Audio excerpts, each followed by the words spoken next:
Deborah? Deborah! Deborah Jean, come get in your seat. I don't think we're on yet.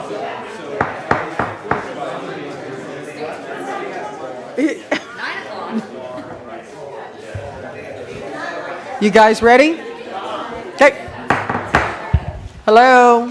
Hello and welcome. It is 5:30, the witching hour. Let's see, Miss Marnie, will you call the roll, please? Councilmember Steve Friedman. Here. Councilmember Deb Gillis. Here. Councilmember Anna Richards. Here. Vice Mayor Don Horton. Here. And Mayor Sharon Mahoney. Here. We have a quorum. Okay, thank you. Terry, would you lead us in the Pledge of Allegiance?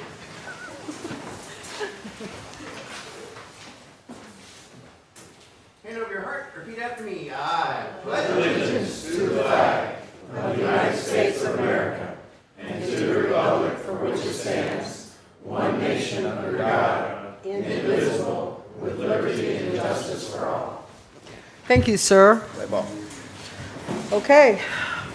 Council, deletions or additions? Mr. Steve?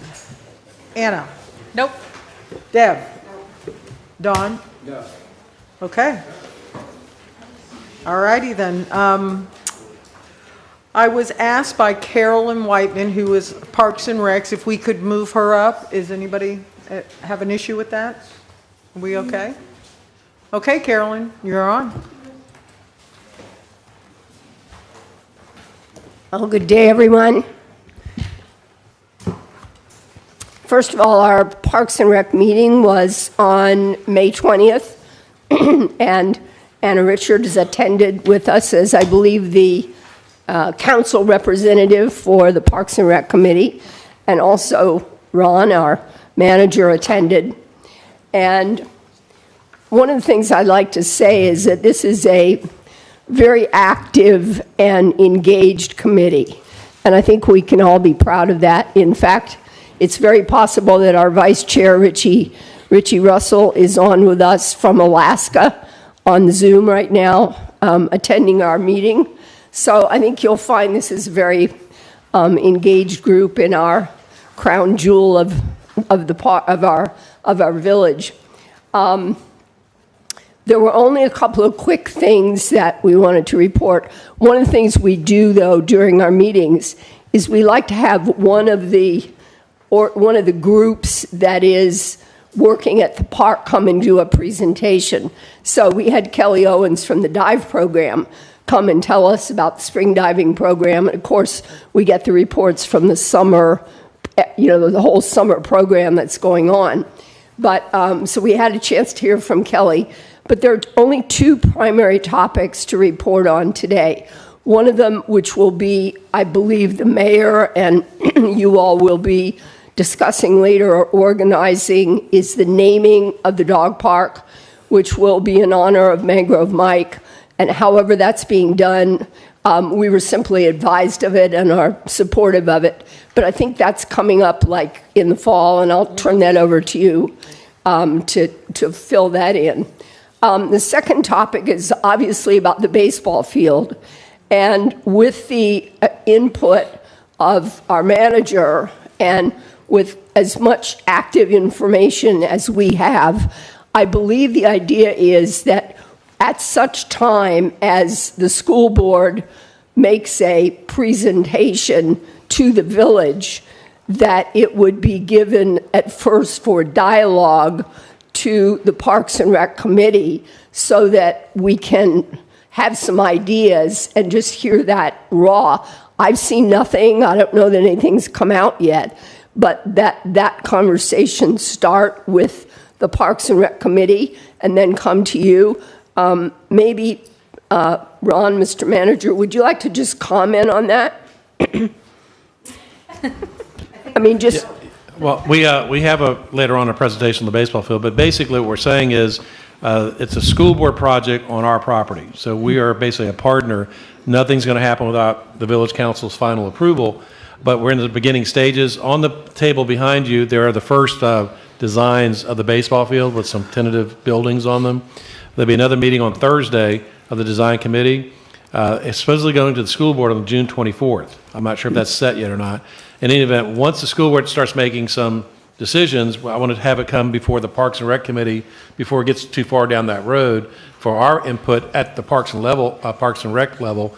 And then obviously in the end, it's going to come to the village council for any final approval. We'd rather get your input early than to wait till it's a kind of a done deal at the school board level, then have to go back to them.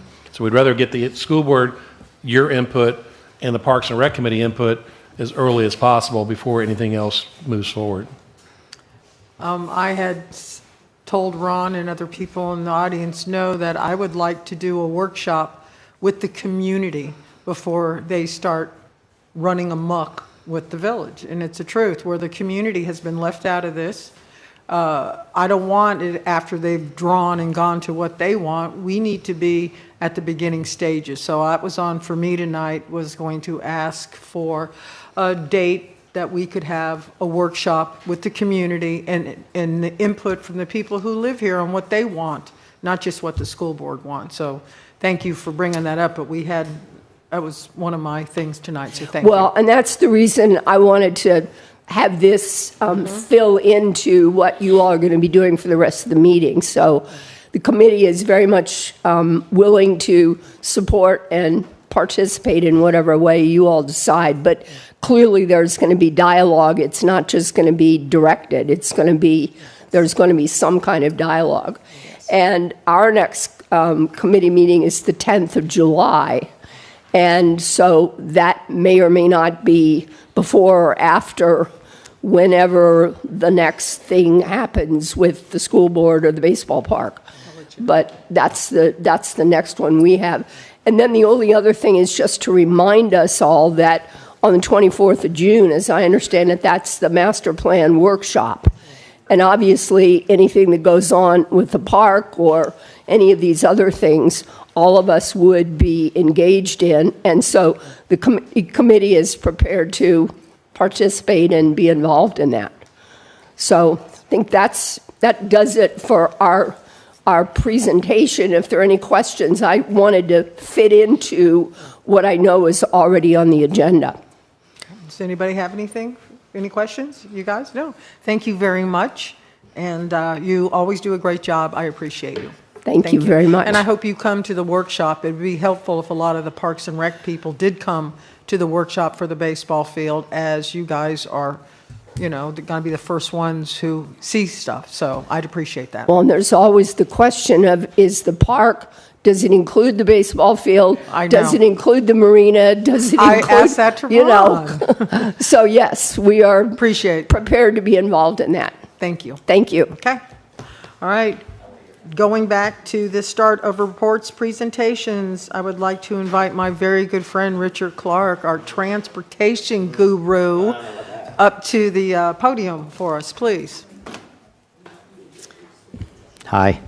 I thought about putting a bunch of stuff up and scrolling through, a bunch of things, but I thought it would be a lot easier just to have a discussion with you. Stop me at any time. If you have a question, just stop me, because I'll just keep going and forget. So I'm going to just go in order of what the agenda said. So we're going to start first just kind of generally discussing what's going on from a Keys-wide transportation effort. I'll start with the two big pending projects. One is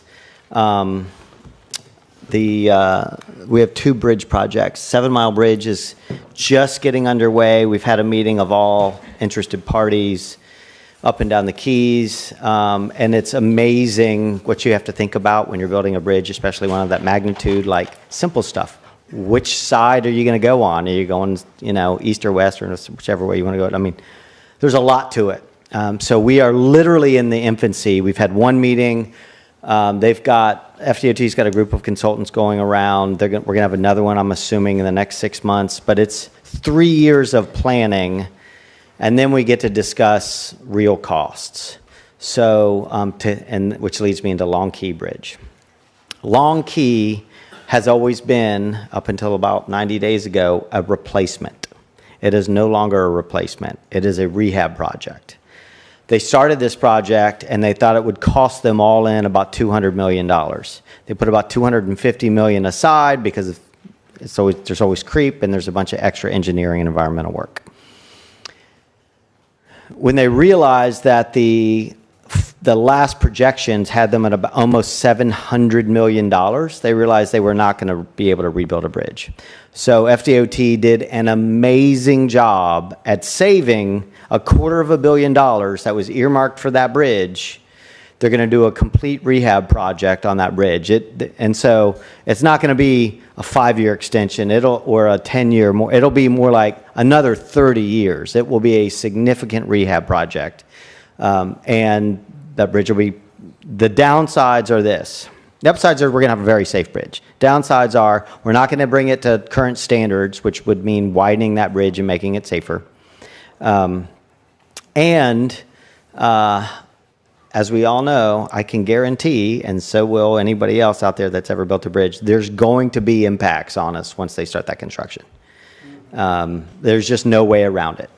It probably would have been better from a traffic standpoint had they built a new bridge, because you just push it. Still going to slow it down because a bunch of people rubbernecking, but the good news, it should be the big takeaway. The fact that they saved $250 million to do that project. Because if they didn't find a way to use that money and do something significant, we would have lost all that money from Monroe County and the Keys. So happy day for us. The other really big countywide thing we've been working on, because I don't want to get it in the weeds, we have been working now for well over a year on the new iteration of the Florida Keys Transportation Coordination Committee. TCC is a lot easier to say. We did this 3 years ago. We put a list of 183 projects together. We tiered them. We had about 14 in the tier 1 at that point of the 183. The FDOT has addressed 75 of the 183 projects, which is, again, unbelievable. We have a really good partner in FDOT. So they asked us about a year and a half ago if we would reconstitute it. They really like direction. They really like having somebody from all the elected bodies. So we had your mayor, we had people from the other 4 municipalities and one from the county, and we all sat down and everybody talked about priorities and what we wanted to do, and we talked with FDOT. And so I'm going to make numbers really easy. There are roughly 20 tier 1 projects and roughly 20 tier 2 projects. There is a list at the bottom that are all freight. I'll get to that in a second. Tier 1 are what the FDOT is going to focus on. They are not ranked. This isn't number 1, number 2, number 3. So if you see them and you say, why is our project number 16? It was probably done because I did it and it was alphabetical at the time. It just got sorted that way. There is no priority within the tiers. FDOT is going to focus first on tier 1. Your mayor gave a lot of her time, and we had some of your staff time. We really worked hard on this. So we're doing everything in our power to make sure everybody's tier 1 list gets addressed. Sometimes getting addressed can say no. It's not an answer we like, but at least it's an answer. And I say that to everybody. No is an answer, not one that I generally like, but you know, we had to tell Marathon no when they wanted to put a stoplight at Aviation Boulevard. So it's just, but that's what the sheriff and FDOT had decided. So that's really important tonight. You guys will be voting on a resolution. Marathon and Islamorada are the last to go. There's tonight, and then tomorrow the TCC will have a resolution. When that's done, we will take that to the county in July. I will drive to lovely Miami and formally give it to Danny Iglesias, our new secretary, and that will be the start of a new iteration. We are going to keep this going, unlike we did in the past where we took these big hiatuses. We will slow down how many times we meet. It might be quarterly, but we're going to keep this going because FDOT, again, really likes direction. They don't like to guess what we want. They want to hear from us. And from my perspective, I need to hear from you because it isn't It's neither, it might be in the county, but it is absolutely positively not my purview to tell anybody in Islamorada what I think needs to happen. I'll give you my opinion, but you guys got elected for a reason. So that is, generally speaking, what's happening in transportation. We have had several meetings, I say we, me, in Miami with Miami-Dade Transit and FDOT. I have meetings all the time with Key West Transit. That's a different conversation. In 2003, the 301 service was started. It was $100,000 from Miami-Dade, and it was $100,000 from FDOT. That's what the service cost. This year, the service is $4.4 million. It's a lot. And I get questions all the time about how they work together, how do we get more service, what do we need to do.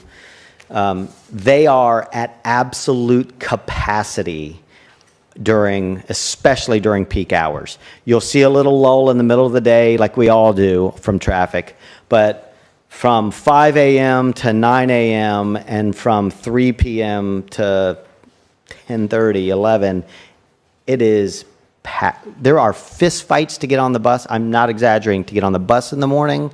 And if you want to see somebody panic, go have them stand out at 11 o'clock at night waving their phone as a light to get on a bus, and the bus not have there's people standing in the aisle and the bus go right by them.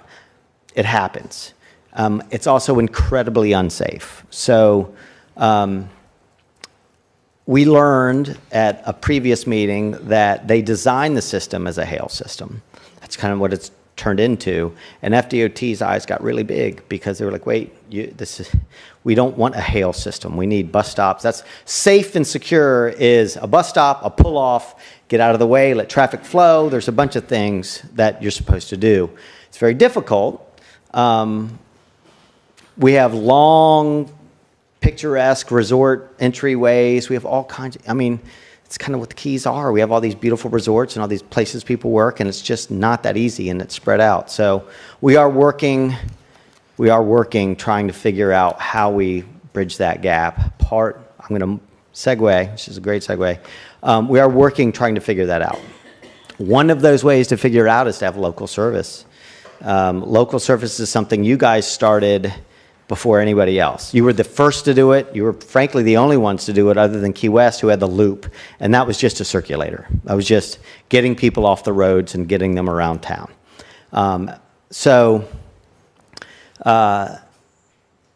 We have been asked, the county has been asked to assume Freebie and Islamorada and take over that effort. We worked hard trying to figure out it is not as simple. An ILA and all the things you think about, I can promise you, when Ron and I are completely done with it and the lawyers when we've pulled our hair out, we'll miss something and we'll have to fix it because you just can't think of everything. So it is nobody's fault in this room that FDOT has you submit in May, I'm going to go back in time, May of 24 for July of $26, right? Yeah, July of $25. So we haven't even hit the money or the grant that you were awarded in May that you had to apply for. So when I approached FDOT and said, look, this is what we'd like to do, they were like, well, that's all fine and dandy. You can just write them a check because you can't assume the grant. There's no government entity in the world that's going to give one group a grant and allow them just to hand it to somebody else. I was like, well, that actually makes a lot of sense. You can't do that. So we are delayed in the fact that the timing just didn't work. And it wasn't anybody's fault. That's just the way the state does it. The county has applied for the grant. I have personally had several conversations with the people who help build those grants. The only difference is that it's the county instead of Islamorada, and we have also in our grant this year not just Key West stock, not just Islamorada, which actually we were talking about expanding the service, no additional cost. We're talking about expanding the service to add a vehicle to try to figure out a little better how to drive local demand. We want to do here, I'm getting ahead of myself, is transition some of your freebie service to help people who are and build a better system to allow people to get off at certain places and get to work, and allow freebie to do that last mile or first mile, not them standing on the side of the road or hail stopping 6 times within Islamorada. That just doesn't work for traffic, it doesn't work for safety. So we are also asking to expand to Key Largo. Yes, ma'am. You said that you're applying. We already have, yes. You said, yeah, I am. I'm sorry, I'm okay. sorry. Yes. So you said that you have applied Yes. for the grant, but that would be the grant that starts in '26. Correct. Right? Yes. Okay, I'm just No, trying that's to make why- sure I 100%. clarify those. 1,000 times over, yes. That's Because just. it gets really complicated. It does, really quick. and the dates are wonky because Right. all of our budgets, all of our fiscal years are October 1. I will also tell you that as the county budget went, we had a really tough time this year because we still don't know what we're going to get. And the transit, our transit budgets we have already earmarked for July 1, which is physically this year for the county for both Islamorada, taking on Islamorada, and starting Key Largo. So we are looking to expand our local service. Once again, July 1 of 25. July 1, 2026. 26.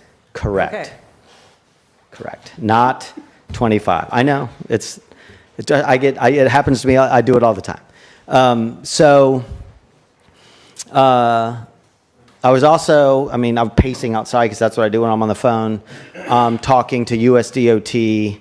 What we'd really like to do is we're asking them for 30 vehicles that are brand new Ford passenger vans, no more than 14, because if you get above 15, you have to have a CDL. We don't want CDL, driver's licenses, just can't keep them.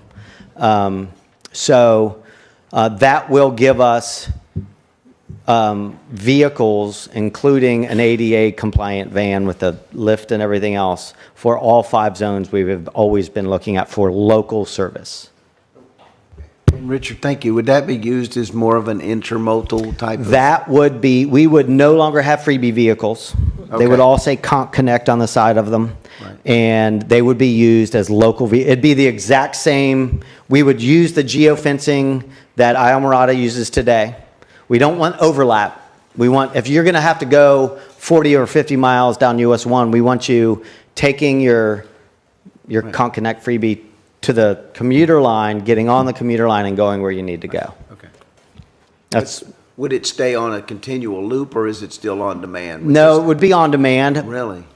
But, I say this, but every place is different. Every place is different. So Key West found that they still needed a fixed route loop from Bernstein Park, Senior Center, where a lot of people gather, all to Bahama Village in Key West. And so they reinstituted that about a year after they got rid of it, realizing they still had the demand. So I'm making it up. If you found that there was an enormous amount of demand, just making it up, Bud and Mary's to Founders Park, that's not hard to do. It's just not that hard to do. But we have to know there's demand there. And ideally, we'd have enough vehicles to move people where they want to go. But if fixed route works, fixed route works. Thank you. So years and years and years and years ago, all of us are old enough to remember that, we had a fixed route. Yeah. And the only reason it worked is because it was a short cycle fixed route. Correct. And Wait and the times guy mean would, everything. There was very little wait time, actually, but everybody knew that every hour, or I forget what it was, but every hour he'd be by. It's a really good And that was the statement. guy Yeah. that stayed up all night fixing it so he could run the next morning. Yeah. But I think the current demand program, whatever you want to call Mm-hmm. our current freebie, house to house, is working well. Mm-hmm. But I understand where Don's coming from, is that we might be able to, maybe we need some. Maybe. But I don't know whether we've got the data to support it yet. We can. And I'm supposed to do that. I'm serious, I'm supposed to do that. It's not just for you, but for everybody. That's my job. So it can, and it might warrant it. We certainly need to look and see. So the way On Demand has done a really great job to date, and where Islamorada works is different than Key West, and it's going to be radically different than Big Pine. It's just the nature that Big Pine is deep, and we're trying to get those people to the commuter line. So I will tell you, you hit on a button that is really, really important to understand. As we build a homogeneous system with, in my long-range view, the county managing the entire system from start to stop, from 125 to 0, fixed route works best when you know for certain that that bus or vehicle is coming at a time. So anything less than an hour, this is the standard in the industry, is Greyhound. It is not transit service. It's Greyhound. Anything, if you get to 2 hours, it's not transit service. So the goal, my goal, as we build this thing out, and I think you'll see it as we move, this is glacially, it feels like it's as fast as we can go. The goal is to get it down to 30 minutes, to where no matter what stop you're at, anywhere in the system, you're not going to wait more than 30 minutes. In reality, if it were doing it right, you really wouldn't wait more than 15 minutes, because the way you very rarely you're going to show up and watch the bus pull away as you show up. So you should be able, and people can remember 30-minute increments. Keep it simple, stupid. If you know that the bus that just came at 5:13, you can add 30 minutes onto that and know it's coming back at 5:43. So that's something really, really important. That consistency is necessary. It's everything. In order for people to depend upon 100%. it and use it. Correct. That's 100% correct. And so that's where we want the commuter system to be. And in the very long range, and when I say long range, I mean in the next no more than 5 years, which is really soon when we're building something like this, where I could get on a local service, call it what you will, Connect Freebie, whatever you want to call it, and get to a bus stop and wait and know that it's going to come, and it's going to come at a very certain time, and look on the kiosk beside me, and it should tell me when it's going to come. None of that's hard to do. It just takes money and time and somebody focused on it. So that's really where we are from a big picture. I wish I could have done it sooner. We tried. Trust me, we tried. Trust me. I love your Mary to death, but trust me, she didn't let me get away with anything. We tried. So we'll continue to work with you any way we can. And we are spending $300,000 right now of our money to do a bus stop study from 125 to 0 to see what's being used, how it's being. We're not getting into design at all. I told the sheriff I'd let him have first crack at it. He's serious about it. And we are trying to figure out what's being used, what's not being used, how it's being used. Those things are important. I assume that you know that years ago we did a study. I don't know whether it's of value because it was I've got it. several years ago, but you've got it. Okay, Absolutely. good. We took all that into account. We gave it to AECom, who's doing it for us. They're doing a great job. The difficulty is we don't have all the bells and whistles that all of those big urban buses have automatic people counters and GPS of everything and video and they've got everything. So you know who's getting off, where they're getting off, when. I mean, it's brilliant. And we'll get there, but time and money. Well, when you and I talked, let me remember our conversation. You said you may want to sit down. I have Yeah. good news for you Yeah, and bad news yeah. for you. So in simple terms, would you repeat the good news and the bad news so we as a council can decide what we're going to do? Sure. Thank you. Just from what the council can take action on, there are two things. The good news is We spent way over a year putting together a brand-new list of priority projects. We need your support on that resolution. Those projects will absolutely, positively be addressed. Absolutely. And as they get addressed, I'll let you know, as will FDOT. The other good news is, yes, freebie is in the county's budget. We are ready to do it. We are willing to do it. You've got a great city administrator willing to work with us to do it. The bad side of that is it's not going to be able to be done until July of 2026, because that's just the way that's the way the FDOT funding works. Not anybody's fault, just the way the cookie crumbles. So I have a difficult question. Okay. Because I've been asking this question all along. This starts in 2026 when you can officially, hopefully, if you get your grant, take over. There was information being passed around that in July of 25, that there would be financial assistance from the county for freebie. Right? Yes or no? No. No. We don't, we're not even, as it stands now, I'm not even certain we're going to get raises this year. We're in a tough spot with the state. And Yeah. I don't have a problem with that, no. really. I just want to know. No, that's For our budget purposes, we 1,000 need times to over. know.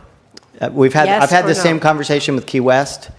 They want us to do the same thing. They want to get out of their on-demand, and we've had this exact same conversation with them. It is what it is. And I'm okay with Yeah. it. It's just going into budget season, we You need to know, are we talking Absolutely. 120 or are we talking 240? Yep. You know? 265. Or 265. And so we need to whatever decide those- if we're going to keep it or Correct. get rid of it for a year. Oh, well, I got That's what- that answer right now. Well, so. I know you do, but there's 5 of us up here, so I don't know when we're going to have that discussion, but we need to, That's Ron, on, yeah. as you know, because the contract is up July 1st. So if we're not going to continue on, then we need to give them notice, or if we are just, I know how you feel, but let me just finish. If we are going to continue on, we need to know financially what it's going to cost the taxpayers. Okay? So. Absolutely. You and I have had this discussion Sure. more than one time, and I appreciate it, so. All I was going to say is that if we do not continue on for a thought pattern, this isn't tonight's real discussion, if we stop it completely, are we impeding what he's trying to do because we already have That's it a in place? definite, I don't know. They're treating my grant submittal as a year 4 submittal because we're expanding service. They're doing the same with us in our grant. It's a year 4 submittal. We have to change the service offering in order to, and so they've treated it that way as such. I don't know. I absolutely have no idea what impact that would be at all. I could ask, but Anything, Richard? You guys? Okay. so great. I Thank thank you. you. I highly appreciate you coming to. Oh, absolutely. You guys were really nice tonight. It's probably because Stick around. It hasn't gotten fun yet. Go ahead, Don. Richard, are you planning on exiting now, or, because I had something on mayor and council communication that I wanted to talk about. It would involve you, so are you? I was. are you I've got to go ex- back to Key West and then come back. But Can I, then? Go ahead. Can I ask him talk about it now? Go ahead. Yeah. Okay, so I'll just move that up. So, Richard, there's been a whole lot of discussion about this Publix property in Tavernier. And how that Publix project can affect Islamorada's level of service because of the block, the transportation level of service. And for those that don't know, I'll let Jennifer explain level of service because she's the whiz on that. But basically, our transportation in that particular area, we worry about level of service on fire, police, and transportation, and water, and electric, and all of that stuff. But in particular on level of service as it relates to public. First off, did the county include you in any of that discussion about the impact that would happen with having 86 homes and then a 50,000 square foot building built in that particular area? I'm neither a road engineer nor a planner. Okay. So that would not have been my purview, nor should they ask me. It's not. And so they shouldn't have had any discussion to the TCC about that? So the impacts of- TCC discussion that we've had has come, and what conversation I had with our bus stop guys as well, AECom, has really been about, it's really been from our bus stop guys, the ingress and egress there, and we wanted our consultant to understand, there's 100 employees in a given day going to a Publix, and plus the people that live there. We wanted them to know what was coming so they could plan for it accordingly. But me as a transit person, now granted I do a lot more transportation than transit these days. Right. But it is not, nor would it ever be in my purview to such a thing. That would be a professional engineer or somebody who is a planner by education, not the transit guy. Okay. Two more things. There's been, feels like we got real close to the fixed span bridge at Snake Creek. And then all of a sudden that kind of just went away. Ooh. Didn't we get I'd love to, so I'll give you the really short. Long Key was supposed to happen in the next 5, I think they said 2030. I'll make it real easy. Long Key Bridge was 2030. The good news that I didn't say earlier is Long Key's going to get pushed up because it's rehab now, which is great. 7 Mile was 2040, and Snake Bridge was 2050. Okay. So that's still in the works. There's a lot that needs to go into that. The one thing I've seen with that bridge is in order to make it fixed, you got to go way out. Yeah. And I really worry, that's something that whomever is on the council at that time, and that's a real work that takes a long time to figure out, which is why I'm sure we've been begging them for years to get rid of that way station and go virtual. They'll keep all that property because they'll need all that property. Yeah. So I saw a rendering once where it actually started around public gas, and it ended up being way down by Harbor Lights when Yeah. it finished, and it also had almost what looked like to be a clover leaf underneath there to get in and out of Venetian Shores. But so then at 70 I don't have to worry about that. So thank you.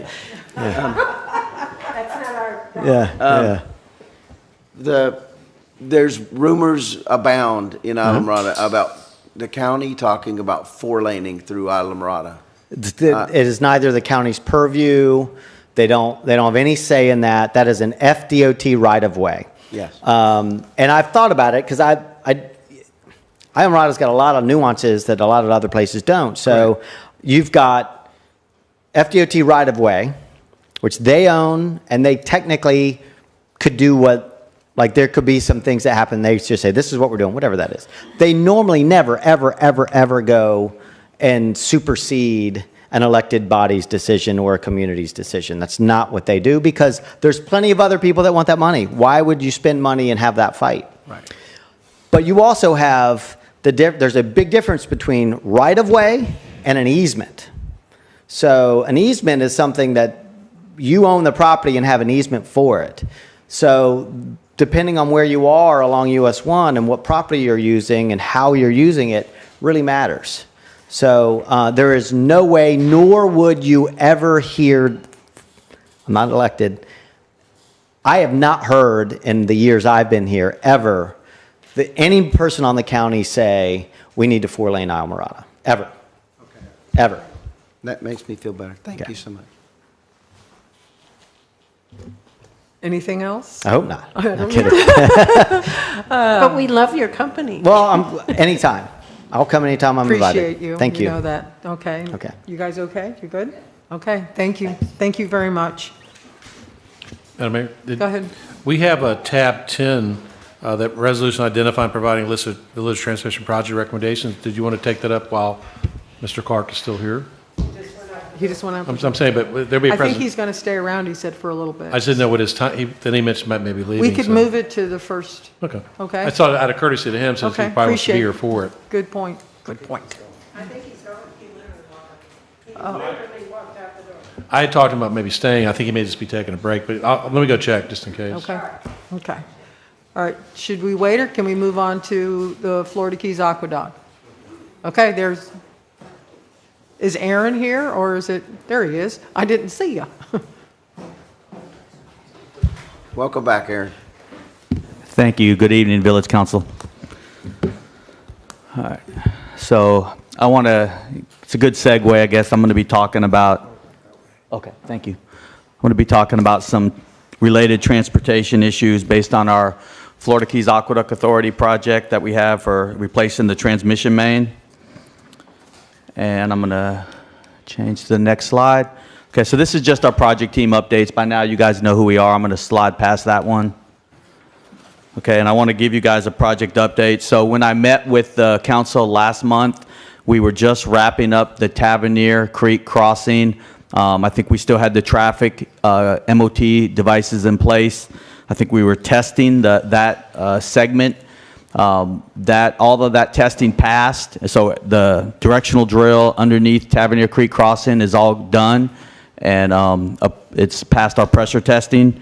And then our contractor was able to get all their traffic control devices off the road on May 15th. So right now, I think everyone's been enjoying just smooth traffic through that area from Woods Avenue, basically north of Tavernier Creek. So I definitely want to update the team on that. And then right now, what's going on is we're continuing with the installation of the open cut steel water main, which is what you see on the presentation there.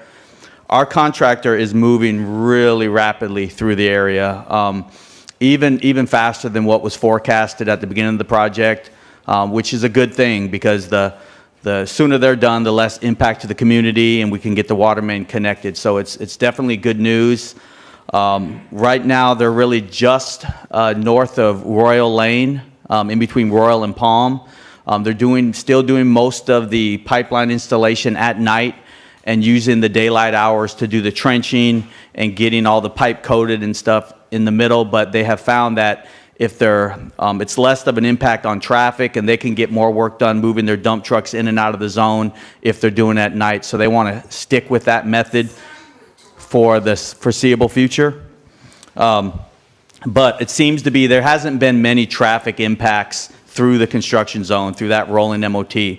Now, one thing I want to just let the council know tonight is that we've started early planning meetings with FDOT, Monroe County Law Enforcement, all the schools in the area, because we were projecting to be much sooner back through that zone where we had all that MOT at. I know, it seems like we just got done with that, but as fast as our contractor's moving and their pipe supplier has made some promises to be able to get them more pipe and get more pipe in the ground.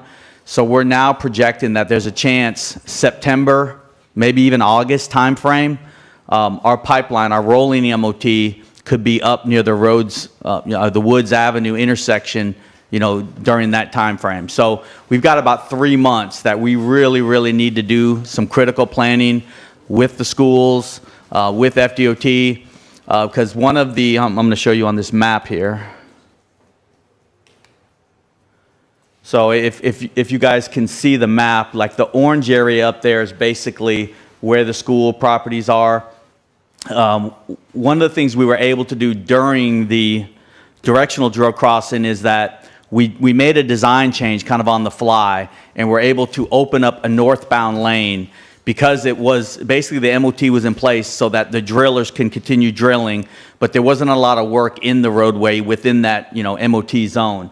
Well, when we get our open cut pipe through there, that pipe, the alignment of it based on the existing utilities, the way the road curves, it meanders in and out of that northbound lane. So really the only way to get that pipe in the ground is to put traffic, both northbound and southbound, two-way traffic on the southbound lanes. Now the good news with that, our rolling work zone moves through, we're getting about 1,200 feet a week. or better.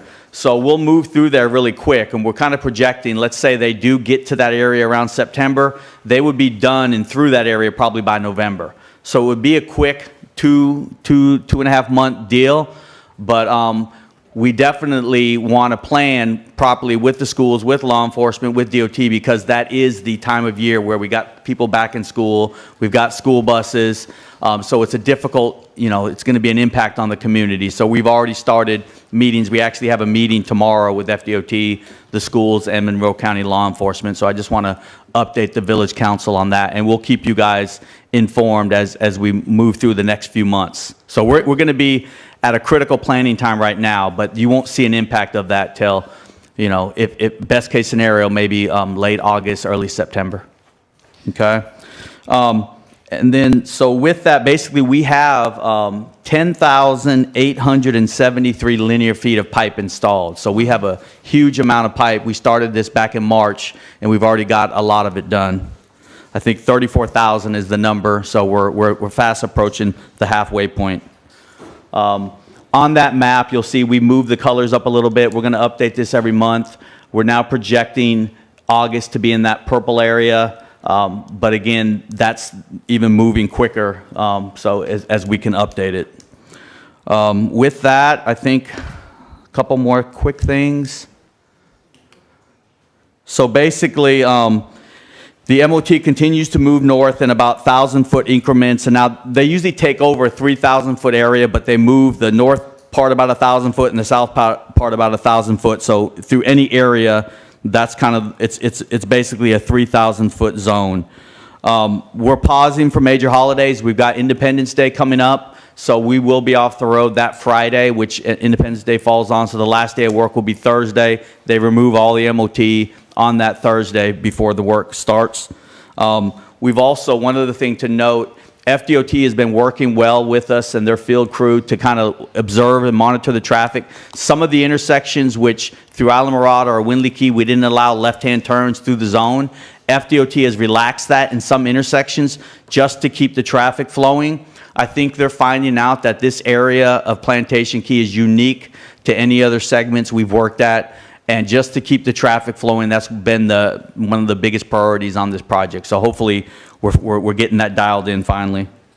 If you do have any questions or want to keep up to date with the project, definitely go to FKA page on FKA.com. You can see the frequently asked questions page. You have several answers there.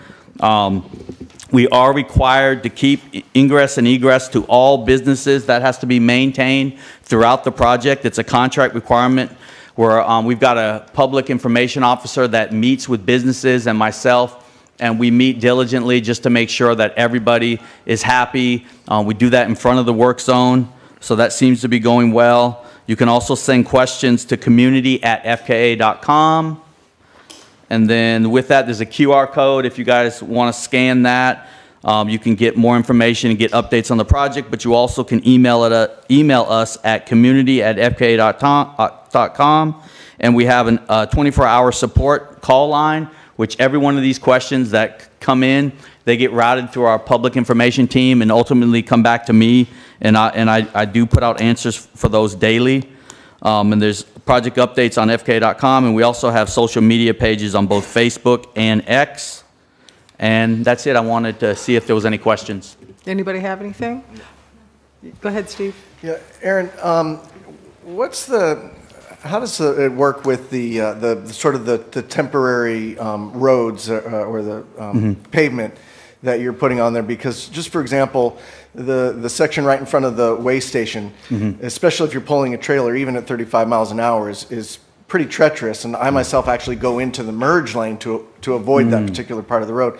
Is there is there any way that can kind of be checked and sort of smoothed over? Yes, sir. So I'm glad you brought that up. We've actually identified that area as a deficiency item for the contractor. So it's on their list to address it. I'm going to pass along, since you're bringing that up again tonight, that it needs to be sooner rather than later. But just so you guys know what they're doing, that patch gets paved just so they can open it up to traffic as soon as possible. The entire project is going to be, all the asphalt's going to be milled out of there, and brought down an inch, and then a new asphalt overlay is going to take that entire lane. So that's what's in the project. But even if, on a temporary basis, if it's creating too rough of a surface, that area that where you're talking about, they had to cross the roadway, so and the existing pavement wasn't in the best condition there, so they had some challenges, but that's no excuse. It's something we've notified them that they need to address. So if there's temporary pavement issues that are causing problems there, I'll personally make sure that that gets addressed. Thank you. Yep. That's funny, Steve, because that's a bad area. When I drive over it, I'm thinking something's wrong with my vehicle, or my tires. So that is. And I understand you guys are doing phenomenal. I mean, I know people were upset here and there, but what we're getting in return, come on. I mean, we're very lucky to have you guys. They're So wanting I to appreciate move really quick, but that's the things we have to watch Yep. out for, and I appreciate you pointing that out, because it's something we've already issued, and we're waiting to get a schedule from them to drop back and do that. But we're going to make sure that happens sooner rather than later, and I'll follow up with the council and let you guys know. Thank you. Yep. Deb? I had one more question. You addressed that you'd be closing down on the 4th of July. Yes, ma'am. Do I remember you right saying that you're also required to close down for mini season? Yeah, the they month? have dates, and I can bring those with me the next update. So it's not just mini season. I want to say they look for that weekend before, because that's when Yes. all the influx Well, is. Yes. So Right. FDOT sets that. They have a specific blackout schedule for that, but Yeah. we Can- do make sure that's shut down way before. Can you bring that for next time? Yes, ma'am. please? Thank you. Yep. Anybody else? Nope. Thank you Okay. very much. Thank you. Appreciate you. Okay. Jamie Terry. Come on up. Good evening, Council. I'm going to introduce Dr. Rick Campbell and/or Karen Campbell, and I believe they're on Zoom right now. I'm on. All right. This is Dr. Rick Campbell. He led our compensation and classification studies. So this is a presentation of their findings, and that's basically what it is for you tonight. I did want you to know that I have reviewed it. I have made some preliminary findings for myself for the budget, and that will come back to you at the budget time. So these are just their recommendations. Nothing's in concrete. It's a presentation for you to absorb, and it is HR geek speak. So if you have questions, I'm here after. Oh, that, HR geek speak, that high bar for me to achieve there. Thank you, everybody, for coming out tonight. Hopefully this presentation is going to be informative, and just like the other presentations that preceded this one, if you have questions, please ask, as I go along. I mean, it's intended to be informative so that all parties can make, intelligent decisions, in this case, with respect to compensation. But with that, I will go through my PowerPoint. So first off, the project approach. This is kind of a methodology that people in HR came up with many years ago. And if you're a this old house person, what I learned from my dad at the end of the day was, well, Norm Abrams measures twice and cuts once. My thinking is, well, you add one more, it's even better. So we use 3 yardsticks rather than just the 2 to help us figure out what fair pay is. The first yardstick that we use, that's highlighted there in orange, is the external market. And that's basically, what do other organizations pay for the same work? So we send out an external survey to similar communities, and we identify those communities based on a number of socioeconomic factors. And I'll cover that when we get to that slide. And then get their input on what do they pay for the same work. Not the same job title, because a title in one place can mean something different than another. So it's work versus work. The second yardstick that we use is we look at org structure, and that practically means that we have the 1s and 2s and 3s in a series of jobs in the right order. It also includes to make sure that supervisors and managers and directors are also in the correct hierarchy at the end of the day. And then the third yardstick that we use is we look at the knowledge, skills, and ability that's required for each and every position. and creating a hierarchy based on that. Now, PayPoint HR doesn't do that part in a vacuum. What we found works the best, honestly, is to engage employees as part of this process, to have them tell us all the different things that they do in a day. So that helps us, in addition to job descriptions, have the most accurate picture of the work that's involved. At the end of the day, we statistically combine these really different or disparate data sets together to come up with what is fair pay for the village. Now here on this next slide, it's really just capturing hopefully everything that I covered in the previous slide, but it's sometimes helpful for reference purposes to have that later on for your review. Now in terms of comparators, as I mentioned earlier, what we're looking for is communities that are similar, and by similar household income, similar housing price, the labor force is similar, so that to the best of your ability, you're comparing apples to apples. Now, more or less, what we're trying to do is to eliminate the organizations that are radically different. So you'll see that's highlighted in red. Miami is just radically different than the village. So that would not be a reasonable comparison. The entire methodology is part of the final report that we put together. So all the numbers and the metrics that are used are right there for your review or consideration. But at the end of the day, in terms of once we sent out the surveys to the various organizations, we did get 19 respondents, which is a very good response considering the size and location challenges, if you will.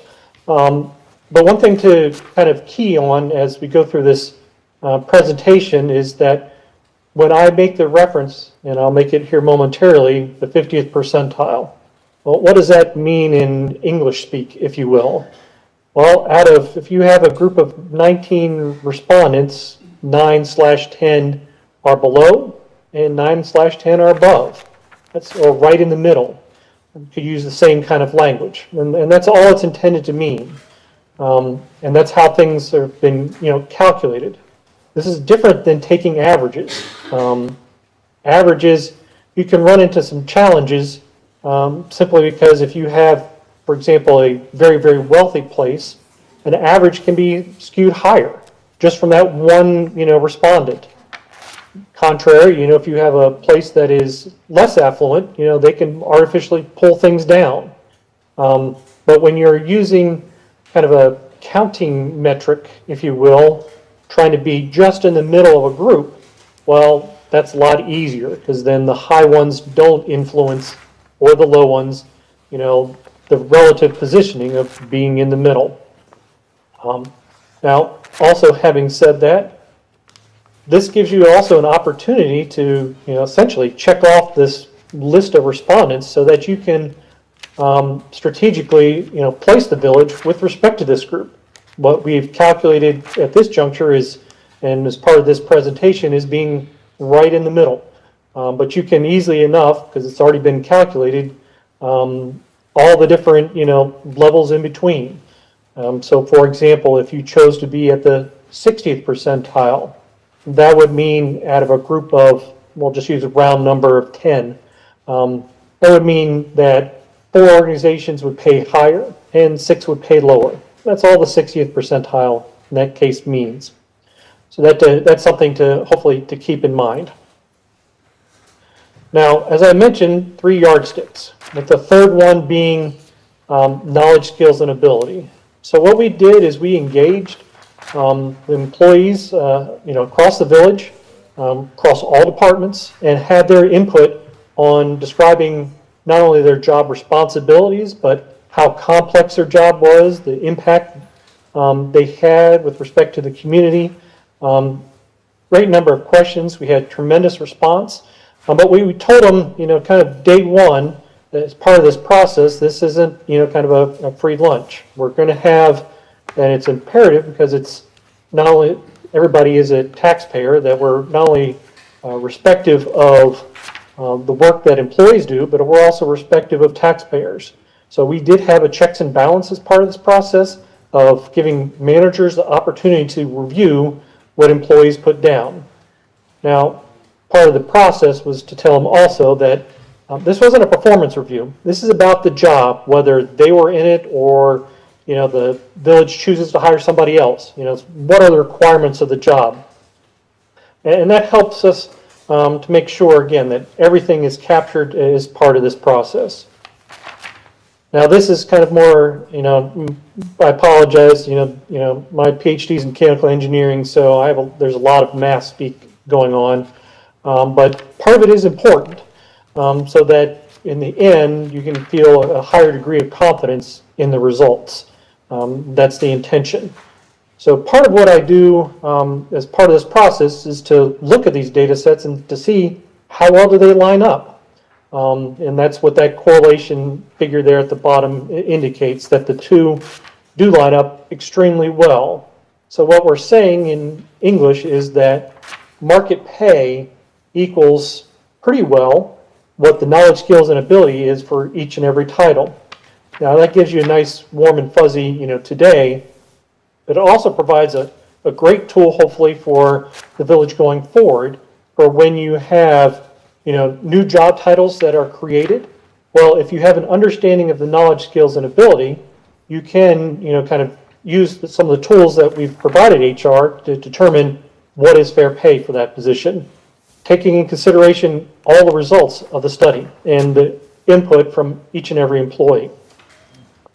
It is also a really good tool for when job titles already existing there at the village takes on additional responsibility as a permanent part of their job.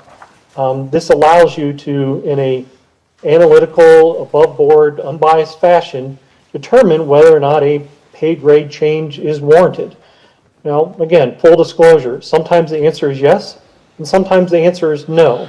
But what we're trying to do is to make sure that, you know, invariably, as, you know, jobs don't usually lose responsibility, they just gain, people just gain more and more, that they're being compensated adequately and fairly for the work they do. So that's part of the reason for this work. Now, this is where the rubber meets the road, is kind of what the market pay is. And this is, again, going back to that list of 19 respondents, what we're producing here is that the village is going to be essentially in the middle for each and every job title. So this isn't an aggregate number. We're looking at each job title is its own separate market. So there is, you can see correspondingly, some job titles that are substantially out of alignment, others that are right in alignment, and some that are paid, honestly, better there at the village than other places. This was also communicated to employees, you know, day one, that there were going to be job titles in each of the three groups. Now that last group, you noticed, and I use these same words to them, I don't use the word overpaid because that's not a true statement. It is a valuation statement. So there's going to be some titles at every municipality that I work for that are more highly valued there at that organization than at other places. And that's not a bad thing.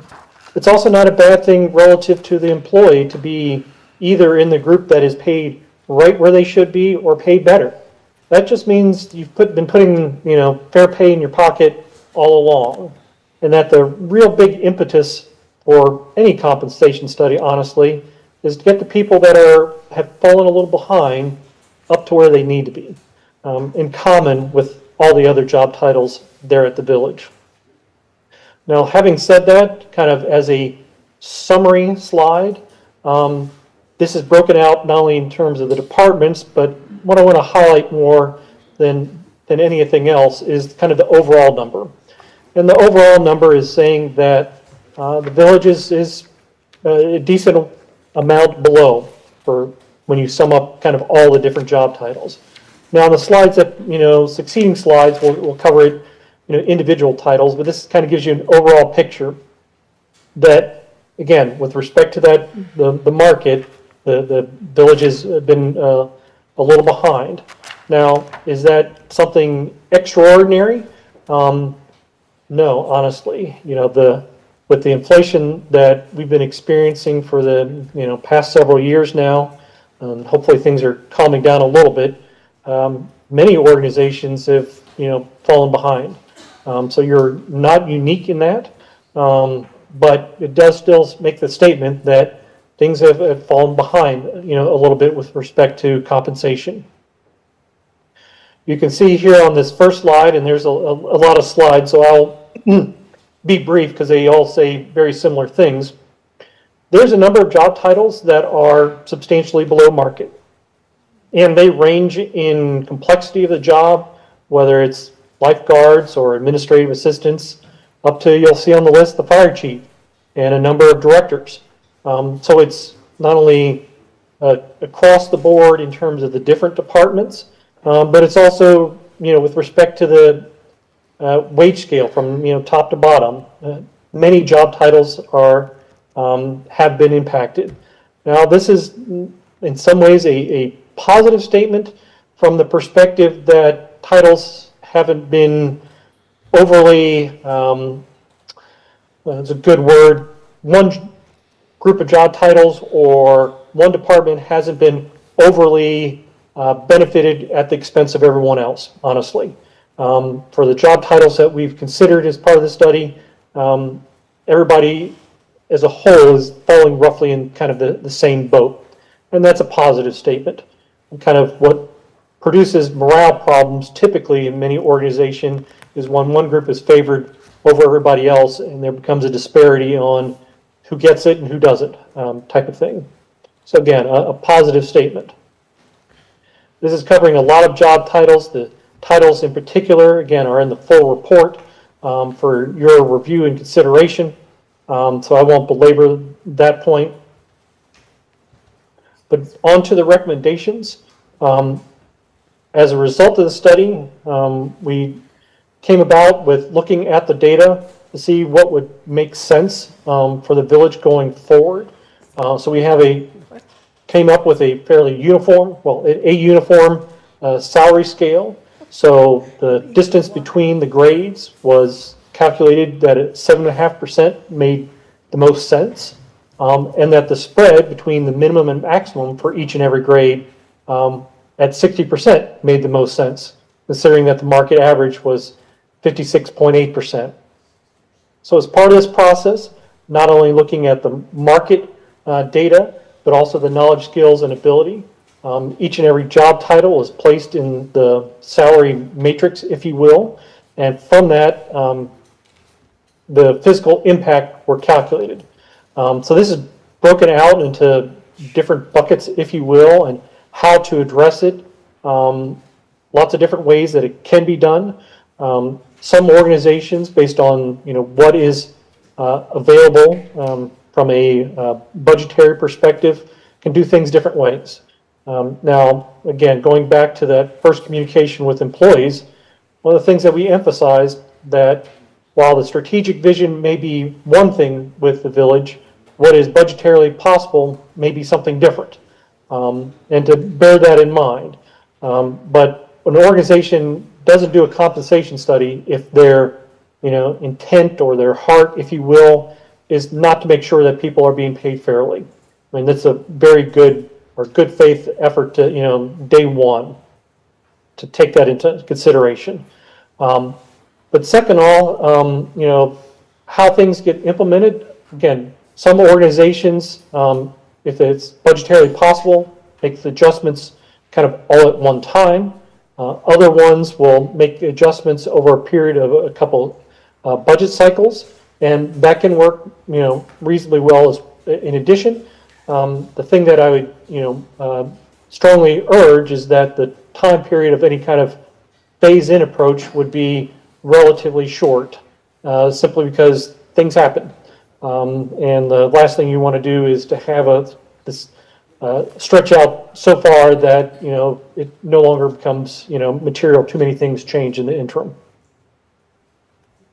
With that kind of concludes the compensation piece of the puzzle. The next slide is covering benefits, and that's an entire report by itself. One of the biggest things that I like to highlight, and it's the one bulleted item that's there in green, is to look at kind of the big picture. What is the costs of benefits with respect to total compensation of the village with respect to the market, if you will. So the village is at 26% and the market median's 25. That's good. That means that you're fairly consistent, across the board, and that's a very good statement. That is not atypical response, honestly. Usually organizations in a geographical area try to keep benefits, consistent, if you will. In the years that I've done this, really only one organization deliberately chose to be benefit rich with respect to their neighbors, and that was to honestly attract, in that case, an older workforce, and to make sure they stayed with the organization. One exception in the many years that I've been doing that, but there's a lot of detail with the benefits side of things that is also for your consideration. And with that kind of concludes my presentation this evening. But I'm happy to answer any questions that you may have. Does anyone have a question?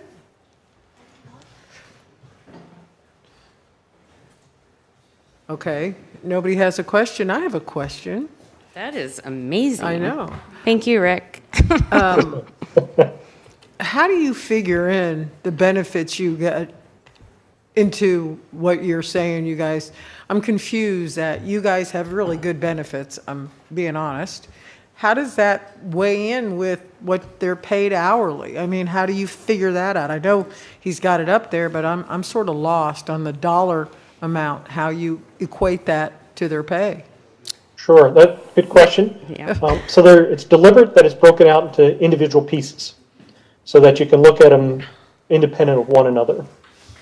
So one of the questions that we sent out to the communities that in the 19 that chose to respond, what is by dollars do you pay for benefits with respect to your total budget for wages? So the two pieces were asked, and we looked at the percentage of benefits with respect to total compensation to have a kind of a separate understanding of that number in comparison to what the base pay was for individuals or for individual job titles. Still doesn't help. I'm lost. I just don't know how you equate that and what would, with you guys' benefits, the pay equal out to. That's, Well, there yeah, you go. That was, for total compensation, so I think it's a philosophy thing, right? So if we hear from employees that they're leaving because they don't have enough money in their pocket, then I think we need to make adjustments on benefits. It's that pot of money that we have. And so if you have this pot of money and we say, okay, well, you're going to pay more for benefits out of your pocket, because right now the village pays a lot of the employee premium, Yes, they do. which is, Rick can attest to this from the survey, that a lot of other places pay like 80-20. We pay in the 90s, like 90-some%. for the staff, not the council. Yeah, I know. Just so we all clear. Unfortunately, you guys don't Just so get we're that. clear. Just so we're clear on that. Go ahead. And the norm is 80-20 usually, correct, Rick? I mean, That is correct. yeah, so we're in the 90s. So if we make a philosophy change and we pay less of the premium for the employees, now they're getting more in their pocket or they may drop their benefits, not take as much of the benefit. So total compensation is difficult. A lot of employees look at what is in their pocket when they make those decisions about salary.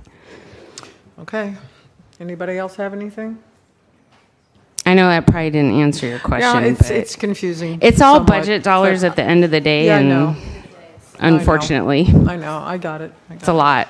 And the Okay. FRS is a lot too. I'm So, sure we'll be talking about this a lot in August, so thank you. Yeah, and I will have for the workshops, I will have, like I said, I'm putting together a plan. Because we also need to consider the tenure of some employees versus, like you don't want to have somebody that just started working for the village be in that 50 percentile. So again, it's a philosophy thing. So people with tenure, they should be higher than the market because they've been here for a long time, doing that job for a long time. So I'll bring that back to you at budget. Okay, thank you. Thanks. Anybody? No, we're done? Okay. Okay. That was depressing for the council to see. Okay. Oh, Rob. Would you like to come up, please? And I want to sing this man's praises when he's on the transit board. He's my, I don't know, I call him up and I'm like, help, I can't turn my computer on. So you do a good job and I appreciate you. So thank you. My pleasure. So, for those who don't know me, my name is Rob Mather. I am a licensed professional engineer, and I'm also employed by the village in the planning department as a planning review engineer under Jennifer. And I have the great honor of bringing you guys the Winley Key Parking Improvements Project update. And if we can get the other slides up on the screen, this is not my presentation. No, it's not ours yet.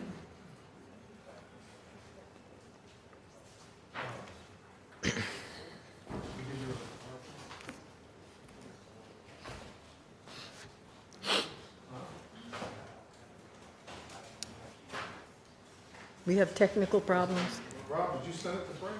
It's on the shared. It's on the shared drive. We're having technical difficulties.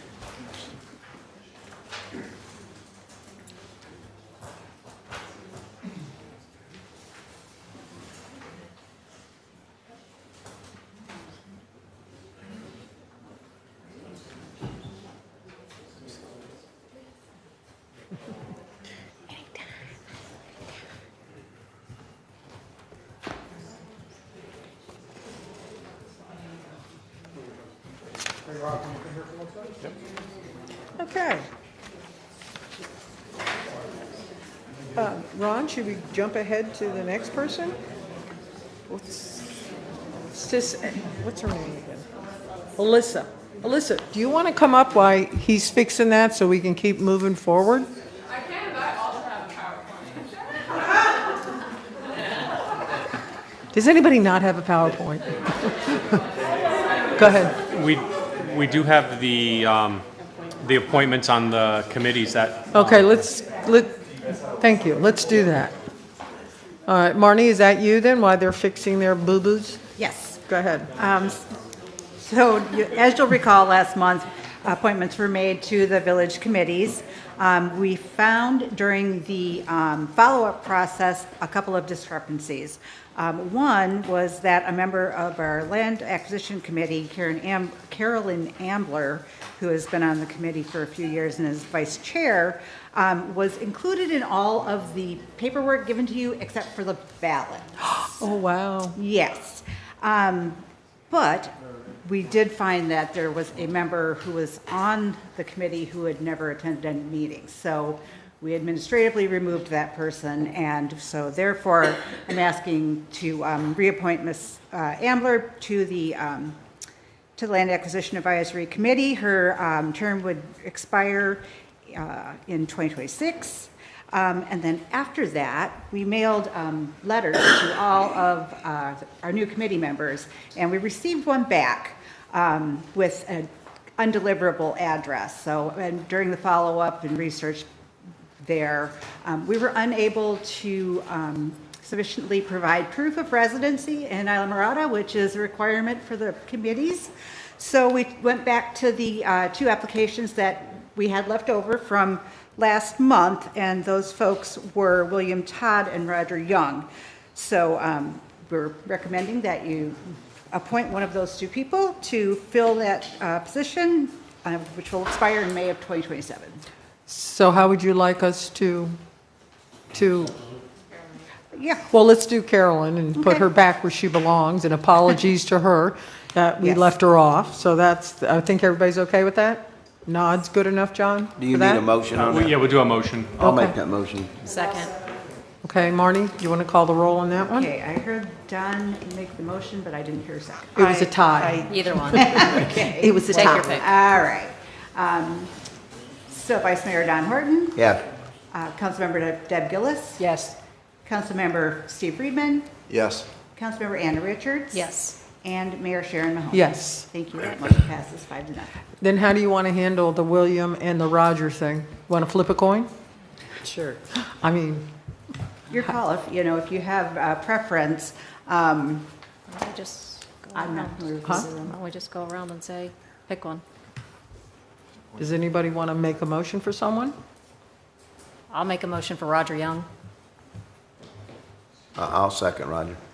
Okay, does anybody, we good with that, Marnie? You want to call the roll then? Sure. Councilmember Ann Richards, Yes. Vice Mayor Don Horton, Yes. Councilmember Steve Friedman, Yes. Councilmember Deb Gillis. Yes. And Mayor Sharon Mahoney. Yes. Thank you very much. Appreciate that. Thank you. Okay, do you have your boo-boo fixed? All right, yeah, we're good to go. Okay, go ahead. All right, guys, my name is still Rob Mather. I still work for the village. Didn't change? It didn't change. And I will still be presenting on the Windley Key Parking Improvements Project. So just to give everyone a little bit of overview and background, as you can see here on this slide, the area in question is on Windley Key. You can see the dashed yellow line is where we're looking at for a project area. And this project is going to take place in the 3 median areas between roughly Fisher Inn, extending north up to Angler's Reef in that general area. And I'll go to the next slide. Okay, just to give a little background information on this project. So in the past, these median areas have been heavily used by vehicles for different parking purposes. We've seen cars, trucks, trailers, RVs, different things in these medians. And come May 2024, FKAA came through with their Windley Key transmission main replacement project. And as part of that project, what needed to happen was these vehicles had to be removed so that the contractors could access for construction and staging.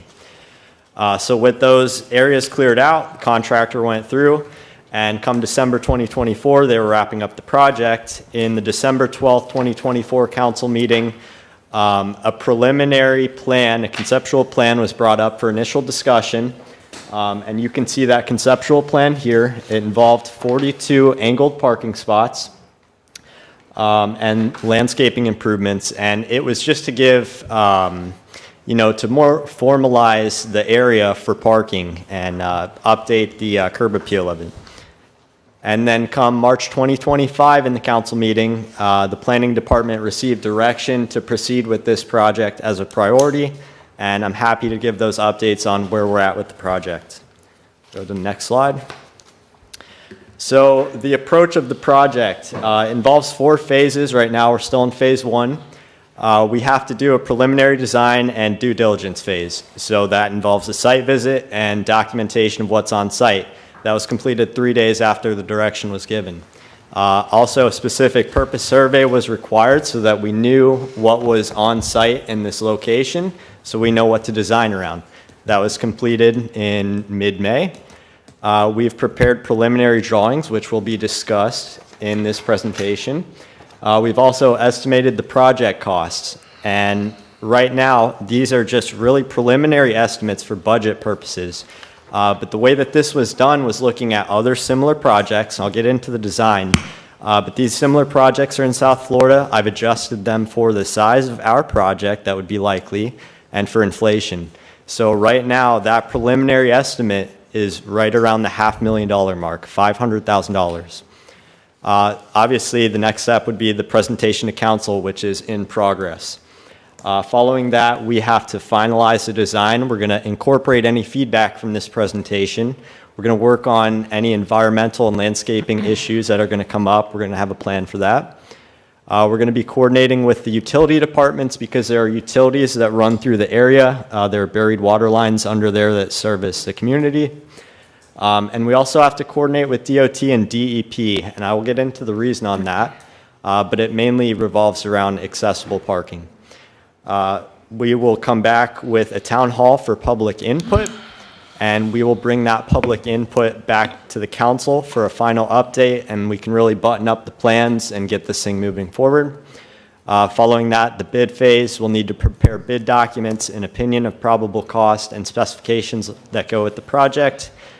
We will release an RFP, we'll be responsive to any RFIs, we'll issue addendums, and we'll evaluate the bids.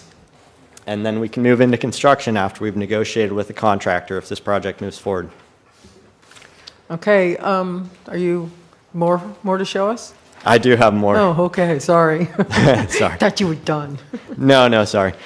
All right, so let's get into what the conditions are at the site.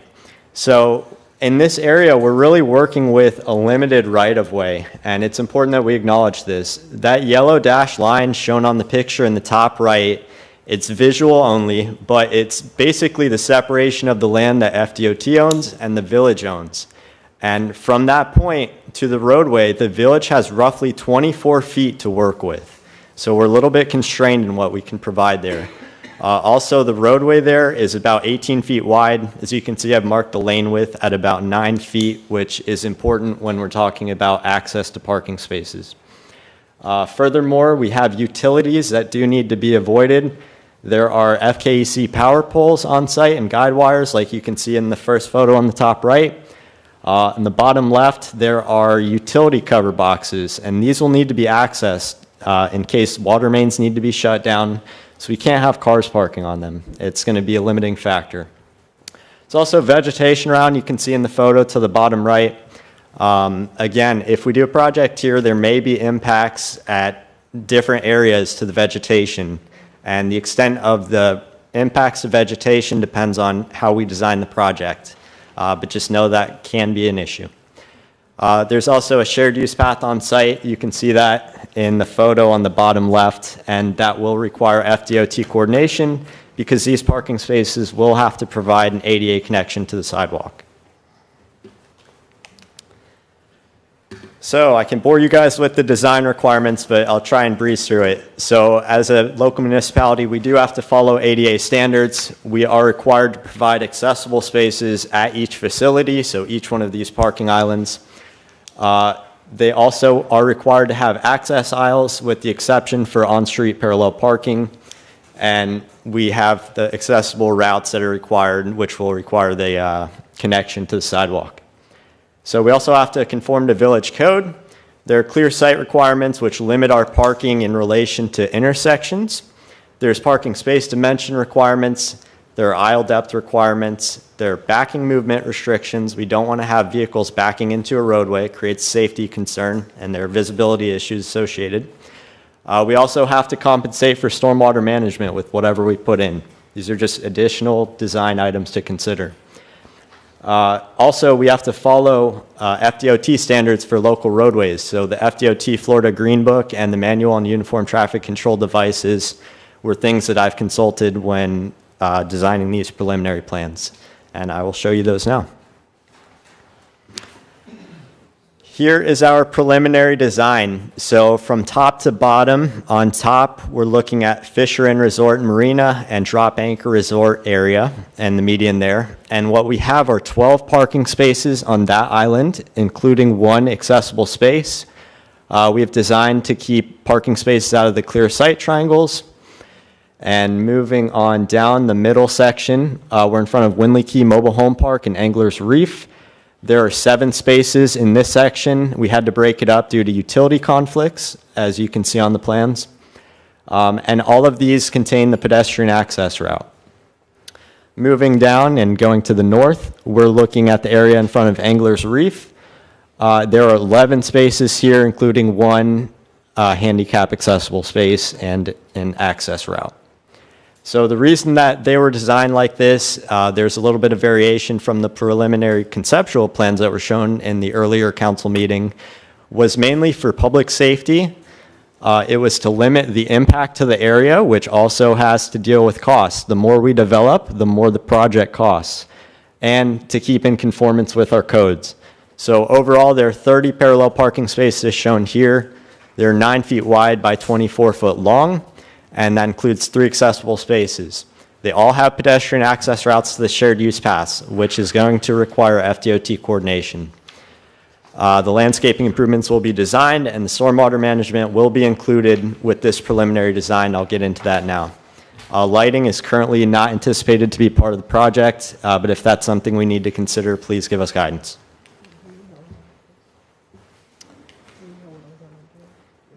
So part of this design, we're looking at using permeable pavers. And for those who don't know how it works, the pavers themselves are not actually permeable, which I had to discover not too long ago. But the permeability lies in the design. So the way permeable pavers are set up, you have an excavated area. There are larger stones as your sub-base to support traffic loads. Then you have a base of smaller stones, and then a bedding base with even smaller stones. And the permeable pavers have gaps which allow rainwater to enter them. So in the photos here, I have an existing condition photo, and I have an illustrative rendering of what the project area could look like using these pavers and curbs. Also on the bottom right, we have detail showing the 24-foot wide parking space by 9-foot wide. And in addition to the 9-foot wide, there's a 3-foot separation zone.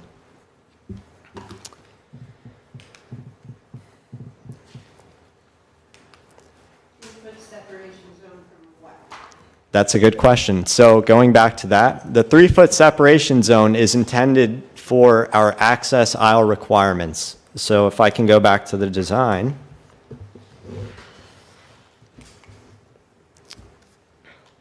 So you can see in kind of the left middle snip, for the angle of parking that you choose, there are also associated aisle depths, and this ensures that vehicles can pull into these parking spaces without impacting, oncoming traffic, and just makes it safe for vehicles circulating the area.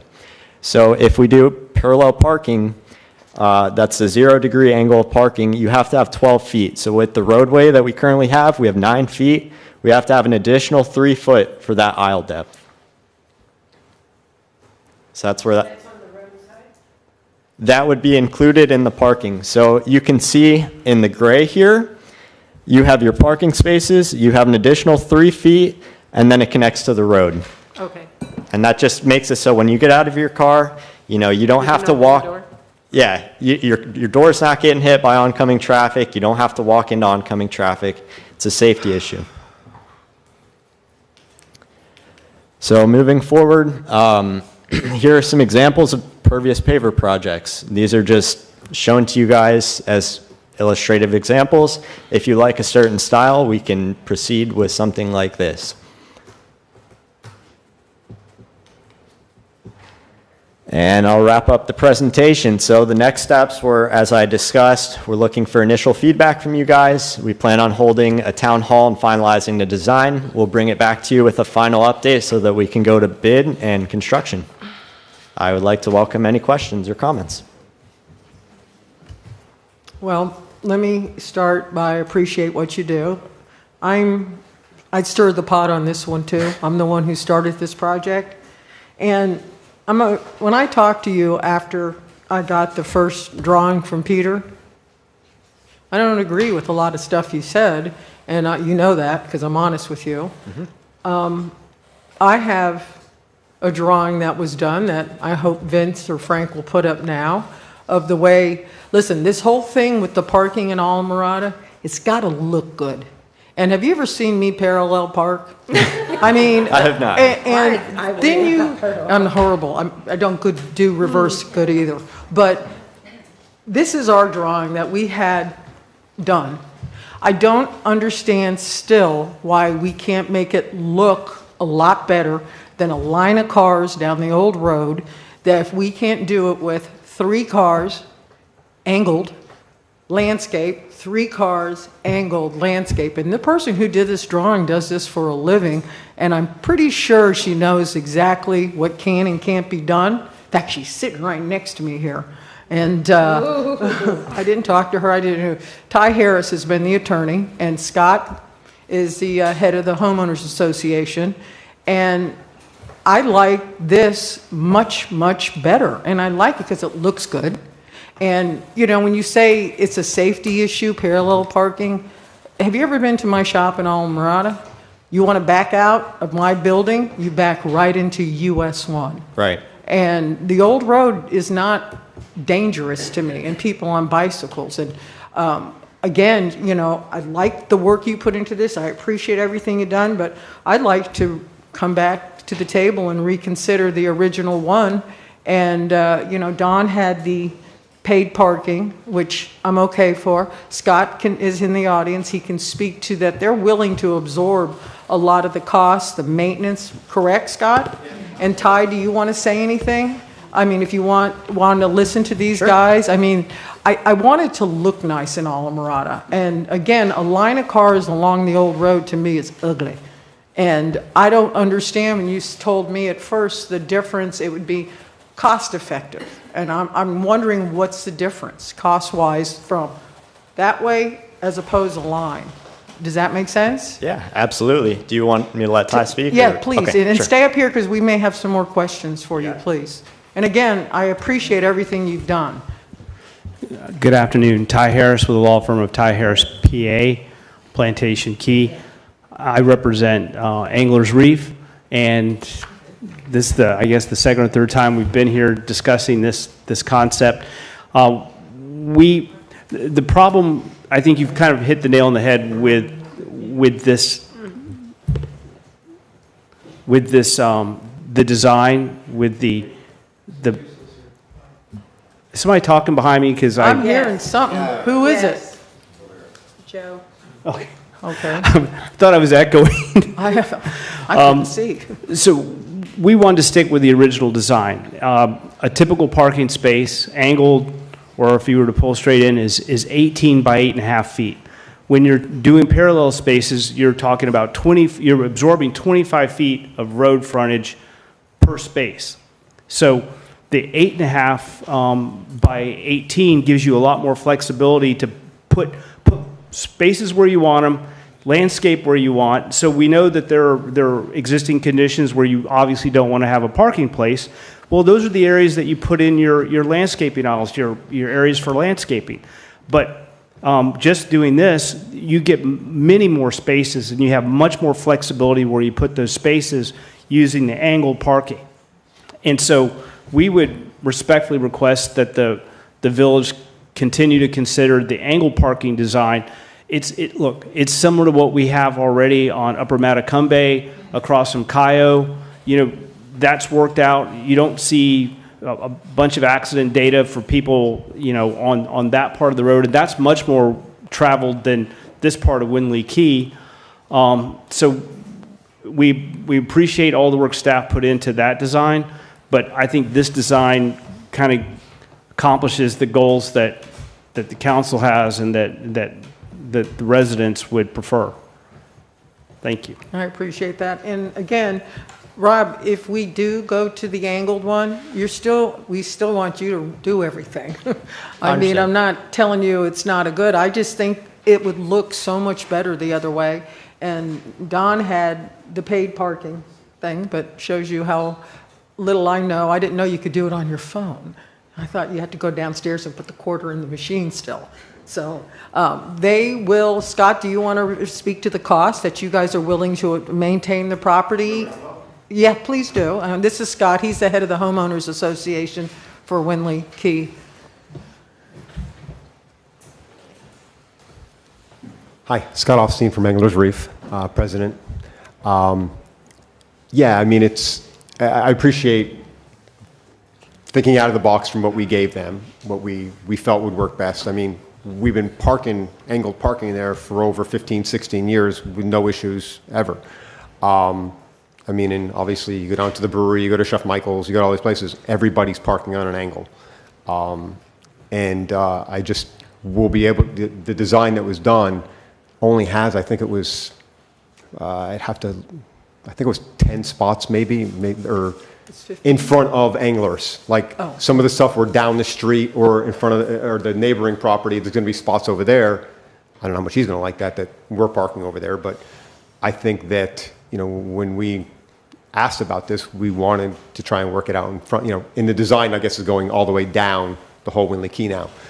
So yeah, for us, angled parking to maximize the most amount of parking for us. I mean, the problems are, I get a phone call, I've said it before, we get phone calls literally, I'd say right now with families coming down, and it's been, I was just here for Memorial Day weekend. I had my car, my wife's car, my two kids' cars, and their friends came to visit one of the days. There's nowhere to park. We're too 2 spots in every driveway. So it's a real problem. We're all scurrying to borrow people's driveways, parking wherever we can find spots, and it's difficult. Parking at Hog Heaven, hoping we don't get towed. It's difficult. So we'd appreciate everything you guys could do to help us. Thank you very much. Thank you. I just have a quick question.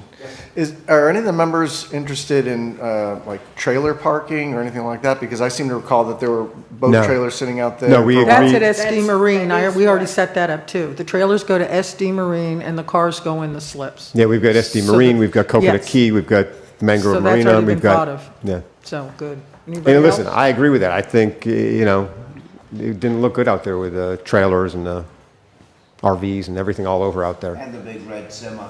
Yeah, that was it for forever. Go ahead. But yeah, to maintain the cost of it, whether it be us paying or whether we have somebody full-time on staff to pick up if there's any garbage out there daily, whatever we need to do.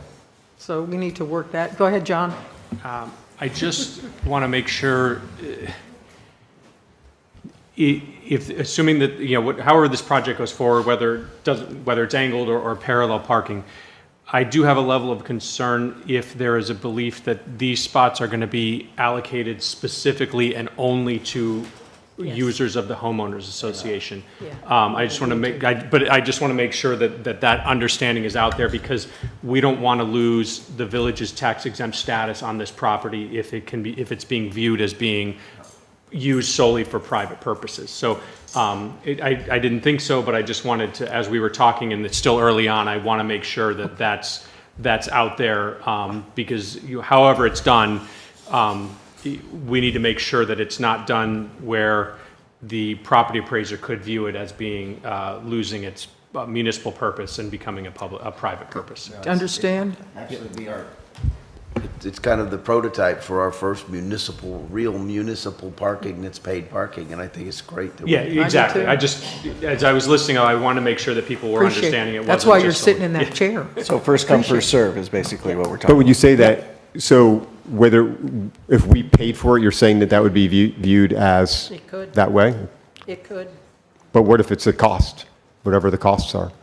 Or if we just did it ourselves? John, will you speak to Well, that? I mean, this is village property, so there are benefits to having a municipally owned property in terms of tax purposes, but you cannot take municipally owned property and convert it into a private use without having potential impacts to the tax exempt status, and then the village then would be on the hook for that being appraised as private property, not as municipal property. So that's just going to have to be the chance you guys take. But I don't know how many people are going to want to park there if they're not going in there.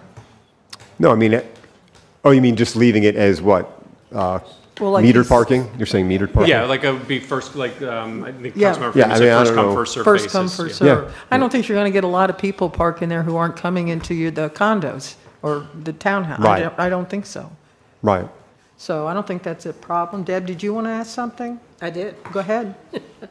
So actually, I asked Rob several of these questions when I talked to him before the meeting, and I asked him why not the angle parking. I was told that the space that we have there isn't deep enough to accommodate angle parking. I do not like the parallel parking either. I totally dislike it. I can't parallel park. Can I? Well, Anna, can you Wait. speak to that? Well, can I Well, I was finish? going to have her answer your question, but go ahead. She may have more to answer, okay? Go ahead. So anyway, I was told that because of the size, and Ty just gave a different measurement than what the village used. The village used 9 by 24, and Ty said 8.5 by 18. 18 long makes a big difference between that, what is that, 6 feet of difference, makes a big difference.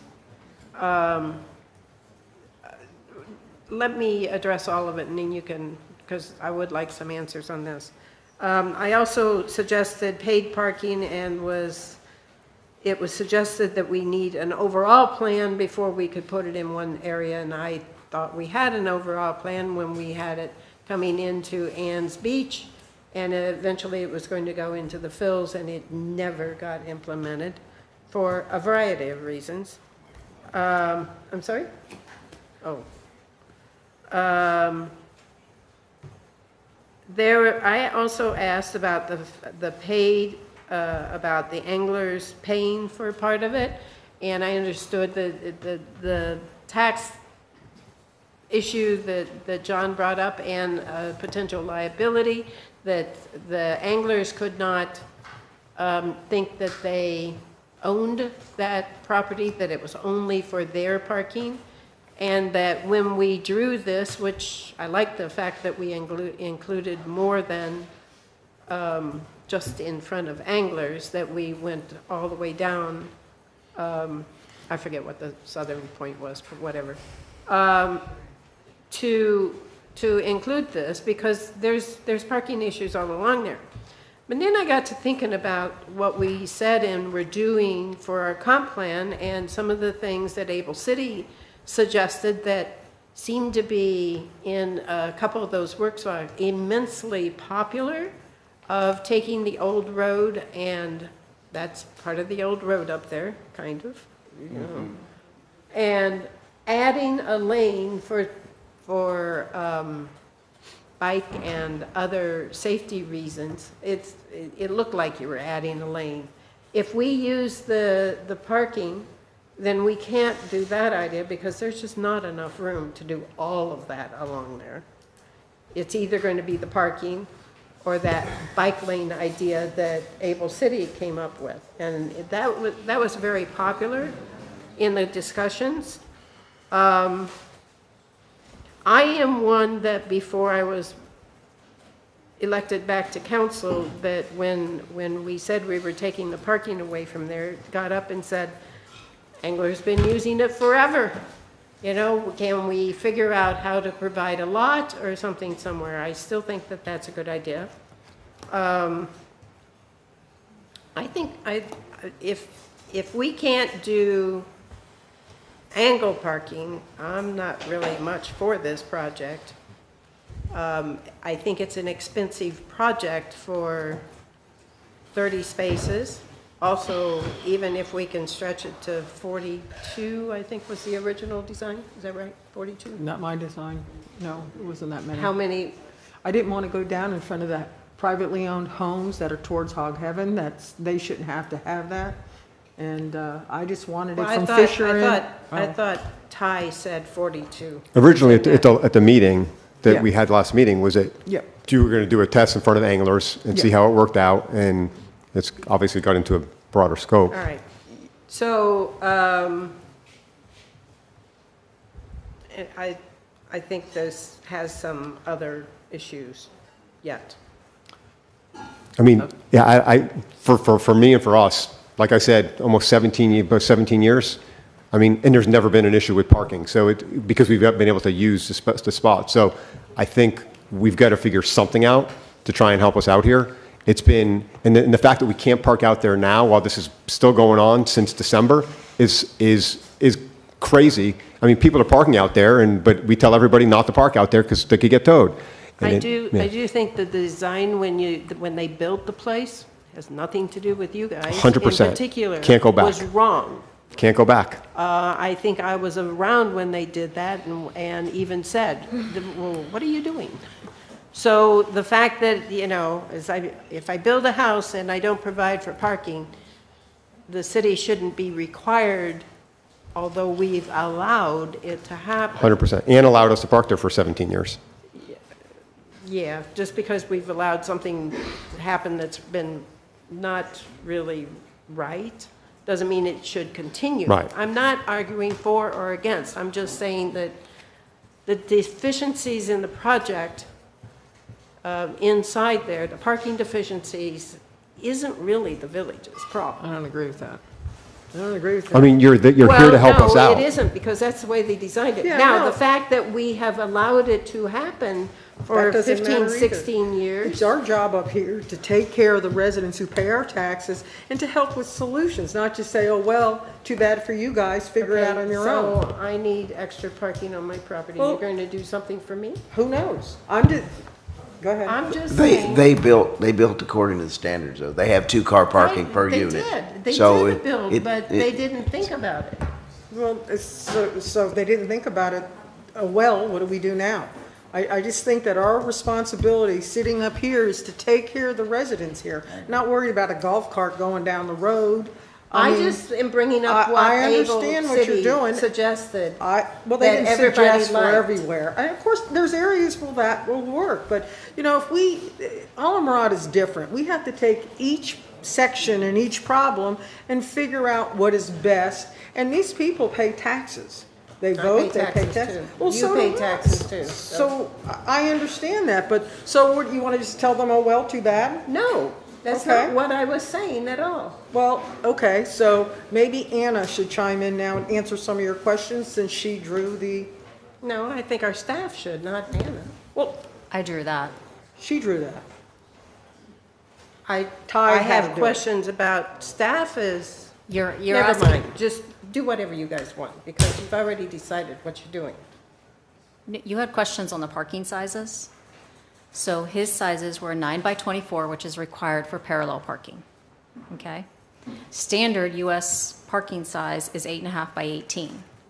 I actually went above per Ty's direction and did 9 by 20 with the 3-foot offset off the pavement, which I guess me just sitting here pointing isn't helping, but if you look, there's a dashed line on there that shows where the actual pavement is. And if you look at the purple line, it's 3 foot from the actual pavement to the start of the parking spot. Okay?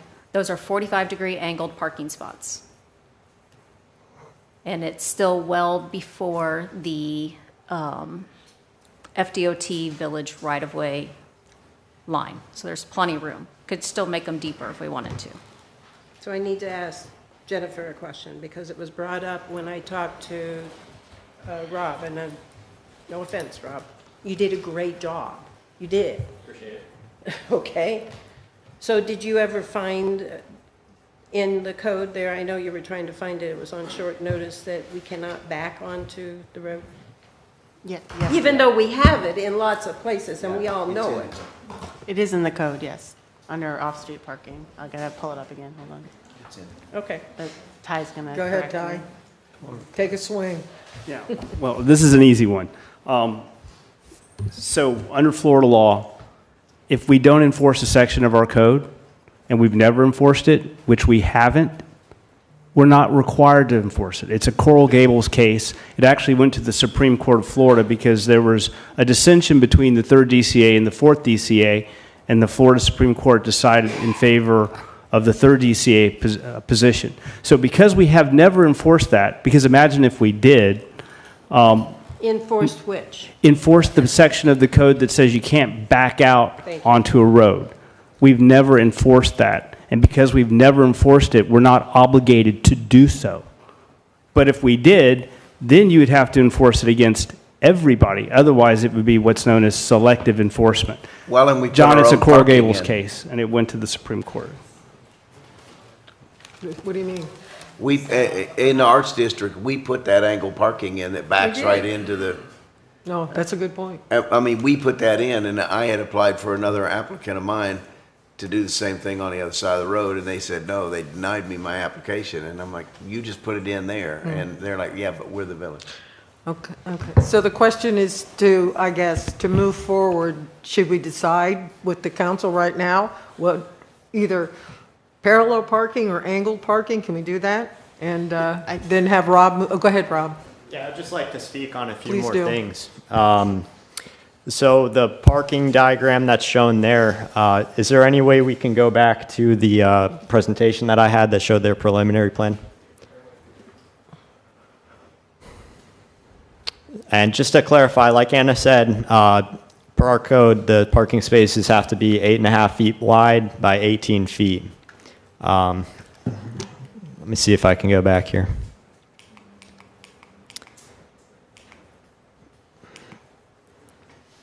So this preliminary plan, you know, in my discretion and looking at things from a safety angle and village code, the way that they have it are perpendicular to the way that a car would pull in. It's a little different from the way that Anna drew it, but what we have here is 18 feet on the driver's side, on the left side of the parking space.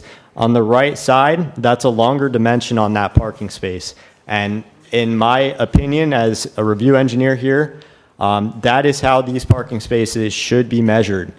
Because ultimately, if not, you may get into a situation where parked cars, a vehicle, an F-250 that's 19 feet long, even though they kept that 3-foot separation, if they cut that angled parking space off and they don't provide the full 18 feet, it can still be sticking out into the road. So I think the big question that we have here are, how do we provide the parking that everyone wants? I agree that angled parking is, honestly, it's easier for drivers. It's better to pull into.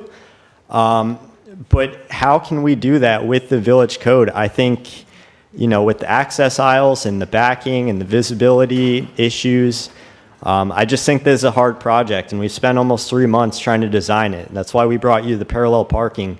I just think with all things considered, cost and safety, that's the best approach, and it does leave you much more room for improvements. In this plan, I know that's not the current plan that Anna drew, but things were not considered, such as utility impacts and clear sight triangles. So that would reduce the number that's allowed by this. Also, you have more impact, more project costs, so more impact into our right-of-way. That lessens the space for planting anything else you want to do there. So there's just a lot that we have to consider. How can we make this work? That's why we presented what we presented. If we need to change it, maybe we have to get with DOT and ask for an easement. I mean, it's not ideal, but in order to make it work with our code, if we really want to do that angled parking, that may be the route that we need to take. But it's, the best option, in my opinion, would be to do parallel parking. Anna, do you want to answer that about the utilities and stuff? Because we talked about, well, I didn't. I talked to Ty about it, but not Yeah, so Ty and I spoke about it, and it was just a really quick rendering, and I told him there's going to be spots that are going to have to come out because we didn't, we know there's utility boxes or stuff like that. So it was just a quick rendering to be able to show it here tonight, that was all. And there's still room to extend further past to the line, which so there's, honestly, in my opinion, there's plenty of room still to do that angled parking like you had it on your first original rendering. But it's just a matter of the will of what's everybody The want to first do. wasn't our rendering. That was also a Thai rendering, so. Ty's not that good.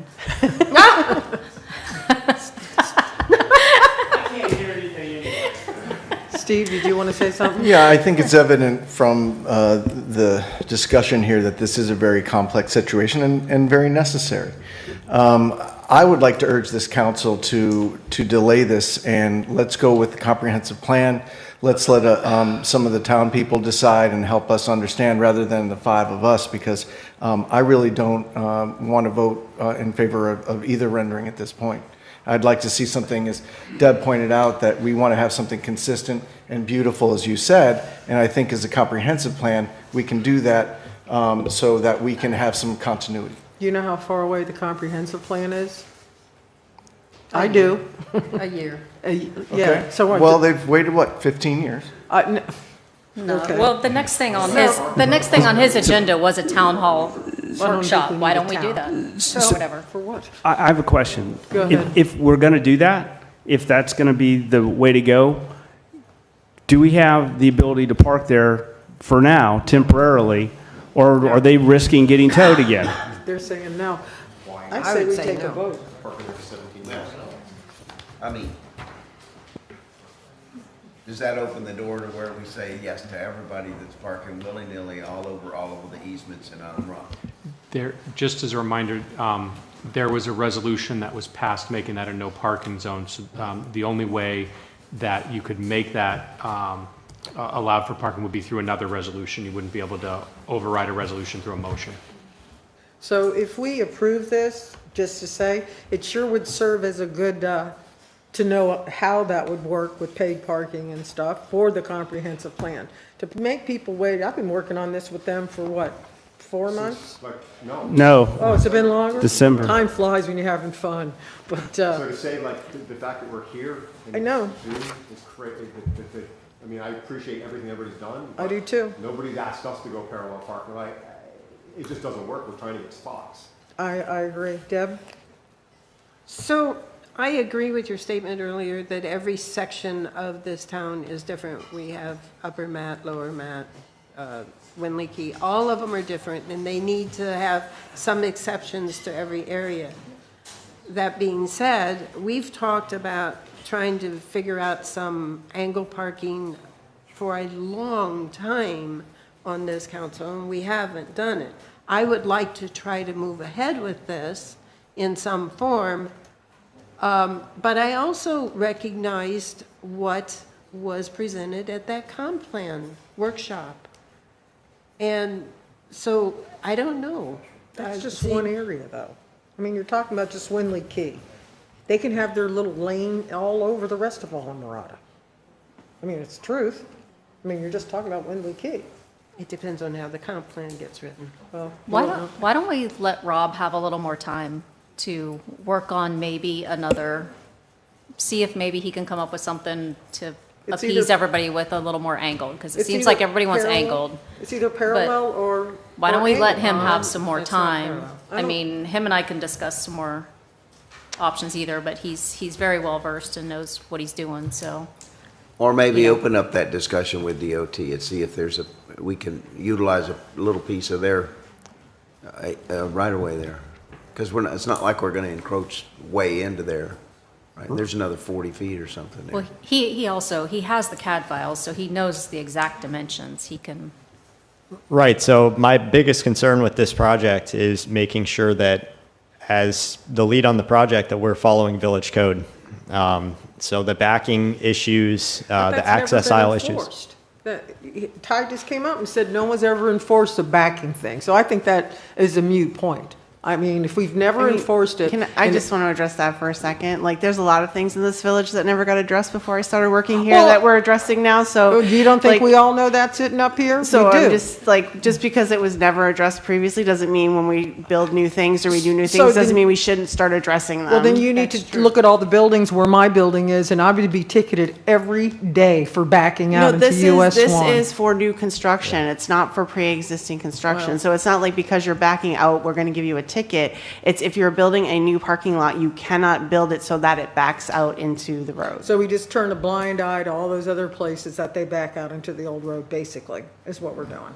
What I'm telling you is the standard is for new construction, is what I'm telling you. All right, so I don't know what else, where we go from here. This Well, is how fun. hard is it to change the code? But, Ty, I mean. What do you mean? There you go. How difficult would to it? eliminate How that.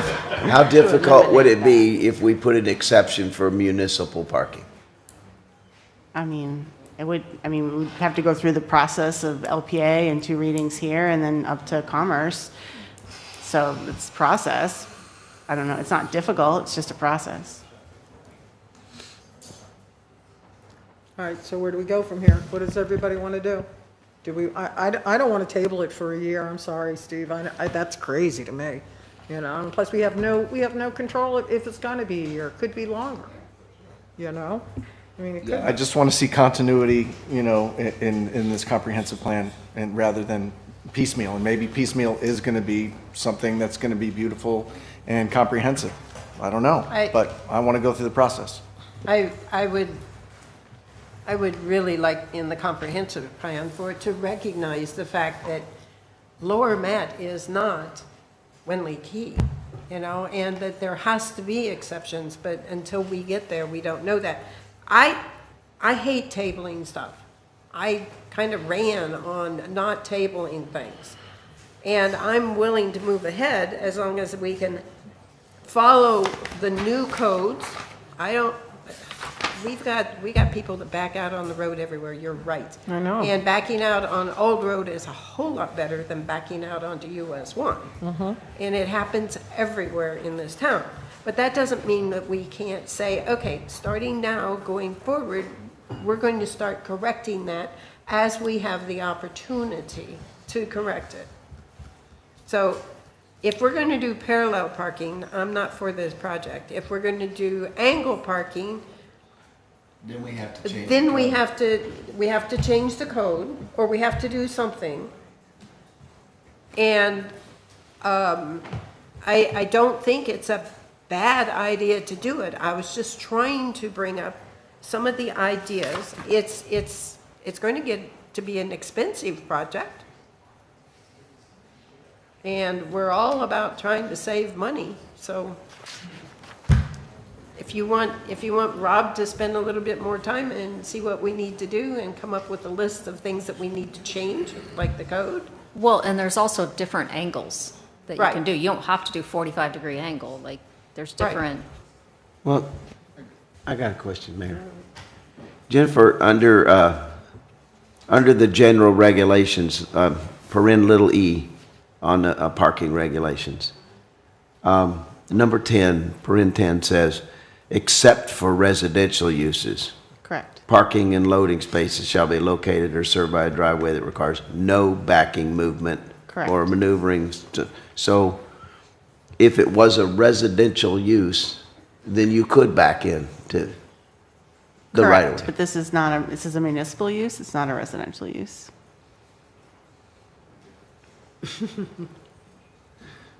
So it would just really be changing one word in that code, wouldn't it? It would be municipal.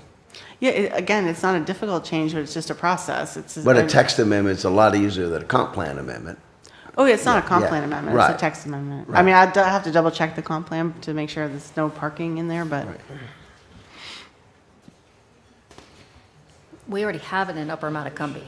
So we've Well, I already know, but allowed it, we've done it, just like you we said. can't direct so- staff to just ignore the code. No, that's what I'm saying, though. You pointed out that. So we already have it in Upper we Matacumbe. did I it. have no problem recommending that we change the code. It's fine. That would then allow for that to happen and fix a problem that's happening on Wimley Key. And utilize the angle parking. So I think we could kill the two birds with one stone, changing this and working through the process of allowing that. So, Can I make a suggestion? go ahead. That we work on that thought, we don't finalize anything yet, but we also reach out to Able City and ask them for their data input that they had on that meeting.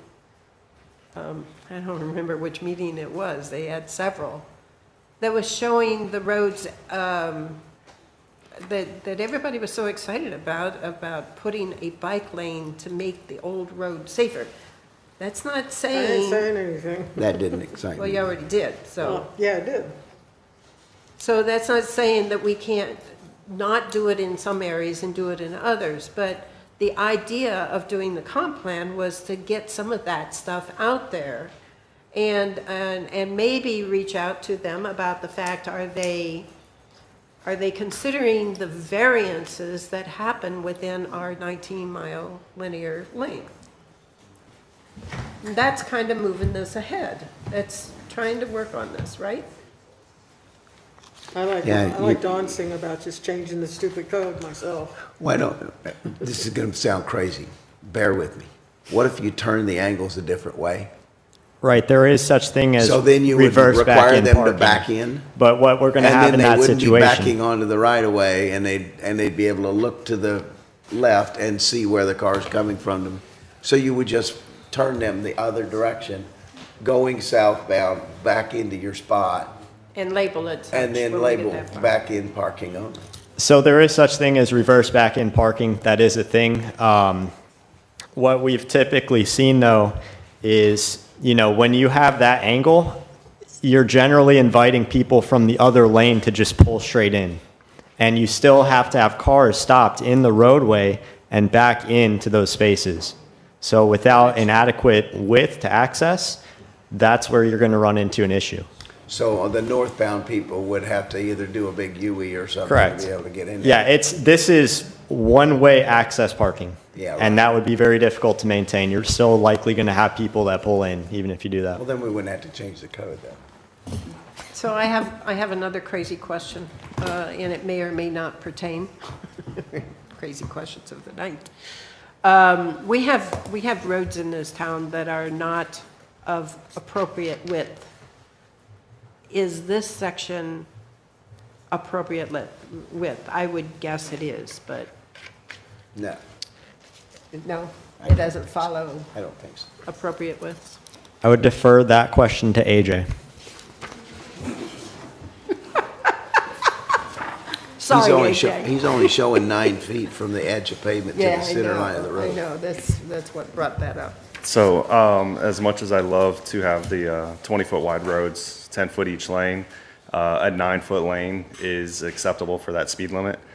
I would prefer it to be a 20-foot wide, especially on as it being the old road, but we do have roads that are 18 feet wide total.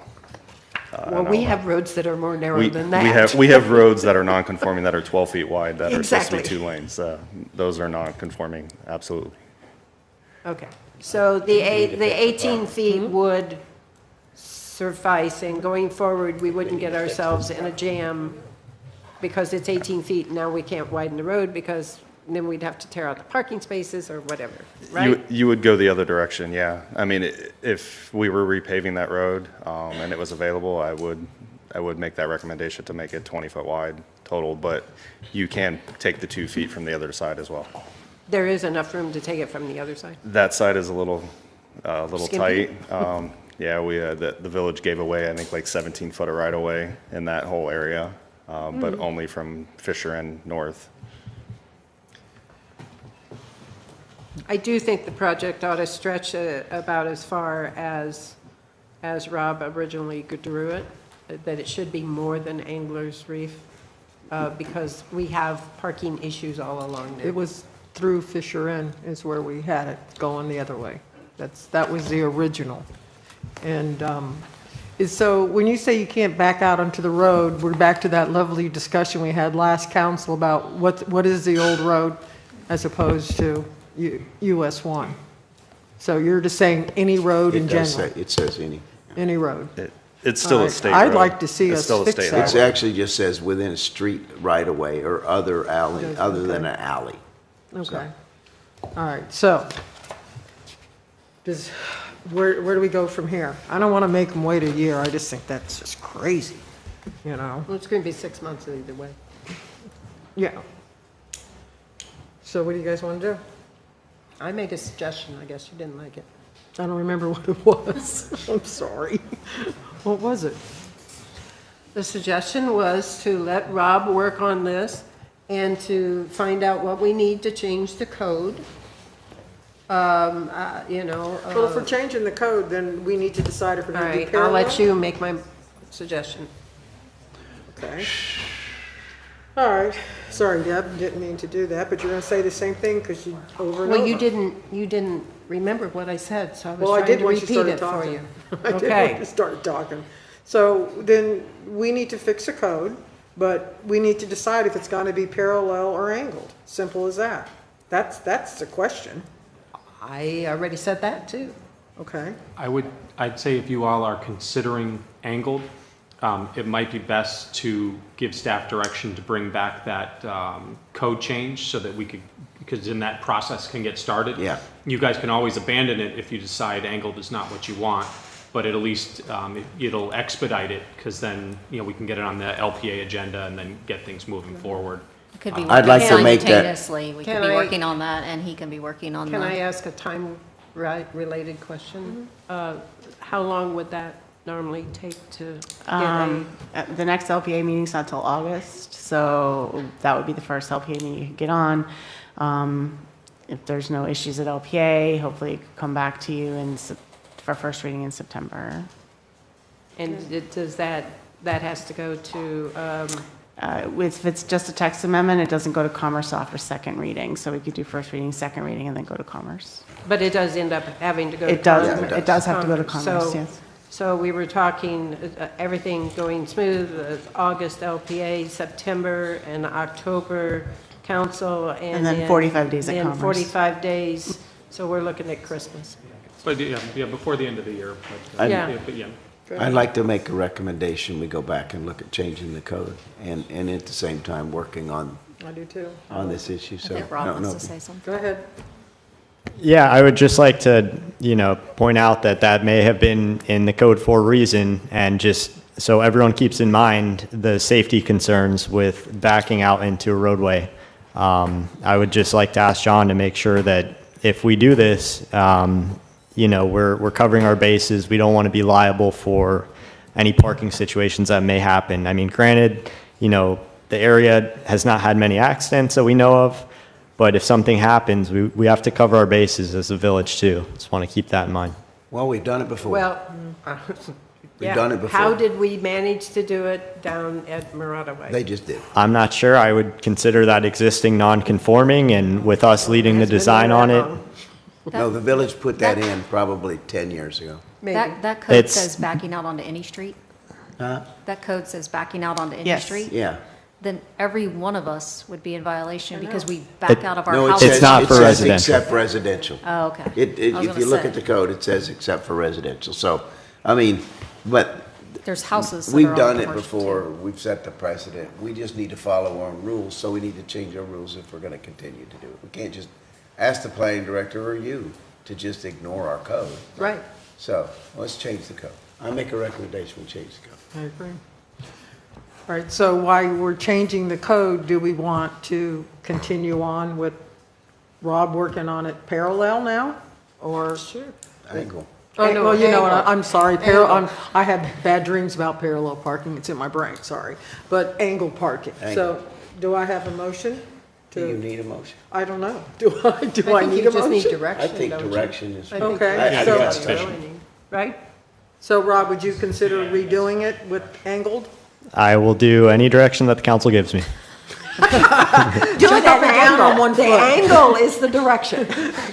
Are you okay with that? Because I don't want to insult you, I just want it to No. look good. No, nothing's insulting to me. I just want to Appreciate make that. sure that we're covering our bases legally and that we're not liable. So And John, I- that's a direction that then we're and I giving? Of do- course. Go ahead. You're fine. You were done. I do agree with, I like that idea of 3 spaces or 4 spaces and then a medium and then in 3 days, 4 spaces, whatever.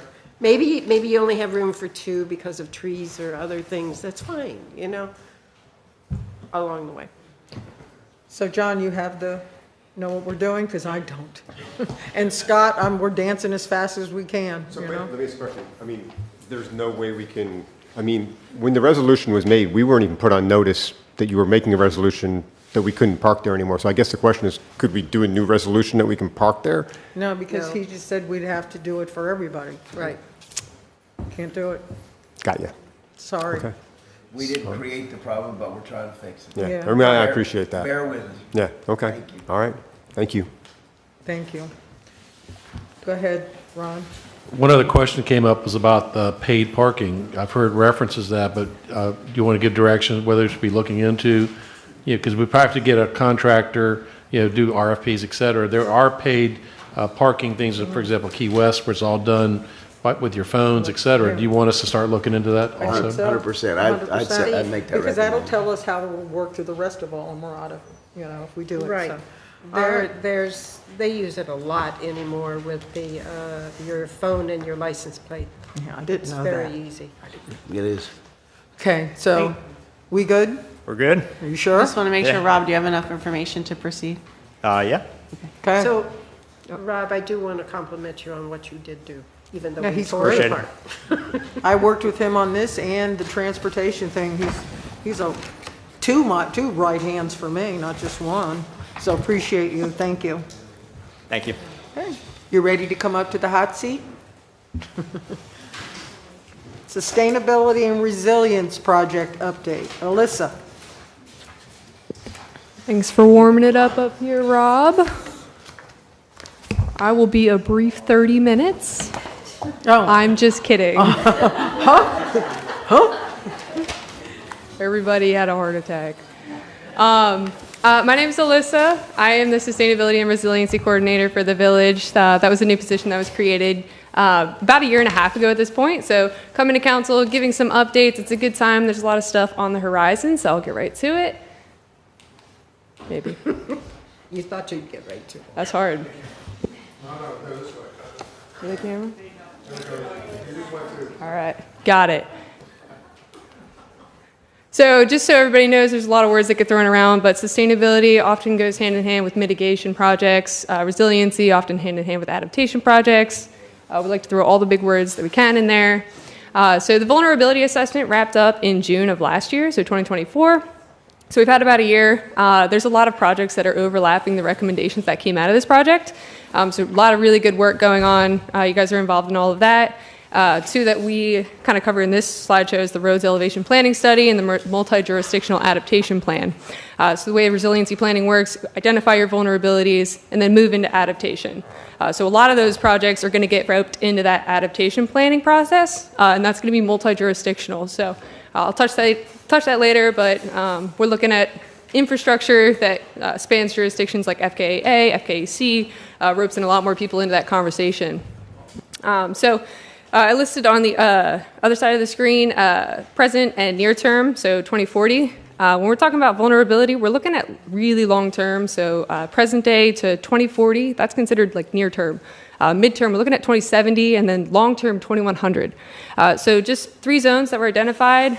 There's some Islamorada properties that are in those zones, including the Machado property, boat ramps, like Blackwood Drive, and parks. And I just list those up there. It's kind of a reminder that this is something that we want to integrate into the conversations when we're considering these. These are part of much larger conversations within the village, within the comp plan, public recreation, usage. So just something to keep in mind as these conversations come up in the future.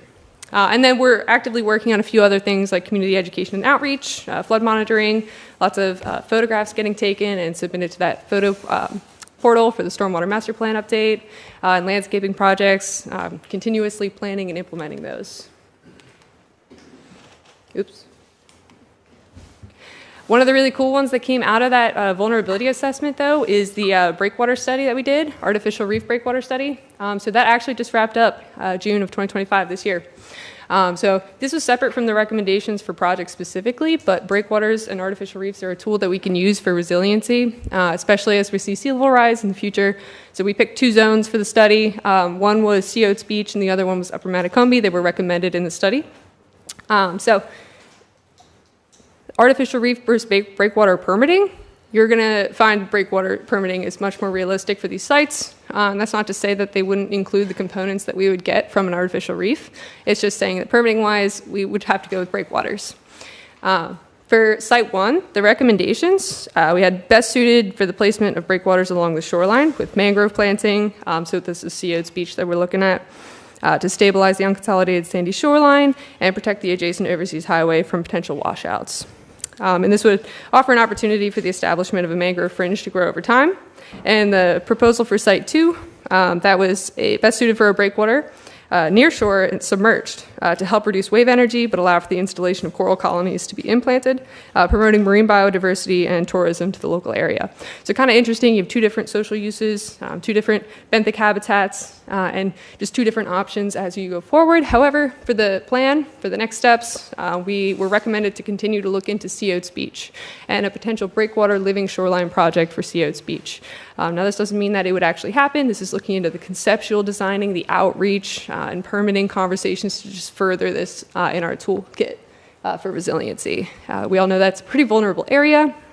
However, photographs on the right side of the screen there show there's a really big, swashy, sandy area that would actually lend itself well to a project.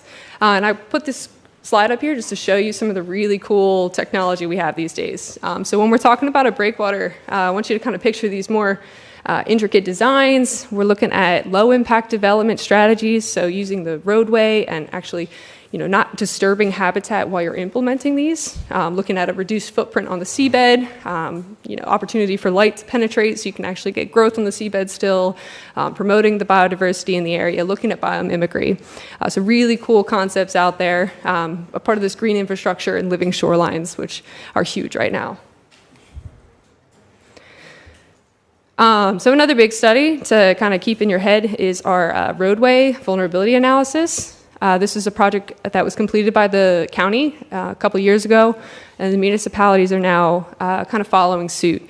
We're doing very similar things to what they had done to make it kind of a holistic, keys-wide, how are we going to adapt to sea level rise? So this is kind of something to just pay attention to. The Monroe County has a lot of conversations going on right now in regards to how they're handling projects, pilot projects, funding for the project's capital, but also the operations and maintenance as well. So there is a website for this, and it's got the Monroe County's plan, and you can look at Alamoranda's plan and kind of follow the updates. But that's not expected to wrap up until spring, a little later in 2026. So you'll hear more about that. We love to work with our neighbors, so a lot of regional efforts, especially when it comes to sustainability and resiliency. So we have lovely biweekly calls, and one of the things that we just got was Monroe County was awarded funding for that multi-jurisdictional adaptation planning. So that'll kick off sometime soon, and that will include an update to our vulnerability assessment. In 2022, NOAA actually updated their sea level rise projections, so we like to follow the most up-to-date science available, but also that was actually changed in statute. So our vulnerability assessment utilized the 2017 projections. They're very similar, however, we want to maintain statutory compliance to make sure that we're available for these funding opportunities as they come up, so they'll be supplying that. Local mitigation strategy is also going on right now. That's a lot more hazard mitigation based, FEMA compliance. However, there is potentially an opportunity for public engagement if you want to follow along with that. There is a website available that's also multi-jurisdictional, and it's got a lot of really good information. So some fun stuff, grants. To kind of go along with the regional efforts, we had applied for Resilient Florida this year, or last year, with the county. So we were granted planning funding. They also have implementation funding. It's getting a very competitive program, but that's what this program was meant for. That's what the vulnerability and adaptation planning was meant for. Another grant that we applied for with the county was the USDOT Charging and Fueling Infrastructure Grant, and that was for electric vehicle fast chargers to make US 1 a electric-friendly corridor. We had our climate summit in Key West in 2024, so definitely felt the pain there when a few people weren't able to, a little bit of mileage stress coming from the mainland. Next fast charger that you can really find pretty easily is in Marathon. So that was something we were looking for grant funding for. We were not granted it, applied twice, but still keeping that in mind. Transportation is kind of a huge sector of our emissions inventory. So, and then some other fun ones that I highlighted in green. Safe streets and roads for all. You kind of touched on this earlier, Councilwoman Deb, but kind of building off that momentum that we had in the comprehensive plan. Meetings, technical sessions for transportation, looking at multimodal safety for all road users. So cars, pedestrians, bicyclists, public transit, everything. This is a grant that Key West is working on. They got it 2 years ago, and Marathon also got it. It's a planning grant. You would come up with a safety action plan, and it's a first step. They have a very high award rate, so an application's already drafted, ready to submit it in a couple weeks. If we receive funding, we would put up 20% of the local match, and we would also submit an ordinance for like a Vision Zero ordinance, and that's saying we are prioritizing safety, and we would kind of work through that. So it's a really great step because then you can follow up with in the next years with supplemental funding and demonstration funding. So, and then implementation funding as well. And then energy, another big one. Key West is doing a lot of good work in energy right now. They have a 10-year plan. So we have a lot of good energy components in some of our sustainability planning materials. And this would be something that kind of follows up. The partner that's working with them, they help us out too with SSDN. So they're kind of helping coach us through whether or not we'd be a good fit for the program. That would provide a strategic energy plan. It would give you 4 to 8 months just to do some planning, give you some guidance, see if there's a good opportunity to kind of find a deep dive into a different track. And they like to expand where they're working. So we kind of have the lower keys covered, looking at the upper keys. That's coastal communities and rural communities, places that are under a lot of stress from natural hazards and stuff. So just some interesting stuff we got working on there. We'll keep you updated on those. We are part of the Southeast Florida Regional Climate Change Compact. So that's West Palm Beach, Broward, Miami-Dade, and Monroe. And these kind of set the tone for different planning, strategies, recommended actions for local governments, as well as they provide us resources. So one of the big ones is the Regional Unified Sea Level Projections. So sea level rise affects different areas around the world differently. So down here in the southeast of Florida, we kind of have a technical team that takes all of those projections and spits out a report for what we would be using down here.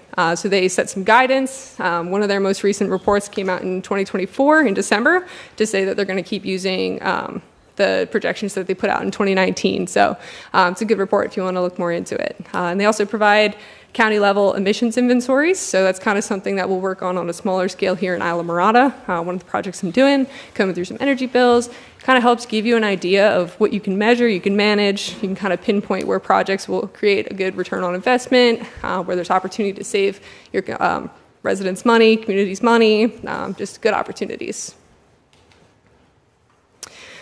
And then some fun stuff just to fill in between all of that. Community partnerships. So we have a new program with the SOS Foundation to include Isla Mirada in their community supported agriculture program. It's been a big success. It's going on right now. So if you're interested in that, you can look into that. iCare partnered with them. We hosted a cleanup at Seotes Beach for the turtles. It was a huge success. As well as spotlighting our local businesses and some of the sustainability that they're incorporating into their business plans, as well as collaborating with municipalities and some stuff here at Founders Park. So don't need to read through all of it. A lot of it comes up in the newsletters. However, there is more stuff that I'm constantly working on. It covers a large swath of things. So looking into gray water recycling, energy and emissions, digital tools, such as Forerunner, which is our current platform for stormwater and floodplain and sea level rise viewers. So just kind of building off some of that momentum. And so if there's anything that you would like me to incorporate that I haven't covered, I am happy to do so. I find that hard to believe. I don't know. I think you got it all. Anybody have anything? Go ahead, Steve. Yeah, I just want to thank you for this. I think this is really excellent work, something that we can really start to look forward to implementing. And is there anything that you know that the council can do to help you in what you're doing in terms of being more competitive for some of these grants, or what? Is there anything that immediately we can do to help you out?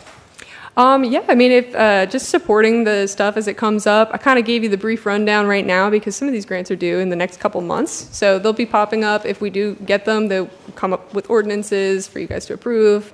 And a lot of the stuff going through the comprehensive plan, it's really good timing for this. So they can kind of integrate those things seamlessly. So that's, yeah. Thank you. Off Any the other top of questions? your head, do you know, I tried to read it and I think I got it, but when the Southeast Regional Conference is, it's December the... This year it is December 16th and 17th, and it is in West Palm Beach. So I will be attending, and you guys are more than welcome to attend as well. We'll find it in the budget. It rotates throughout, so we were in Key West this past year. It's going to be in Broward the following year, I believe. Go ahead, Don. Thank you, Mayor. I love the idea of the breakwaters offshore.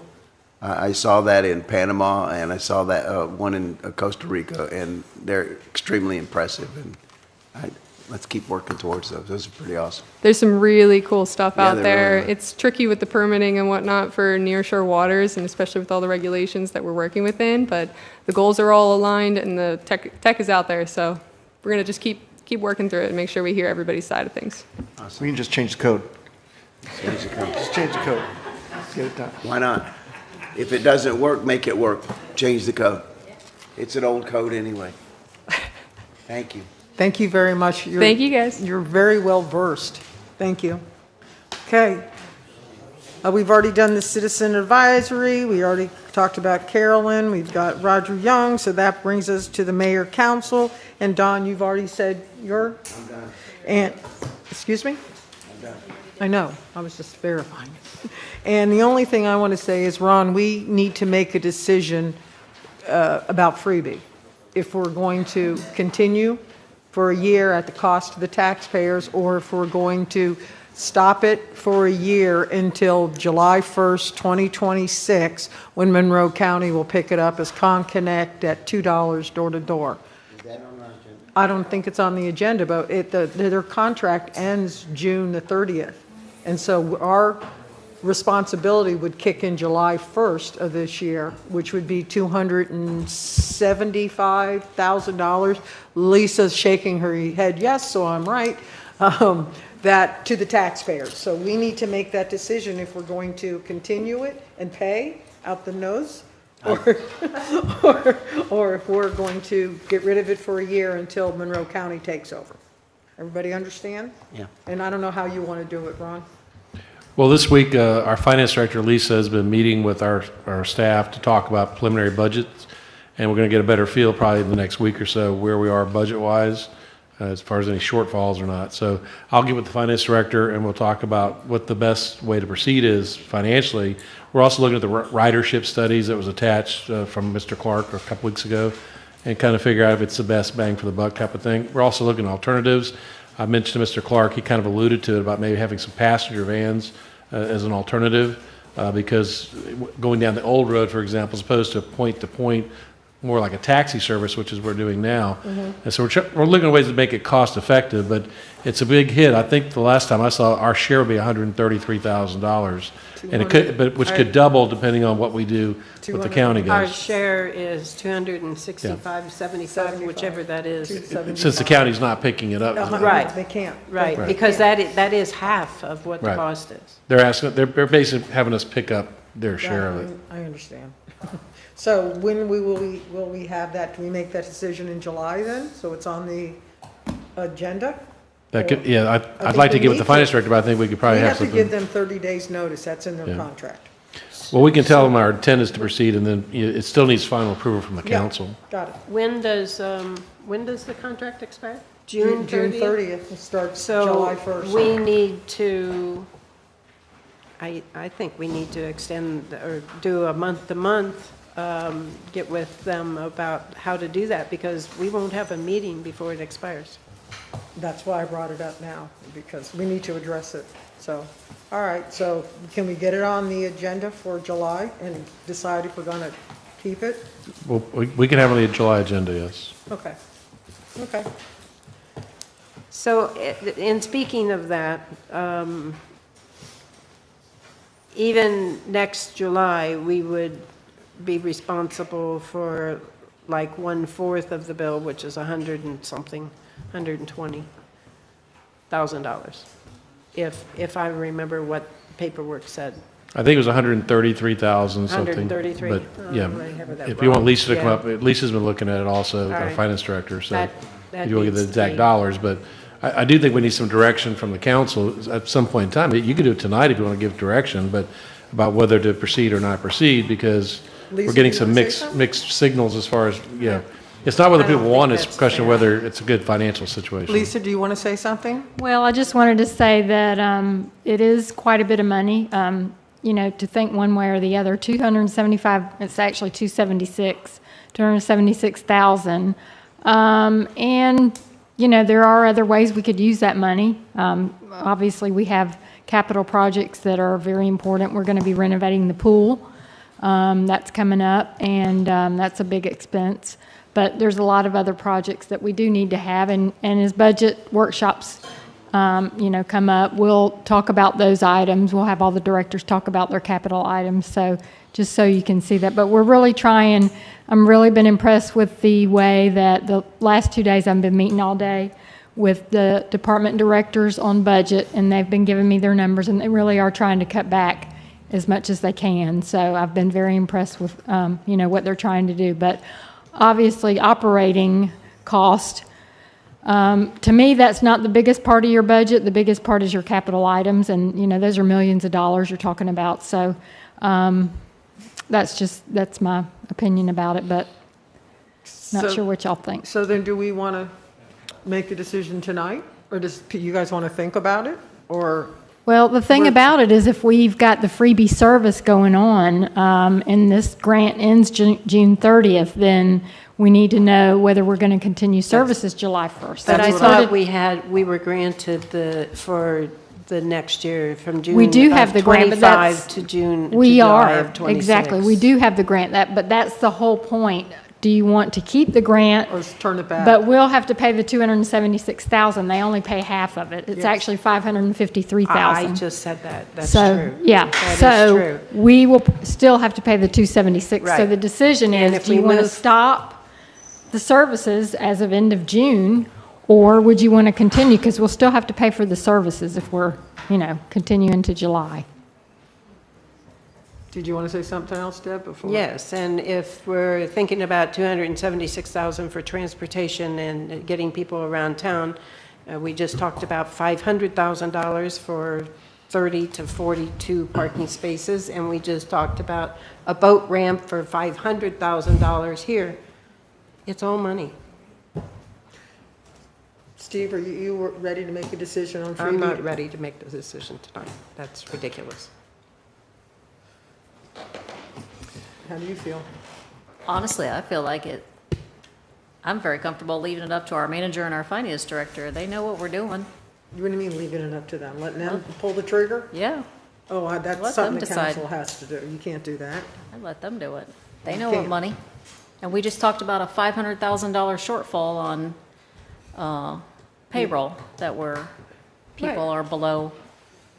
And what do you want to do? I mean, to think about it we still have to give them a 30-day notice, plus the grant would have to go back, but you would know this.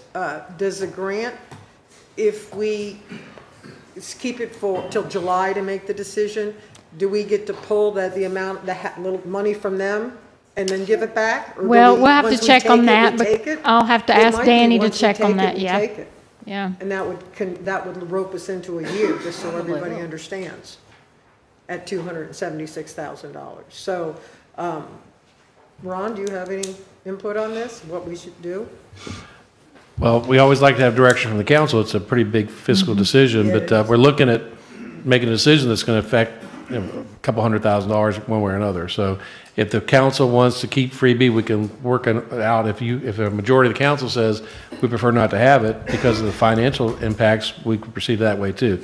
We haven't taken a position either way because we wanted to try to figure out, number one, our budget situation, but number two, what does the council want as far, you represent the citizens, 100%. and if you think that it's worth the money, then we'll look at She was keeping trying to it. push it off on you. No, and So- I'm saying if you want us to do it, we can do it. Budget stuff coming up. Right. We don't know where all of our numbers are lining up right now, so.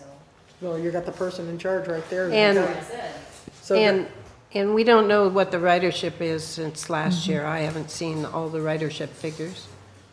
We have a lot of people that are using it, and it did increase when we added the cars. Don, do you have an opinion on waiting or doing it now? I don't want to put us on the hook for something that we're not going to use. But I would like to, it's not on the agenda wanna and I do it haven't been able to Thursday? study it. Can we make a decision Thursday to give everybody till then to think about what they want to do? With that, Yeah, that would help me. would that I be can okay? talk to Can we enough do that? people. John, Ron, Don, somebody? Yeah, you can continue the I think discussion if wanna that's do what you that? it want. should be on the agenda, so if we could do that, we'll just amend the agenda and add Well, I that. knew it was coming. I was sort of surprised it wasn't on the Okay. agenda, but I've been working with Richard, so I knew you guys Yeah, did. you stay up on that traffic. Yeah, I will. So let's bring this back up Thursday, and we're gonna decide whether we're gonna keep freebie I'd for like a to year at 276, or get rid of it for a year and wait till July 1st, 2026, when Connect will come in and we're done. So, No, we're not done. We will get charged. well, you don't understand what I'm saying. We're not carrying the whole thing. Well, we're only carrying half of Well, it. Okay, everybody here has an opinion, so we'll just wait till Thursday night and we can vote. We can add it, do you want us to add to mayor council communications On on Thursday. Thursday night? And go ahead, Steve, you want to say? I'm just wondering, because I thought I got an impression, was there any sort of risk involved if we don't have a continuous program into the Connect program? I kind of got that feeling too with Richard. He didn't know. Right. He doesn't. He hadn't looked at it. I He don't didn't think. really mention it, that it would hurt one way or the other. All right, well, maybe staff or someone can contact him to track that down He before just said he Thursday. didn't know. He doesn't know how, it could do Oh, he nothing. can't find that out. He Can, He said he wouldn't know. He Okay. wouldn't know. So, okay then, so we'll just move this till Thursday? Yeah, because we had on the agenda tonight, general transportation update and freebie discussion. I was hoping Mr. Clark might give more clarity, but he said what he said. But I think we can carry it over to Thursday and then get direction from the council on Thursday, Okay. 2 days from now. Okay. All right, John, showtime. Now, we're on to section Roman numeral 7A, which is an update on the fills from Yes. Public Works Director, Mr. Engelmeyer. But it says village attorney. I thought you were supposed to read that, not me. Go ahead. Hey, AJ, what's up? Good evening. So I'm just going to give an update from the last meeting where we're at. It's got a little bit more information, but our portion of our project that we've done in the fills, things that are still pending are the striping and the RPMs, the reflective pavement markings, and then we will be complete with our portion of that project. Also in the fills area, FDEP is currently working with DOT in the village. They have 2 locations that they want to have kayak launches, and those include the Indian Key fill on the bay side and Lignum Vitae Key fill on the ocean side. So they're working on, they kind of have some small renderings as far as what they're looking for. They're engaging an engineer so they can actually get some design plans, and we'll be presenting those to Islamorada and to DOT to move forward with that portion of their project.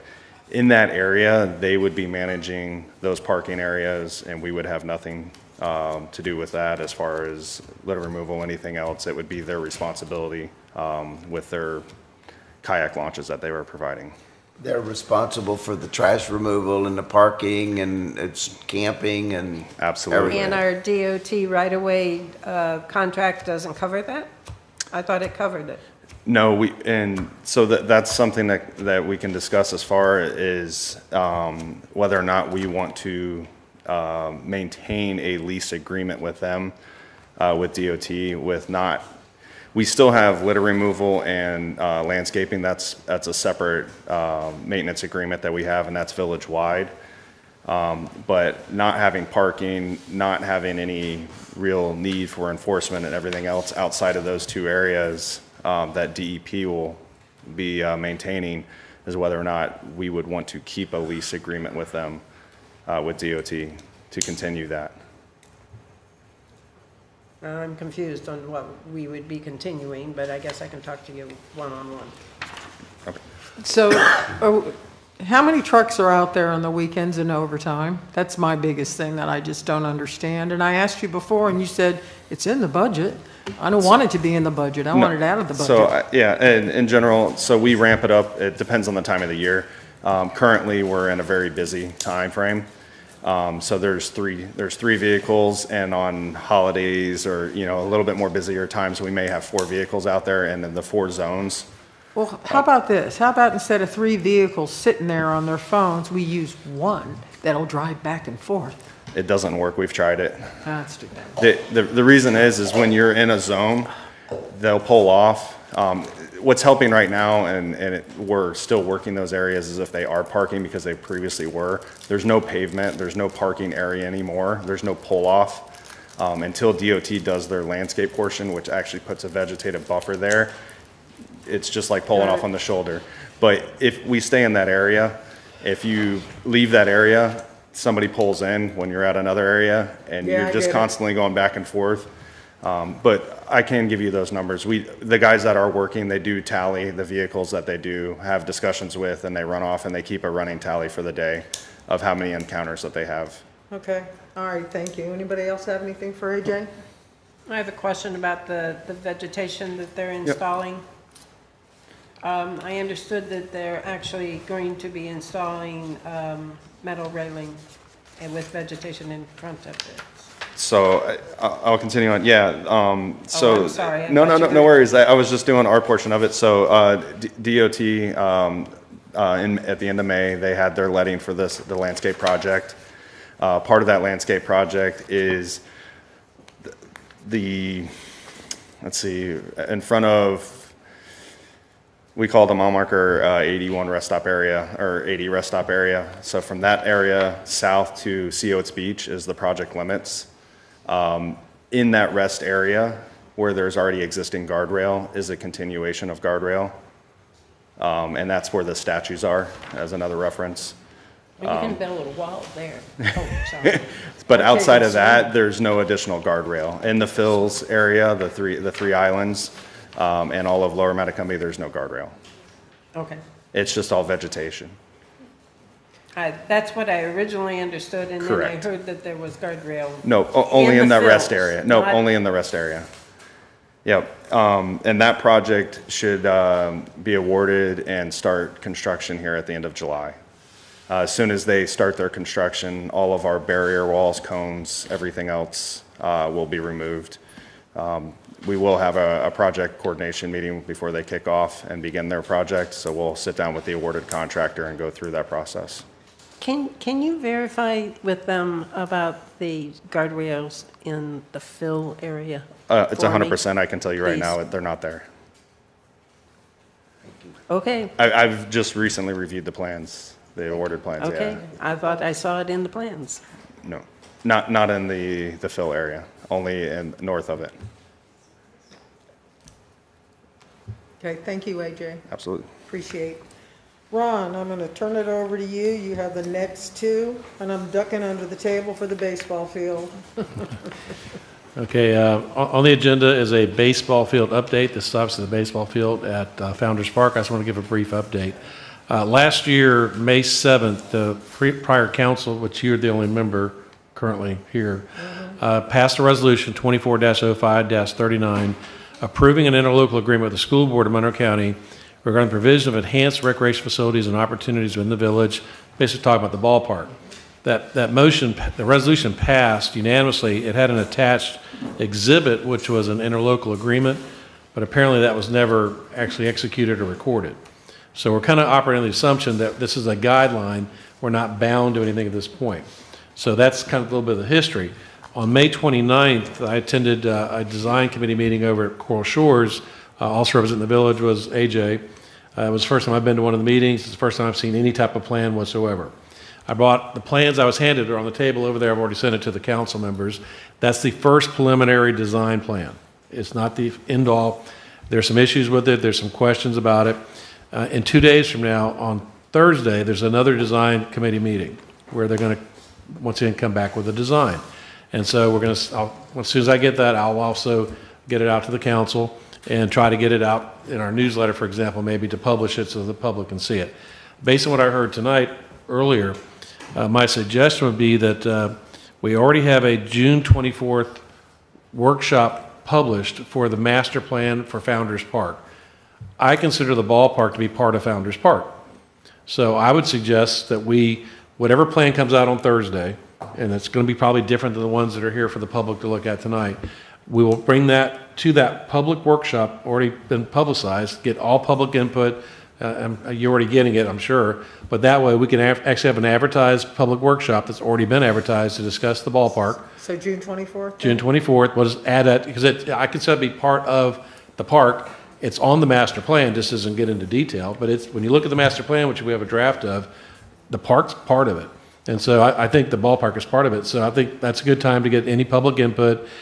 It's just, now the timing is a little odd because it's the same exact day as the school board is tentatively scheduled to look at it. So it is what it is. We'll see what the school board does that earlier that day, but I think you wanted public input. That's a great time to get it, along with the rest of the park amenities, et cetera. So that's June 24th. On July 10th, we have scheduled, according to the chair, a Parks and Recreation Committee. And so the next step would be to, whatever is said on the 24th, take that public input, have that considered by our Parks and Rec Committee on the 10th, and then at that point, depending on what happens, we can either put it on the agenda for the July, council meeting or not, because we don't know what the school board's going to do. We have two kind of ships going in the same direction at this point, but it could divert, because I don't know what the school board's going to say. The only two conditions I had, which have been met, were number one, no trees are affected, and if you see from the first plan at least, that's the case. They've purposely moved the fence line in just to get away from that. And the second was there will be a written joint use agreement. There's previously been a baseball license agreement in the past that had specific days, for example, the baseball season. We're going to do that again to make it really clear that we still own the ball field and we're going to have use of it when we want it, but in conjunction with the school district. Some other issues are who pays operating expenses, for example, utilities. There's some details to be worked out. The other thing is, what facilities do we want there? For example, the initial plan shows a concessions area. Some council members have told me they like that. Some people have said they don't like that. It hasn't been decided, but once again, it's their plan. That's not our plan. There's also discussion about how many bathrooms, whether it needs to be a coach's room or not. There's some also requirements by the high school association that I've asked some of the coaches to verify what we have to have there, or what the school district would have to have there with our consent. So I think there's some things out there. And I'm leaving off the big issue, which is grass versus artificial, because at this point, it hasn't really been discussed that much. I think there's been some assumptions at the school district level, but we have not, as a body here, given any direction one way or another. And I've heard arguments, very good arguments on both sides. So my point would be on the 20, I think the next step would be the next step is Thursday to get the latest plan from the design team over at the school district, which I'll get immediately out to you and hopefully to the public. Then on the 24th, we'll have our public workshop for the master plan for the park, include the baseball field in that for anybody in the public that wants to come in and tell you whether they want a concession stand or not, for example. And so food trucks, they've already heard those ideas. Then at that point, once we get the public input on the 24th, we'll also know where the school district's heading with the school board, and then we can go from there. But it's kind of hard to predict because I don't know what the school district, for example, could not take it up. They have a meeting, I think tonight, they're going on about the new school superintendent. They have not confirmed that contract, for example. So I don't know what direction the school district's going at this point, and they're getting input, I'm sure, like you are, both good and bad. And so I think that's probably the best plan at this point, unless you have further direction for me. I would say let's target the June 24th master plan workshop that's already scheduled, add the baseball field specifically to that discussion, and then get whatever public input you want to hear. And obviously, you're welcome to attend because it's a noticed workshop, but it's mainly for to get the public's input, I think is what you're saying. You just want to be there to listen, and I'm assuming it's been published, so it's okay to have the council members there.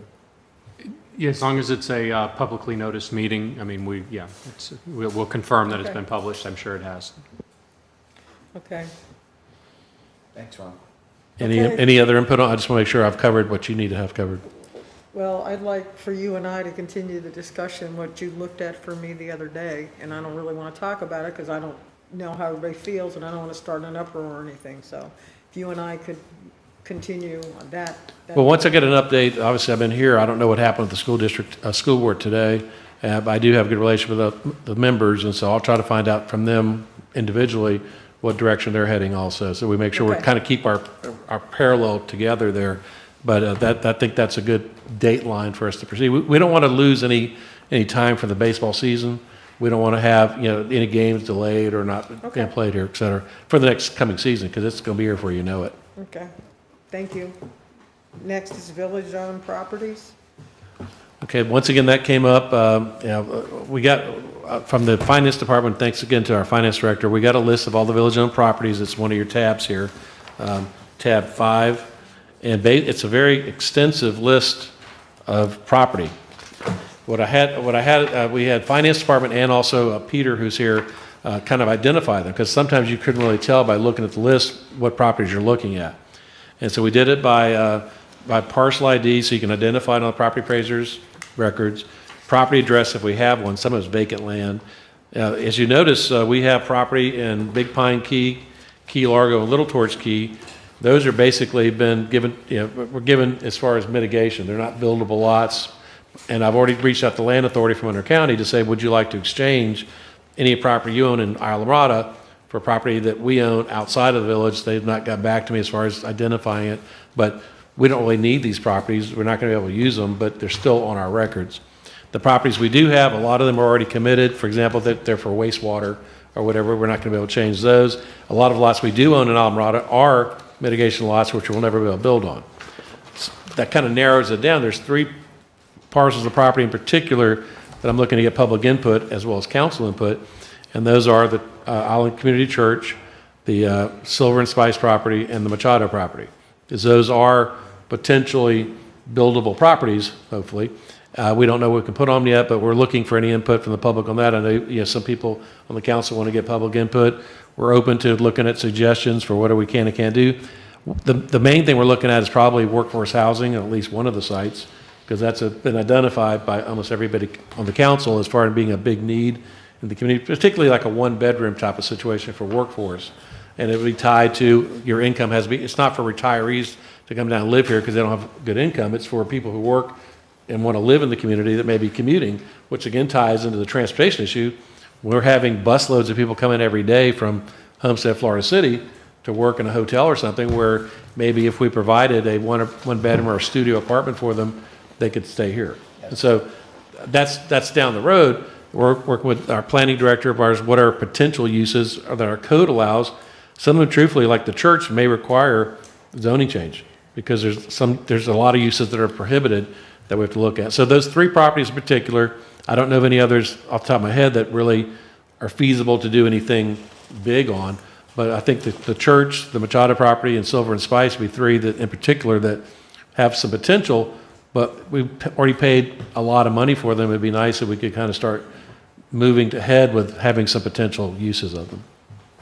Questions? Don? Are any of those ideas addressed in our upcoming comp plan? Well, Jennifer's going to give an update. I've asked every week now, where are we with the comp plan? It's still several months away. If you want Jennifer to address that now? About when I think she's going to talk about Thursday. She's been having discussion with Able City East, so I'm sure she might know if there's been any discussion about those. About those specific properties? Yes, ma'am. I do know that they were looking specifically at Island Silver and Spice, and they were making some potential renderings and proposed comp plan changes to accommodate the renderings based on what they heard at the charrette when they were here that week. I don't think they were looking at Machado specifically or the church specifically, but I know Island Silver and Spice was on their list. Yeah, I thought it was. Okay, thank you. Thanks, Jen. We good? Okay. And I'm supposed to talk to you about tab 6 and not Peter to start with, you said. Well, we had direction, obviously, from the council that finding boat ramps for the public in general, but our fishing guides specifically, was a priority. And looking around, I personally looked around and saw the Blackwood Drive being used as a boat ramp. I mean, it was I actually saw a boat being launched there. It was not a good situation. So we started looking into it, and I asked Peter, who was going to give a presentation, to say, what is the feasibility? Well, it came back that it's a lot of issues. Number one, neighbors. I'm sure they all called you too. Both residential and commercial neighbors have problems because of parking. There's no place to park the trailers, et cetera. We also had some environmental issues with what's out there when you get in the water. Also, the ramp is not suitable right now to be a ramp. It's kind of an access point, but it would have to be deepened. There's a lot of things you'd have to do. We started looking at the cost of it. It's in the hundreds of thousands of dollars. So that's the bad news, is that I don't think, my recommendation is that we not proceed at this point as a boat ramp, and that we have some other things we can do with it, access for kayaks, et cetera. The other thing that the good news was, because we started looking at it, we had the sheriff's department go down there and take a look, because we had a lot of complaints from neighbors about what was actually going on there now. Yeah. And it turned out there was a lot of problems there. And I want to commend Captain Quintero. She was here. I think she may have taken off. But they went down there and they took a lot of pictures. I think I gave them to you guys as far as what's going on, what has been going on there. So they made an effort to clean it up. They're going to do more enforcement. AJ's done a good job of having a plan of how we're going to keep it under control, trash-wise, et cetera.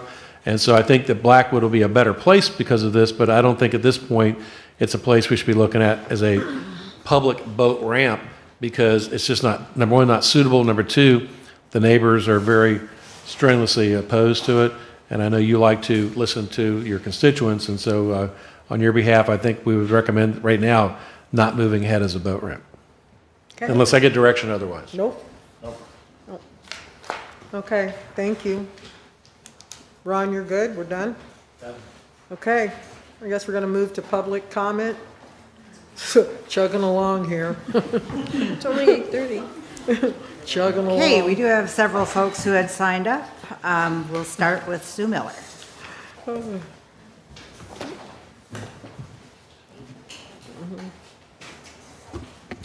Sue Miller, Lower Matacumbe. Well, 8:33, 3 hours of no discussion by the public for some really important things that you've been talking about. I was a little shocked to hear that parking on the right-of-way at a specific location might cost taxpayers $500,000. I almost got killed trying to pull out of a condo on Sunday because there was a truck pulling a boat at Lazy Days parked on the shoulder. You couldn't, Sunday traffic going north is pretty heavy. Trying to pull out of there, you could not see the northbound lane of traffic because of this truck parked on the shoulder. You had to get into the lane of traffic to see if there was a car coming. And so you know, parking in the right-of-way is a really important issue. The fills, I am still confused. We have no lease. The lease has expired. We're still sort of, I don't know what we're doing. The freebie contract, I just don't see where the freebie contract is going. You know, the fact that we have a contract expiring the end of this month and it's not on the agenda to address it is just appalling to me. Baseball, I've heard so many different stories about what's going on with the baseball field. I'm just totally mystified. I was always under the impression that the village, as property owners, would have the choice of telling the tenant what elements we want on the baseball field. And now it looks like the design is well underway and we haven't seen what the elements are until tonight, you know, and we see a dressing room for umpires and all sorts of things that have never been discussed. So it's pretty amazing the things that I learned tonight in the 3 hours preceding public comment. And I thank you for letting us talk at all. Thank you. Okay, next is Captain Ed Davison.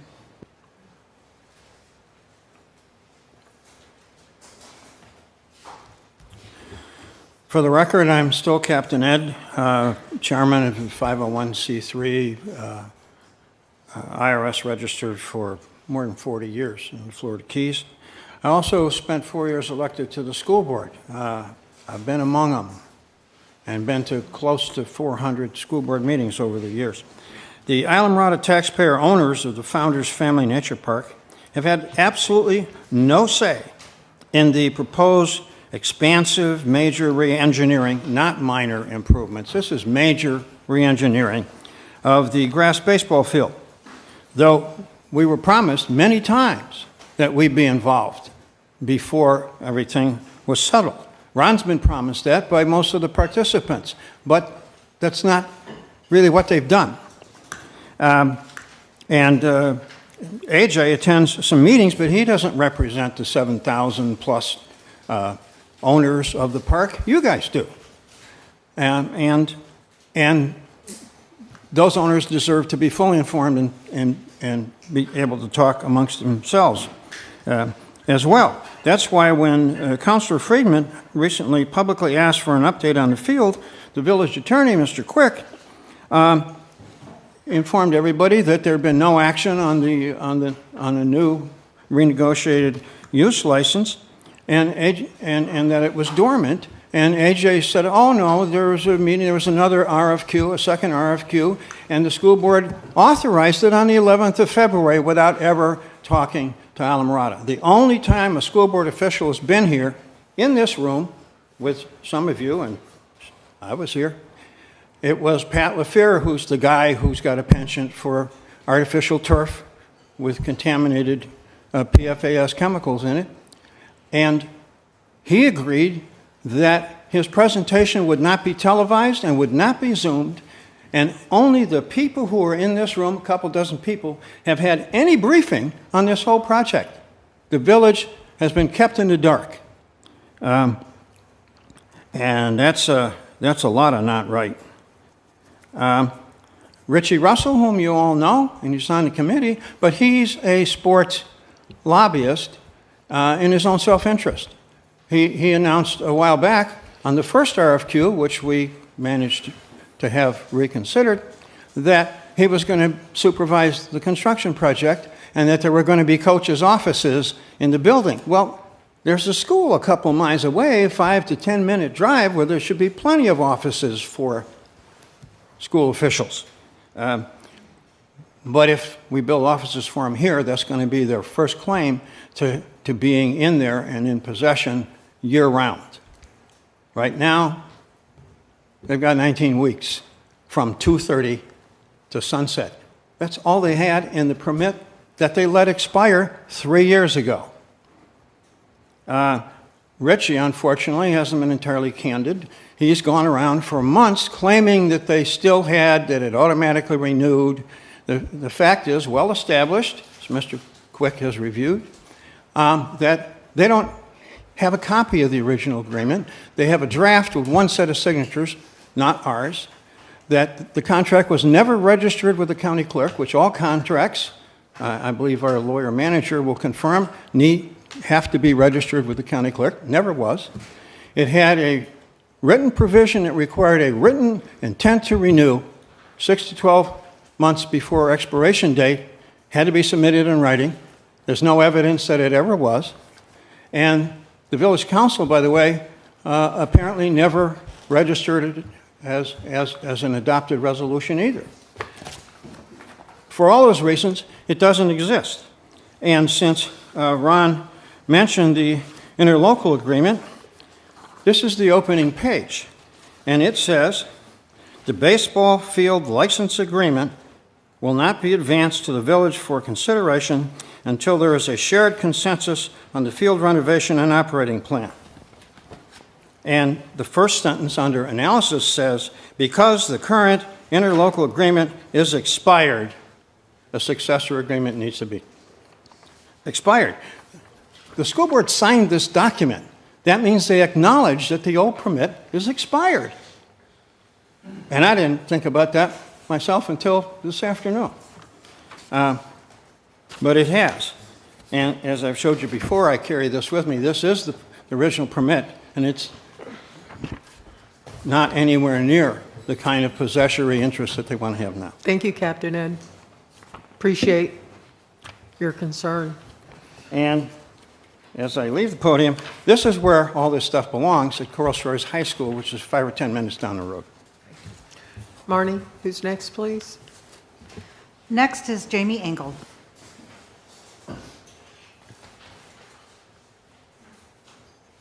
Good evening.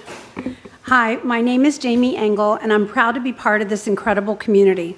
I'm here tonight because I care deeply about our young people, our parks, and how decisions are made that affect all of us. First, I want to celebrate the Coral Shores High School Hurricanes baseball team. They recently became the 2025 district champions, an incredible accomplishment. They ended the season with 19 wins, 5 losses, and 1 tie, with a phenomenal 12-1 record on their home field right here at Founders Park. There's no question that the current field needs better maintenance and upgrading, but clearly it already is supporting high levels performance. I truly believe that upkeep, not replacement, with artificial turf is the solution. I have no objection to improving the field conditions. However, the proposed plans go far beyond maintenance. It includes replacing natural grass with artificial turf, also being called hardening the surface, constructing a multi-use concrete facility with locker rooms, coaches' offices, concession stands, fencing, bathrooms, and bleacher seating for up to 300 spectators from something that we read.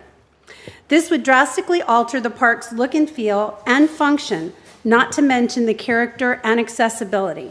Founders Park has always been a shared space. Shifting part of this park to a facility that may be closed to the public except for school and/or community-related events could impact how the community is able to use and access this space. It would no longer be a shared green space for all residents, but a specialized facility that limits access and changes the park's identity. Even more troubling is the shift in control. Though the school district does not own the land, they're planning to invest $5 million into Founders Park. In practice, this turns a village-owned community park into a school-run facility. Comments from recent school board meetings suggest momentum is already building. They've chosen an architect, they've had a meeting with the construction manager and the design team, which the village public works director is part of. And when asked for an update at a recent school board meeting, Patrick LaFair from the school district said he feels there is more support now based on the makeup of the village council versus the prior village council members. That implies this decision is being driven by political opportunity and not community consensus. I want to be clear. I fully support a major investment by the school district in all of our Upper Keys youth. I absolutely agree that creating spaces for kids to stay active and engaged is a positive step for our community. I am all for building this upgraded type of facility for our high school athletes, but it should be built on school-owned land, not on land that belongs to the taxpayers and residents of the village of Islamorada. Before anything is approved, I believe the village and its residents deserve clear answers. What protections are in place for public access? What authority does the village retain? What is the actual benefit to the residents of Islamorada? Ultimately, we all want the best for our youth and our community, and I believe with more conversation and collaboration, we can find a solution that supports both. Agree with you 100%, and thank you, Jamie. Next is Mr. Barros. He may have left. Lucky. Imagine. Next up would be Dr. Harold Dalton.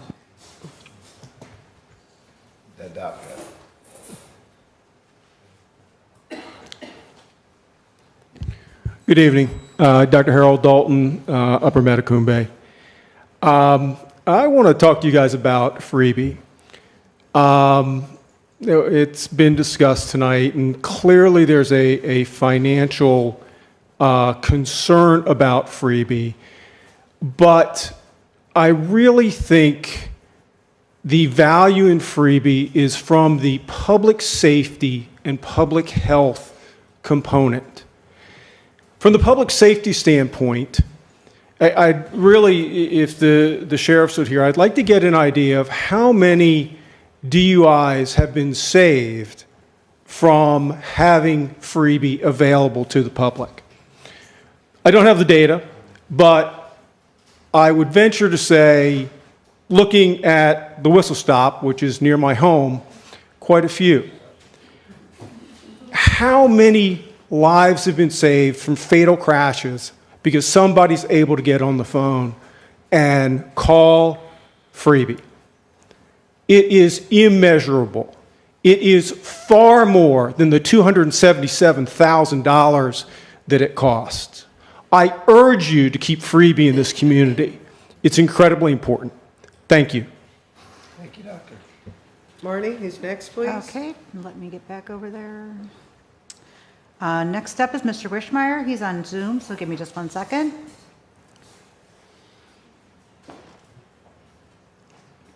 Okay, Mr. Wishmeyer, go ahead. You've got 3 minutes. Yes, thank you very much. Joe Wishmeyer, Plantation Key.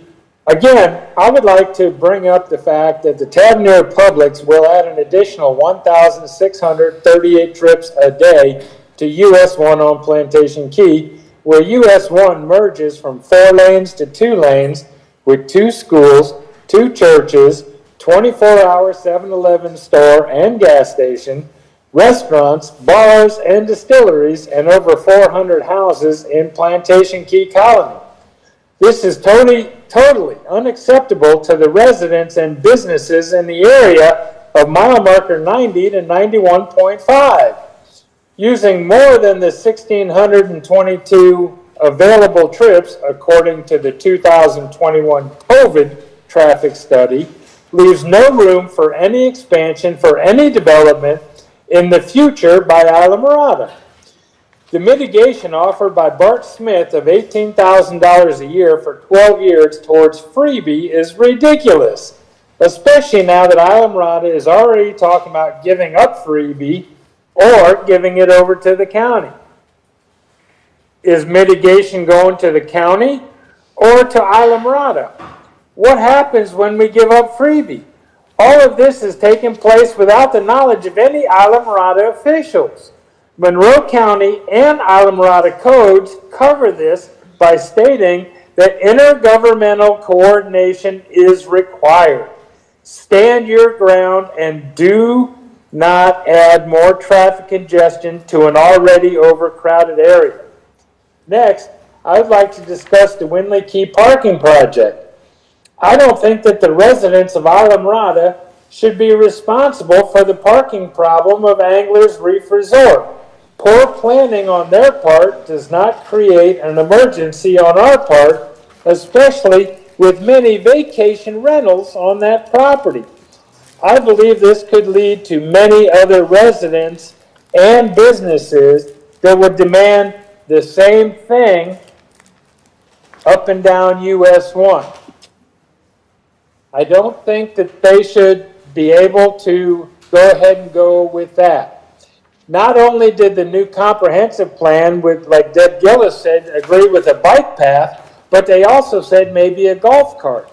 That would be great for Islamorada residents to go up and down and not have to use their cars in a golf cart. As far as the fills go, I don't understand any reason why one truck can't go up and down and enforce the rules. I don't know how much enforcement that they actually have, since I've seen illegally parked cars by where the trucks actually are. Workforce housing is a very, very important item, and I hope that it doesn't get confused with affordable housing. We certainly need one-bedroom or studio apartments, and I hope that you agree with that and continue on that path. Thank you, Joe. Thank you. Marnie? Next is Jonathan Lindback.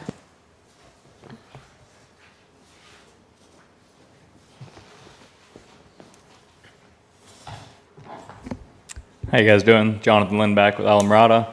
I just want to go back really quick to the conversation of parking on Winley Key. The one thing I didn't hear mentioned, although it was brought up over and over about comparing it to the Arts District, and there is, when there's traffic on US 1 and you're trying to beat traffic, get around a lot of cars, a lot of locals will use the old road. The Arts District is not a good place to do that because there's stop signs every 10 feet. That is not on Winley Key. So if you are talking about parallel parking, which personally I do think would look better than cars lined up alongside of the road, like you said. But I think there either needs to be somehow either more stop signs or more safety precautions if you're having people back into the old road, especially in that section. And you can't compare it to the Arts District because there's so many stop signs. People are already going much slower in those areas, one stop sign to the next. So just want to kind of keep that in the conversation and to realize even those three-way stops, some of them don't have stop signs at the three-ways. So that's all. Good point. And that's why they did it up by marker 88, that area. They put all those stop signs on the old road to slow people down from flying through there. So good point. Marnie, anyone else? There's no one else to speak. Yay. Okay. Public comment is now closed. We're going to move to the consent agenda. I think that's everything. Hey, you want to move it all? You guys no, can. I can't. Consent agenda. We're into the consent portion of the agenda. These items are of routine nature, and council members have reviewed these items in advance and sought the advice of staff as they felt necessary. There'll be one vote on the consent items, which today are items, they're tabs 7 through 9, which are Roman numeral 9, A, B, and C. If anyone would like to pull an item from consent, he or she should state so now. Don't you dare. You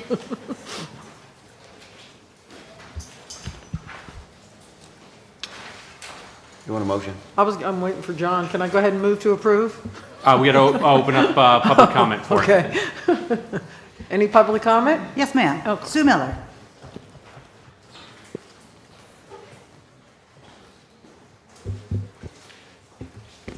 Sue Miller, Lower Matacumbe, representing the Islamorada Community Alliance.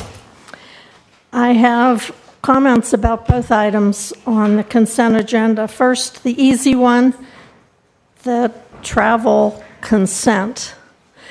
I think it's great that you guys get to travel, but I think that if you're benefiting our community by traveling, that when you get back, you should write a report and tell us what you learned that is beneficial to the people of Islamorada. I think it would be beneficial to you and beneficial to us to have a record of what are some of the ideas that you learned when you go to League of Cities or other places to benefit our community. The other thing that I wanted to talk about were the meeting minutes of March 29th. That was the meeting that was noticed as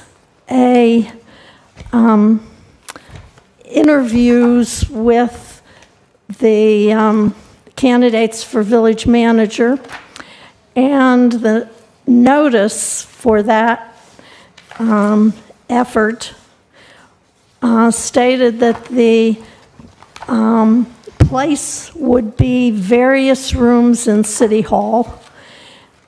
Pretty difficult for the public to know where to go when it's various meetings, various locations. Anytime you have a public meeting, you have a certain format that you always follow. First thing is that you notice it in the website under village meetings. It wasn't noticed there. So those of us who always attend village meetings were not aware that you were going to, the five of you meet, or where we could go to see you meet. Then you're also required to have minutes of a meeting. When I noticed that they weren't approved in the April agenda, and then they weren't approved in the May agenda, I called the village to find out when are we going to see the minutes from the March 29th meeting. And I was told that since the clerk wasn't there and the assistant clerk wasn't there, that they would have to find somebody that was there, either the interim manager or the HR director. And so you'll see the minutes now that were prepared by somebody that was in attendance. Normally in attendance at all village meetings is the village attorney, unless you specifically agree that he doesn't need to attend. I don't see in the minutes where you agreed that he didn't need to attend. It wasn't planned in advance. The minutes I thought were interesting. There was no roll call. There was no pledge to the flag. There was no things that you do at every other meeting, and yet you're calling it a public meeting. I think it was a violation of the Sunshine Law. That's my own opinion, and I'm sorry that you had a meeting like that, because I would have been there if I had known it was happening. Thank you.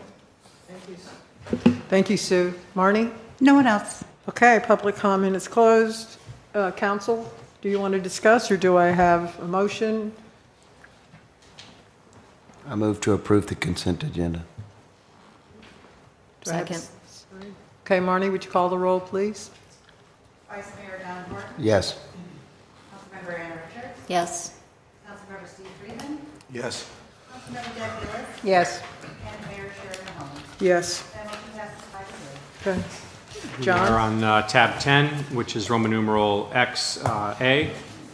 It's a resolution of the Village Council of Islamorada Village of Islands, Florida, identifying and providing an updated second phase list for transportation project recommendations to improve traffic flow, alleviate congestion, improve safety, and assist in improving the level of service on US 1, and providing for an effective date. Rob? Great. Good evening, council. So this is what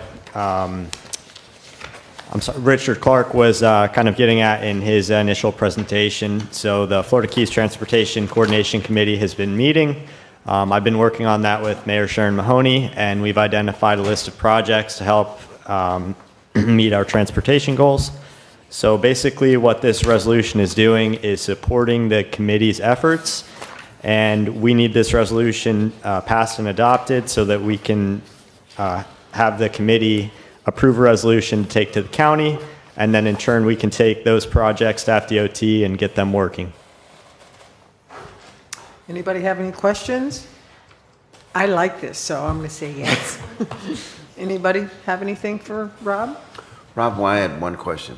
Yep. On your tier 2 priorities, in the 106 area, you say conduct a study to determine the methods to reduce speeding and crash at the south end of Robbie. So since that speed limit's been dropped down to 45, has there been any crashes in that area specifically?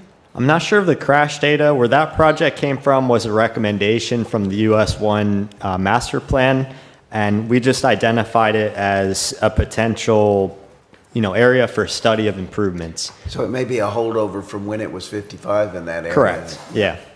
And it's just now finally bubbling to the surface. Correct. Thank Yeah, you. it wasn't included in the last go-round. Thank you. Anybody else?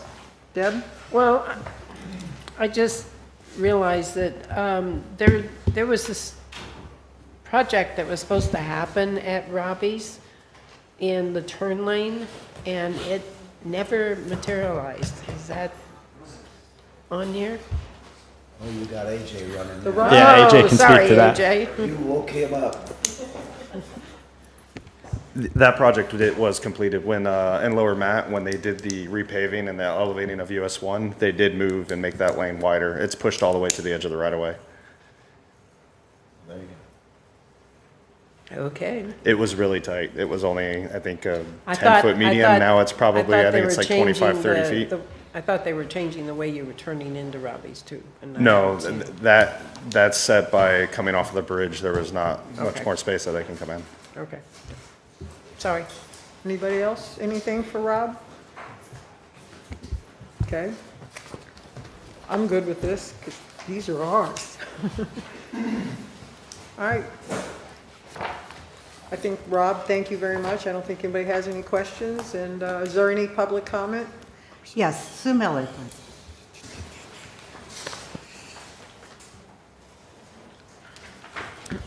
Sue Miller, Lower Matacumbe, representing the Islamorada Community Alliance. I feel like I'm Van Cadenhead tonight. You But I don't will look like him. report that Trust me, you don't look like him. my hair's shorter. And you don't jingle. I really appreciate the effort of the Transportation Committee in these projects, but I have a couple comments. Number one is, it would make me feel better if you corrected the Robbie's mile marker 72 to 73. Robbie's is at mile marker 77. And I don't know whether the accidents are at mile marker 72, 73, or whether they were at Robbie's. There have been accidents at both locations on a pretty consistent basis, but maybe they should be both. But at any rate, it just bothered me to see the wrong mile marker with Robbie's. The other thing is, some merge areas on US 1 are listed as being problem areas that I think needed a study or something. And one of them was Upper Matacumbe, mile marker 83.3, which I think is where the old highway merges into US 1.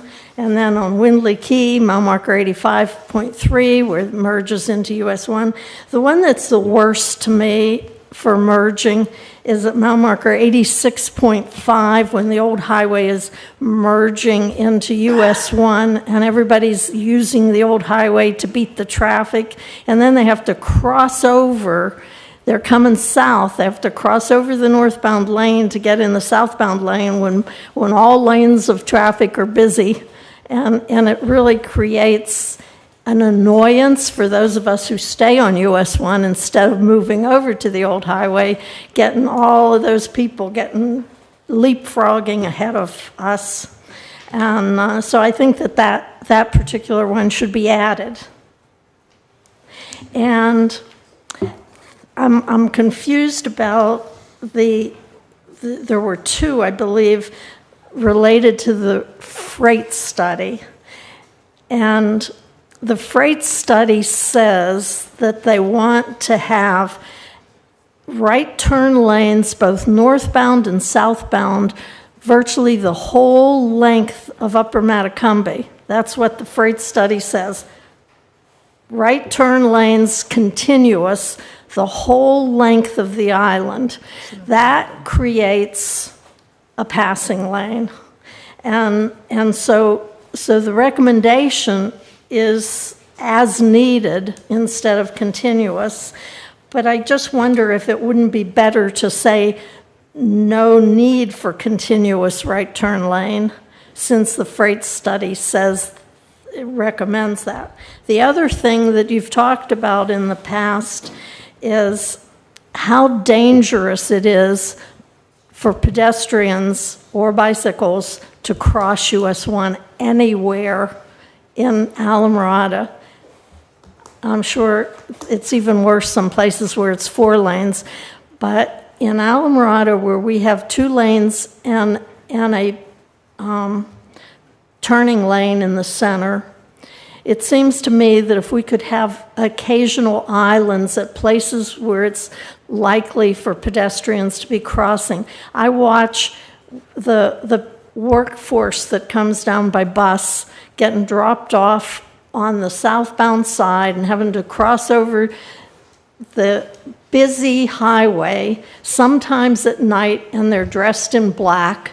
And it's just, it really worries me that we're going to have more accidents than necessary. And if we could just have an island occasionally so that they could get at least halfway across safely, and then the other half, because it's really tough to see them running across the highway trying to beat the traffic, and you know that someday they're not going to make it. Thank you very much for your consideration.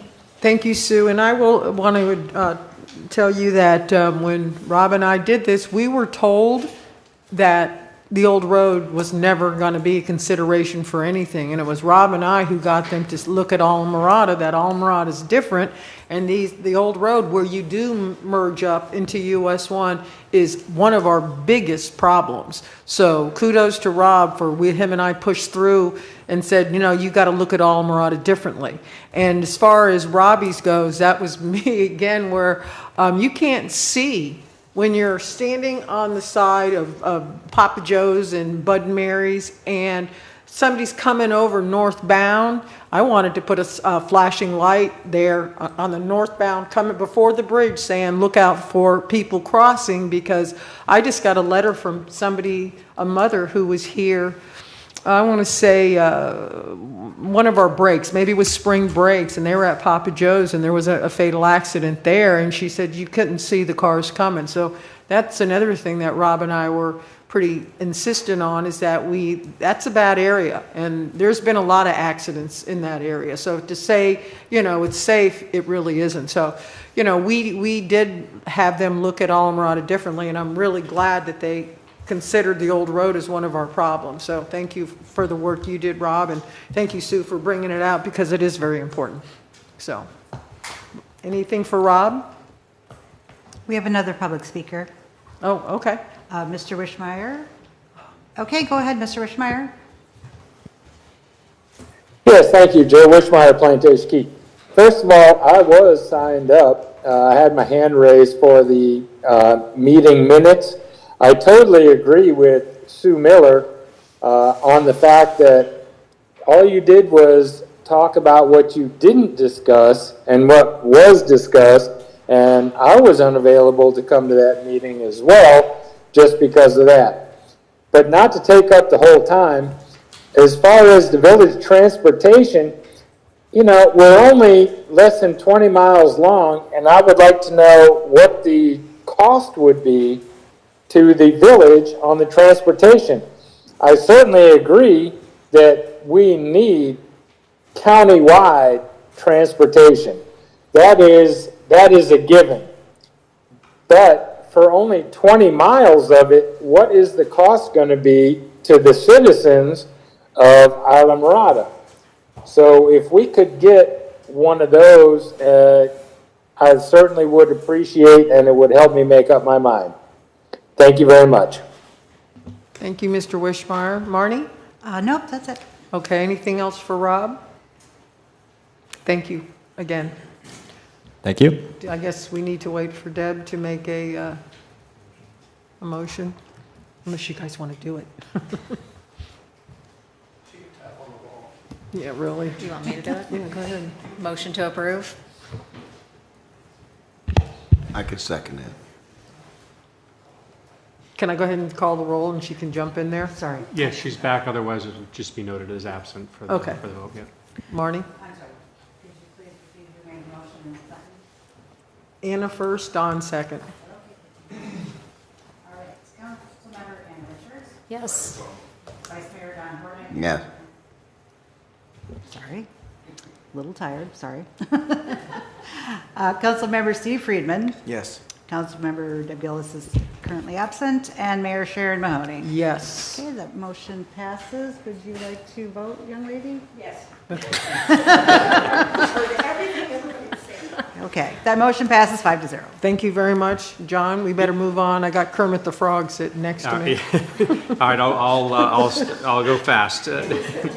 Tab 11 is a preliminary rate resolution of Islamorada Village of Islands, Florida, relating to the collection and disposal of solid waste within the village for fiscal year 2025-2026, establishing the estimated assessment rate for solid waste services against assessed property located within Islamorada Village of Islands for the fiscal year beginning October 1, 2025 through September 30th, 2026, directing the preparation of an assessment roll, providing for public hearing and notice thereof, and providing for an effective date.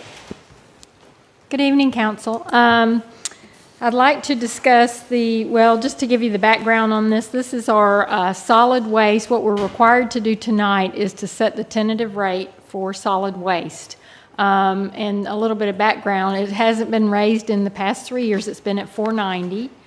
And so, our cost for our garbage service has increased, and it continues to increase with island disposal. So basically what we're doing tonight is just asking that you raise it $20 per year.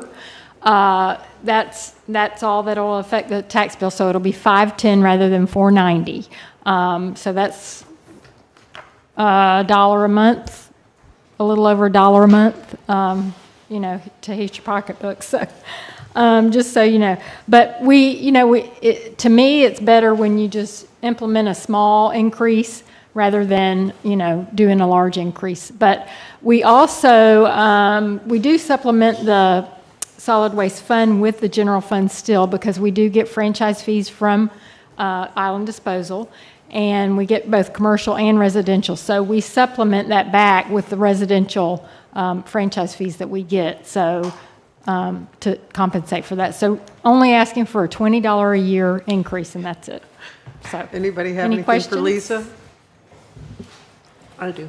Go ahead. I spoke to you about this earlier and just realized I didn't actually finish my whole thought. Okay. You and I talked about the fact that the $20 is needed to help bring it back in balance, but we were using the franchise fees to help supplement that. With the franchise fees and the $20, is it balanced then? Yes. Okay. Yes. So it doesn't take extra No. out of the general No, it fund? doesn't. In It's fact, we only don't even taking the use, transport? it's only taking the residential franchise fees. It's Okay. not even using the commercial. Yep. Okay. Wonderful. Yep. Anybody else have anything for Lisa? No? No? Public comment? Yes, Mr. Wishmeyer would like to speak.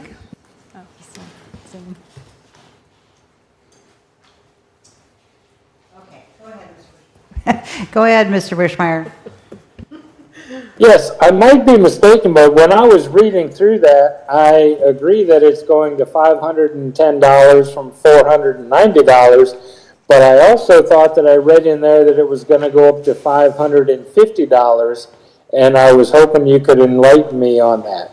Thank you. No, the $550 was back in August 17th, 2023, that was a maximum assessment rate for solid waste collection and disposal services of $550, and that was back in 23-24. So for that year and for future years. So that's just a maximum amount, and we're not even really close to that. So Isn't that a max at that point? If we ever hit that, we just have to re-advertise it again? yeah, we have to do, yes, we More do. complete? Right, right, Yeah. right. Anything else? No, thank you very much. Public comment, anybody else? Nope, no other speakers. Okay, public comment is now closed. Council, any discussion, or do I have a motion? Motion to approve. Do I have a second? Second. Ms. Marnie? Yes. Yes. Yes. Yes, I'm sorry. Vice Mayor Don Horton Yes. and Mayor Sharon Mahoney. Yes. That motion passes 5-0. Thank you all. Thank you, Lisa. Thank you, Lisa. Good work. Tab 12 is a resolution of the Village Council of Isla Mirada Village of Islands, Florida, approving work authorization number 21 with WSP USA Inc. for professional services for the design and permitting for a slow speed / minimum wake zone at Starks Wheel Ditch, authorizing village officials to implement the terms and conditions of work authorization number 21, authorizing village manager to expend budget funds, authorizing village manager to execute the project agreement for work authorization number 21, and providing for an effective date. Peter, and I think this is wonderful. It's a long time coming on this. Excellent. ahead. I agree. So good evening, council. So as you know, the council, along with the village's Nearshore Water Regulation Citizens Advisory Committee, has been discussing the idea of establishing the slow speed minimum wake zone through the Starks Wheel Ditch for the obvious safety reasons there, an extremely narrow channel, high rates of speeds these boats are traveling in, a blind turn. The Florida statutes does allow the village to establish such an ordinance in this area as long as we are meeting certain criteria, which we are meeting. The council did direct staff to draft the ordinance to establish the zone, which John has done and provided to you. So in concurrence with the ordinance, we would also need to establish the buoy and signage system, which would need to be put in place in order to properly enforce the zone. So this is a necessary next step. So the resolution before you this evening, that is for to approve a work authorization with WSP USA to complete the design and permitting for the buoy and signage system. WSP has been working for the village for over 12 years now. They provide excellent services. I have no doubt that if this project were completed, we would end up with permits in hand to implement the buoy and signage system. The cost is $10,730. This would be accounted for in the village manager's department professional services account, which we do have adequate funds this fiscal year to cover the cost of this. And staff are recommending the approval and adoption of this resolution. Thank you, Thank Peter. you. Deb, you have a question? I do. Did you expect me not? No, not at all. That's why I go to you first. I have all intentions of approving this to begin with. But do you have, this is just for the permitting of this.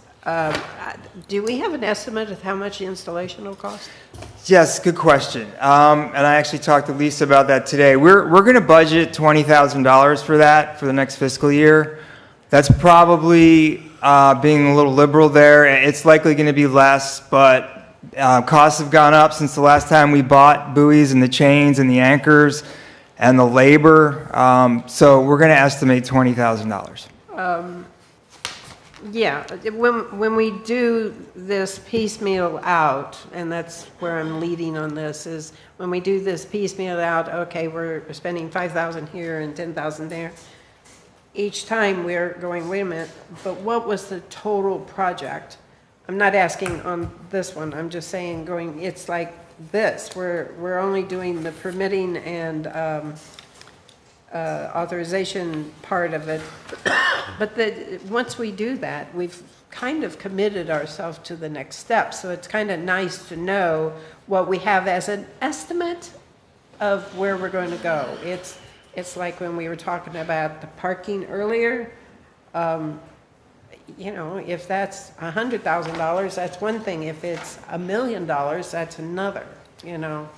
So that's Yeah. why I asked that question. Thank you. No, that's a fair question. This is a pretty simple project.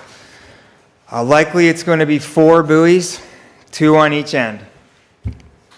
Perfect. Yep. Done? Anybody else have anything? Steve? Yeah, nothing in the middle?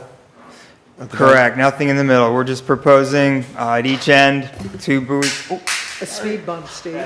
say slow speed, minimum weight, and then we'd be able to enforce it.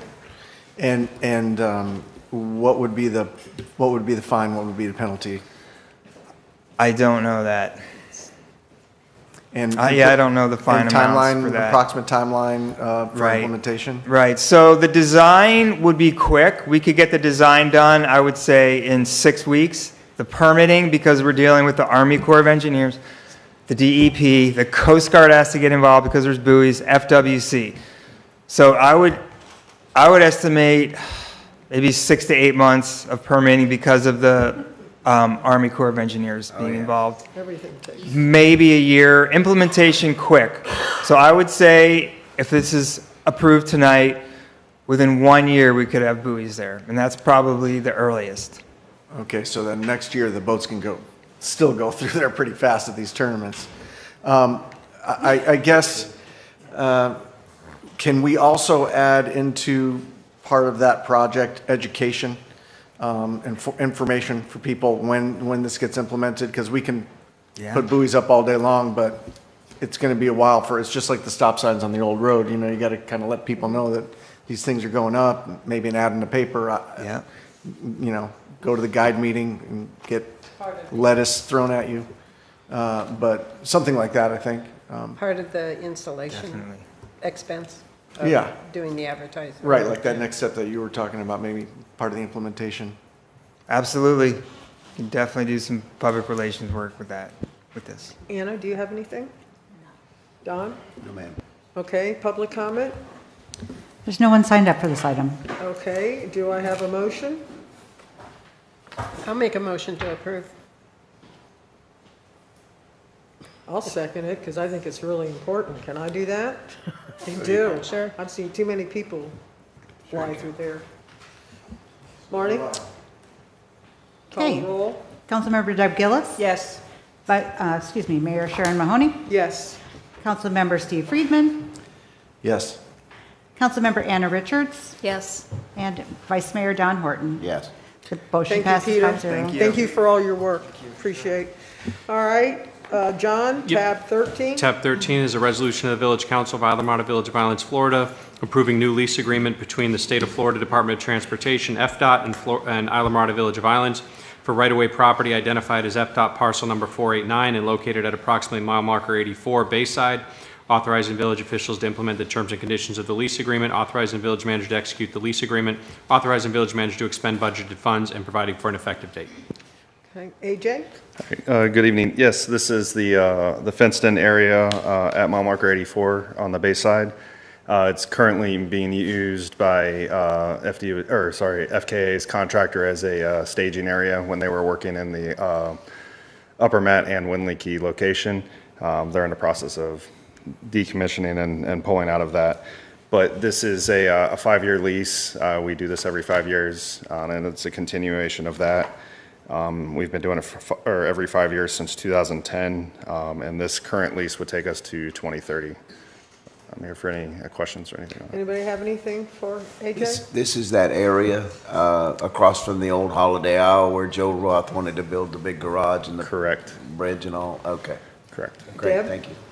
So in the council communication, it says the village purposes for public purposes, including vegetation, installation of bike trail, and other improvements. When I spoke with you, you said we would have to have DOT approval for doing anything. I'm actually not recommending that we do anything particular. I am for this lease. It needs to be ours, that's for sure.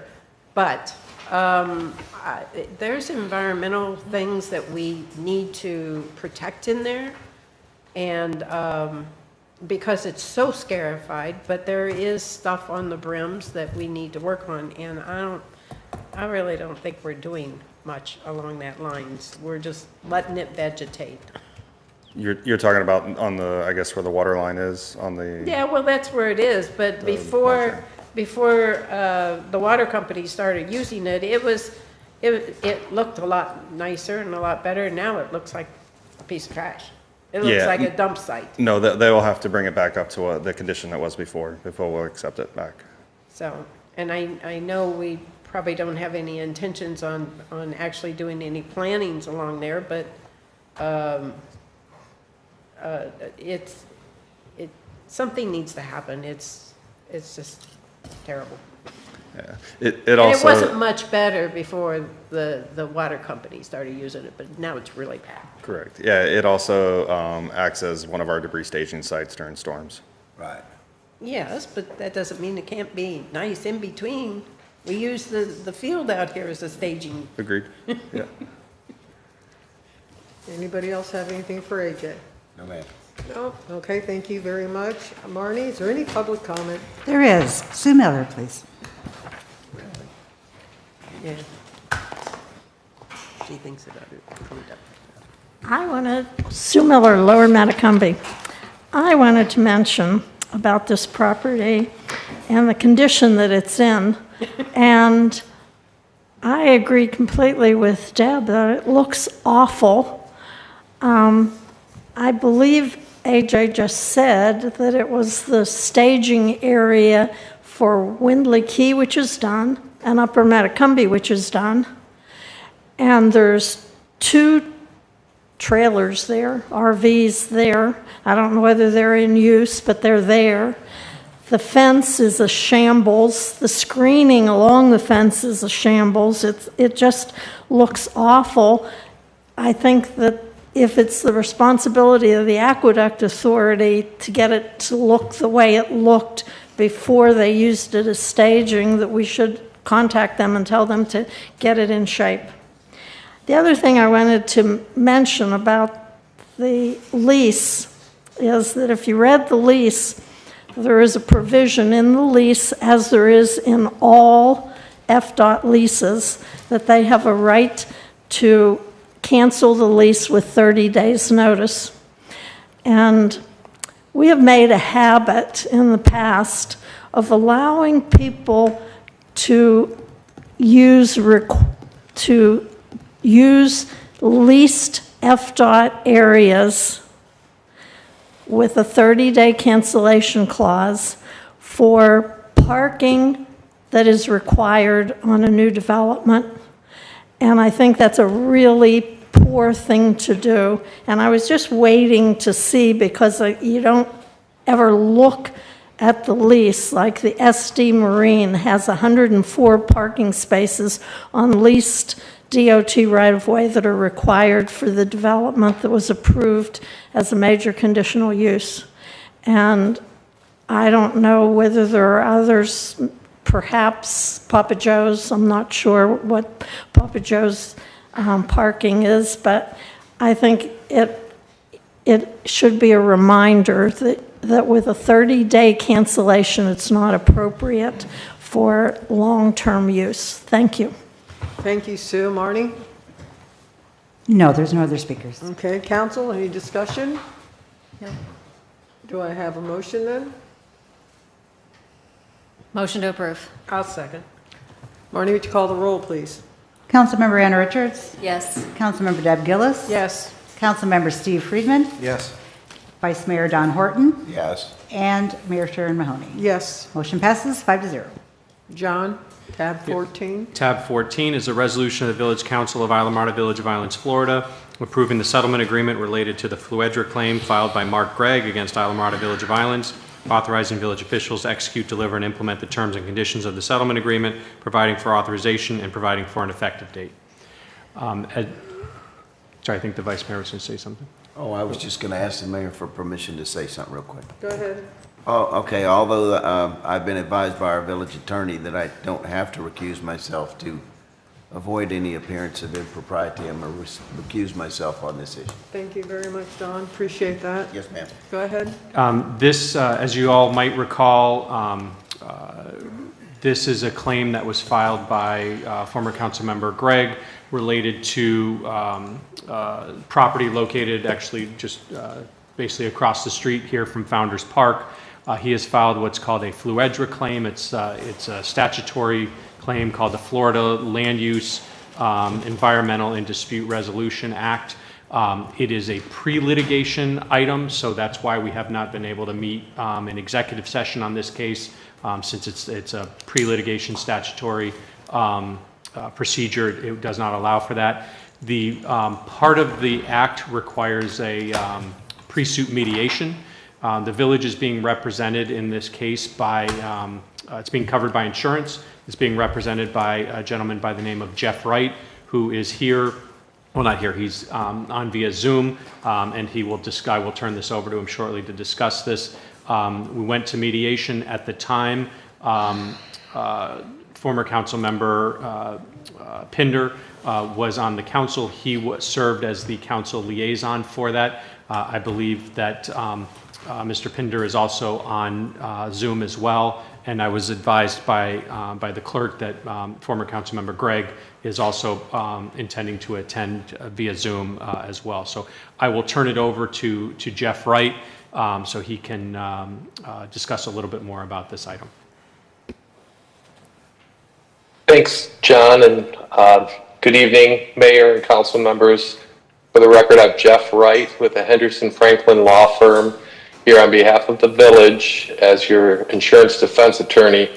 John did a great job covering in his comments and also in his council communication some of the details, but just had some highlights to share with you to kind of frame this agenda item that's under consideration.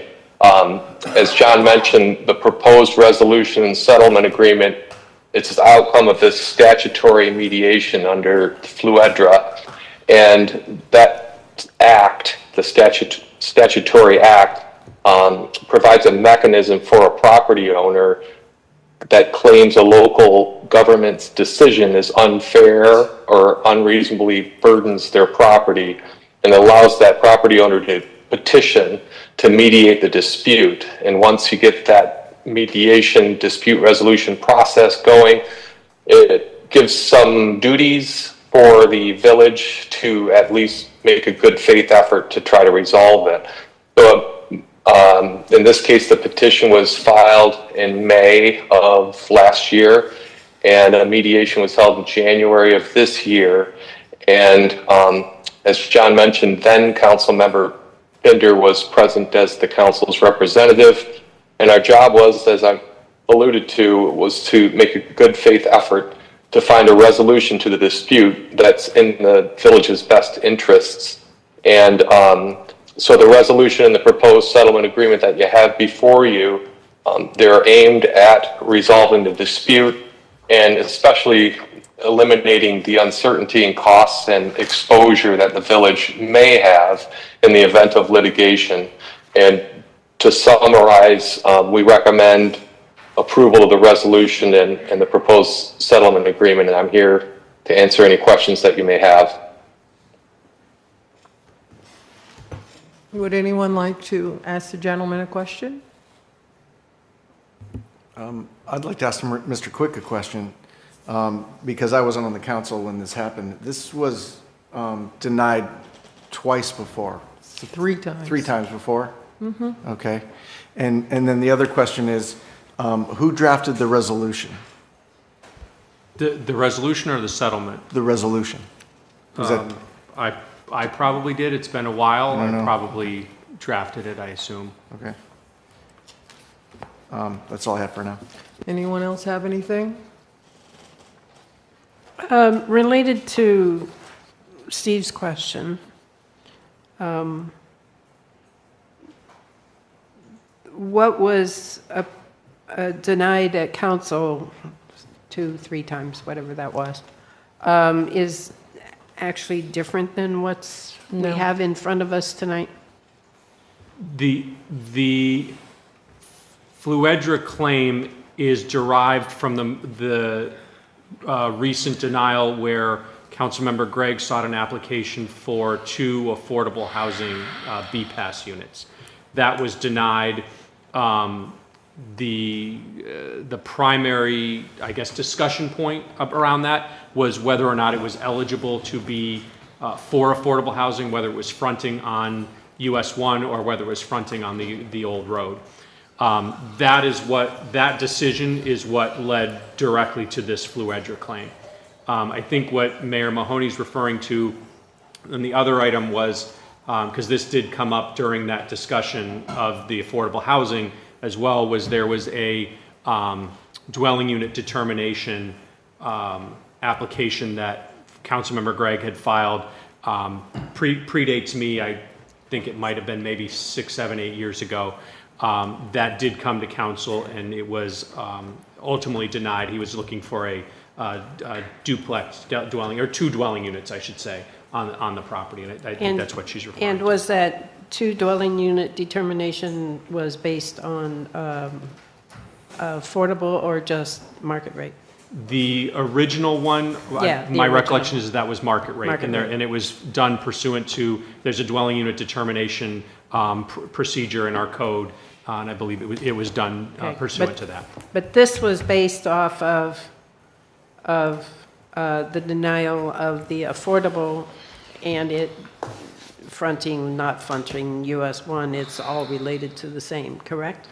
Yes, that would be the basis. That denial is the basis for his Fluidra claim. Not And- necessarily the whether there was 2 units or 1 units, whether they were market rate. Correct. That I don't believe he would be able to bring through a Fluidra claim at this time because of the timing in terms of when that prior determination was made. Deb, you done? I think so. Anyone else have anything? I'm just curious about this is substantial damage in TDRs, number 4. If you could just kind of explain to me how that works if nothing happens significantly to the building, what happens? And then what happens if something significant, storm, substantially damaged, how does that change things? And Jeff or Jennifer can chime in if they think I missed anything or if I wasn't accurate. But in terms of paragraph 4, if nothing happens, then the building stays as is. It can be renovated because at that point it's considered a pursuant to the terms of the agreement. At least it's considered a legally non-conforming duplex. So. It could be renovated since it has multiple kitchens. If there is substantial damage, as is defined under our code, then that would change things. So if there's substantial damage, then pursuant to this settlement agreement, Mr. Gregg could reconstruct a single-family home on the property, and then he would also be entitled to a TDR. TDR as a result of that substantial damage. As I read the settlement agreement, and as I understand it from speaking with Jeff, he's not entitled to a TDR unless and until it were to get to this substantial damage point, and then paragraph 4 would kick in. Thank you.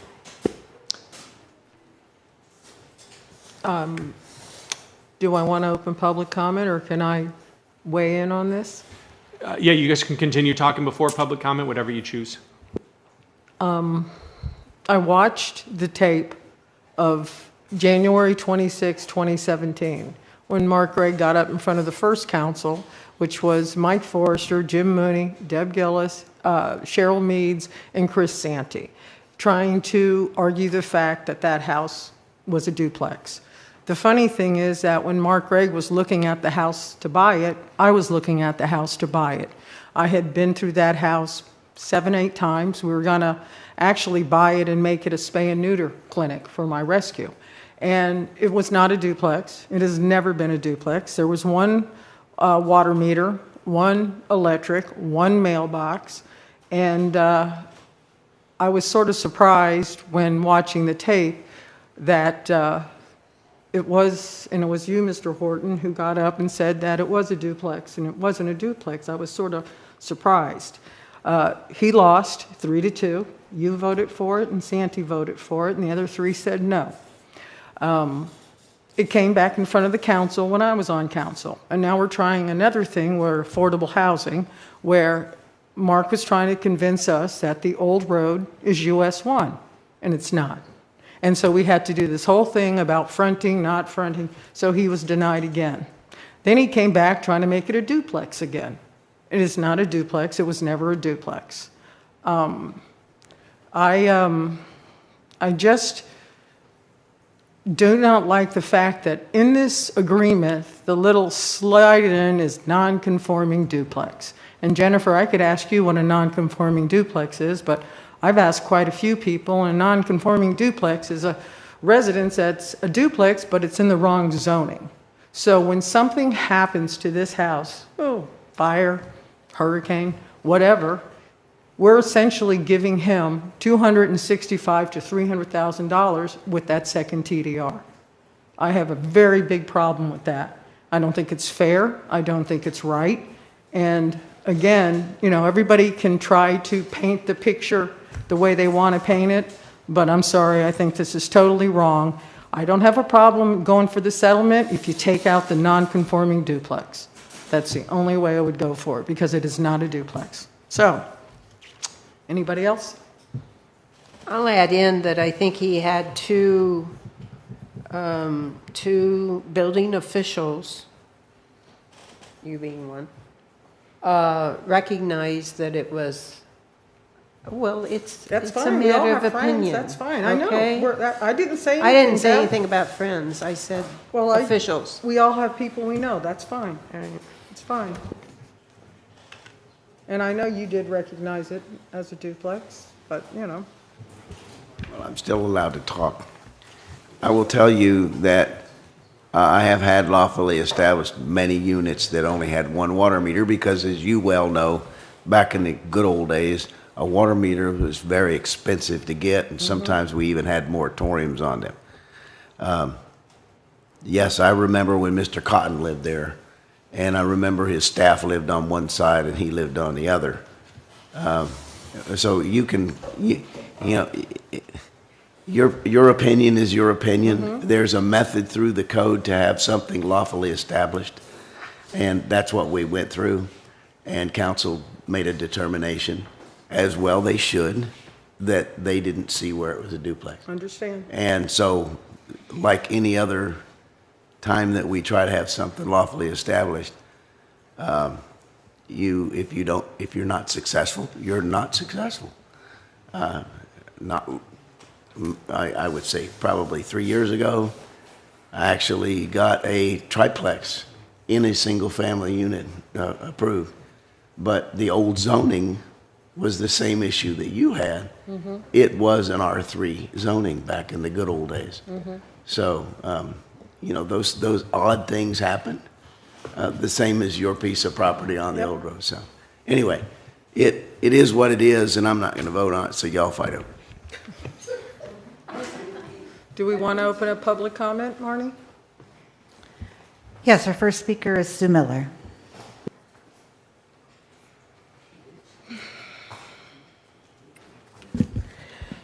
Sue Miller, Lower Matacumbe. I think that if you pass this resolution as written, you are saying that his property is legally established and lawfully existing and non-conforming duplex, in spite of all the evidence that it was legally a single-family home. So you're approving a resolution that you know is not true. He's already been through the determination, and it was determined that it was a single-family home. Then you're going to say the property is not entitled to any affordable housing allocations. You know that's not true. It's entitled to one affordable housing allocation if every single-family lot can have an affordable housing allocation. The prior determination of the village as to the use and density are rescinded and revoked. why would you rescind and revoke decisions that were made with factual information provided by your staff, testimony at public hearings, and then you revoke that decision and you have not been given any additional facts to tell you that the mistake was made during multiple hearings? It just makes no sense. This agreement shall not operate as precedents. What right do you have to say that your decisions won't create precedent? It doesn't make any sense to me. It seems clear that a vote to approve would provide the right to a duplex that is legally a single-family home, and Greg would be able to keep the single-family home on the property and could be awarded a TDR in addition. If the council agrees that the previous councils were unreasonable, you should have facts to prove that they were unreasonable. You shouldn't just say, well, we don't think you were reasonable. If the council agrees that the decision was unreasonable, wouldn't it be reasonable to ask Greg to pay back the wastewater fees, the stormwater, solid waste assessments, and other appropriate costs for a second unit he claims he's had since he bought the property in 2015? It's a significant difference between having a single-family home and having a duplex cost-wise. I think that it is very clear what your decision should be. You couldn't possibly lose this case before Special Master. Thank you. Thank you, Sue. Marnie? Yes, next will be Mr. Wishmeyer. Just one moment.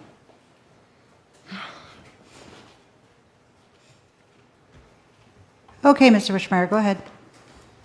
Yes, thank you. Joe Wishmeyer, Plantation Key. Regarding the Mark Gregg duplex mediated agreement, a previous council, among others, has heard and voted on this issue. It was determined at that time that the structure was not a duplex. Is there 2 kitchens in the structure? Is there 2 electric meters? Is there 2 water meters? Is there 2 addresses? If not, I don't understand how it can be considered a duplex. I have owned duplexes and I had to have all these. Therefore, I believe the agreement should be null and void. If indeed you do go forward with the agreement of a, quote, legally established and lawfully existed duplex, then those requirements should be required to install. Additionally, being a duplex, retroactive fees for 2 EDU costs, 2 hookup costs, should be implemented immediately. All other Islamorada residents have been required to pay these fees for years. I don't know what changed from the previous councils until now to determine that the structure is a duplex, but before you accept the agreement, that should be looked into. I don't understand how it can be considered a duplex when I know that there's only 1 kitchen in there, and I think he only wants to apply another one, which is part of the requirements for a duplex. So until you establish all the requirements for a duplex, this should not be considered a duplex. And you should not go back and reconsider decisions made by previous councils. Previous councils have decided it does not meet the requirements, and it's a very bad thing for you to go back and redo and reconsider previous council's decisions. Thank you. Thank you, Joe. Marnie? We also have former council member Buddy Pinder who would like to speak as well. And just a reminder, Buddy was the council liaison, represented the council at the mediation.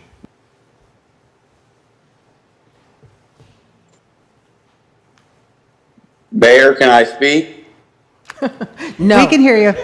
No. Okay. Yes, sir. Thank you. You guys have a good night then. No, shut up. Okay, all right. So anyways, Mr. Horton knows I was there January 26, 2017, and we knew then that it was voted then it's not a duplex. Okay, I grew up in the house right behind it from 1961 forward. I know very well it was not a duplex.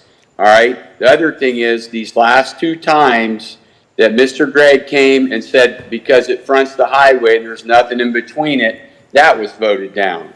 All right, so I don't know where that we're going to keep, if people this gets turned down by council and they keep coming back, we're going to set a major precedence in our town that, oh, well, we can just sue the village and we'll get what we want. Well, I'm sorry. I don't agree with that. This is totally wrong. I was there the night that Jim Mooney, Mike Forrester, and Cheryl Meads voted it was not a duplex. And Deb Gillis and Chris Sante wanted to give Mr. Gregg 2 market rates and 2 affordables until Mr. Roger said, our attorney said, this is not about giving Mr. Gregg anything. This is about whether it's a duplex or not. And it was voted that night that it was not a duplex. So I find this hard to believe. If this is the case, then this is going to set a major precedence in our town. I just heard what Don Horton said a minute ago. I really can't believe that this is coming up again. And I want the public to know that I heard something that I said it was okay for him to get a duplex. I went through this mediation. I did not say that. I have never said that. Mr. Gregg tried to get my dad and myself and my brother to sign an affidavit that it was a duplex, and we wouldn't. So with that being said, thank you for the opportunity, Mayor and Council, to speak. And I think I'm pretty much finished. I don't think this is right. You know, if this is the case that people are just going to sue and they can get what they want, I disagree. And for the record, one more time, I did not agree that I would say that this is okay to give Mr. Gregg a duplex in this settlement. Thank you very much. Y'all have a great evening. Thank you, Mr. Pender. Marty? Yes, we have one more speaker, Craig McBay. Oh. I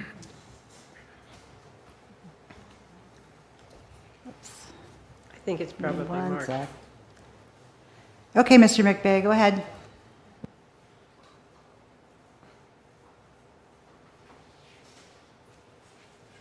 You are still unmuted. He may be on Craig's phone.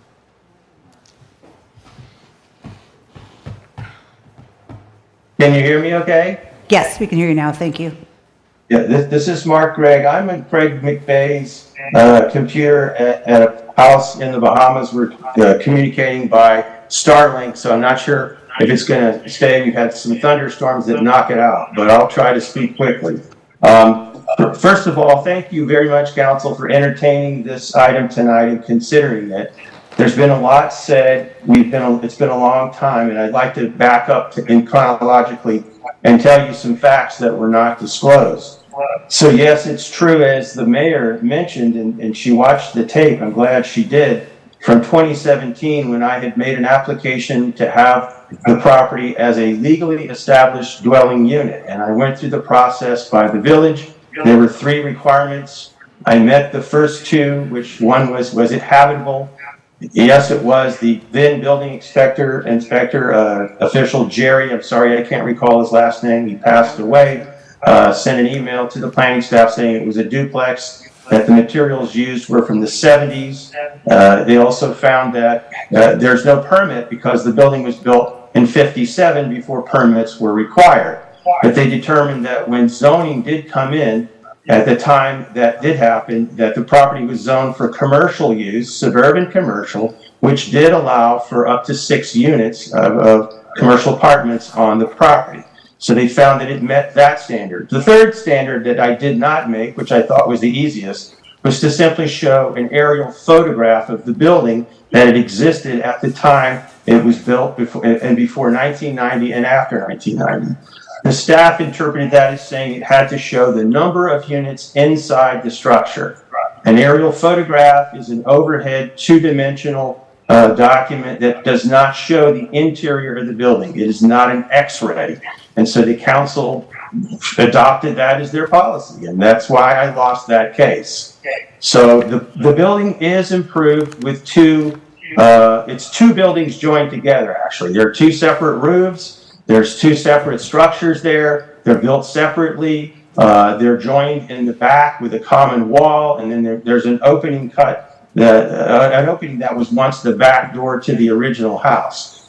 If you watched, Madam Mayor, if you watched that video, Buddy testified that the owner of the property before I bought it, which was the Cotton family, William Cotton, used that as his construction office, and it had an apartment in the front, and he built on the unit in the back. I don't know when, sometime probably in the 70s. It was kind of a small thing, but they both have full kitchens, full bathrooms, and full sleeping quarters. So that meets the legal definition in our code for a duplex. So I wasn't able to show a permit because it was never permitted because it was built before the village or the county required permits, but it was zoned for it, and the building official, Jerry, again, I can't recall his name, as well as Sheila, who inspected it, classified it as a duplex. So those two, I recall, are professionals that know what a duplex is from a building standpoint, from the building official and the code standpoint.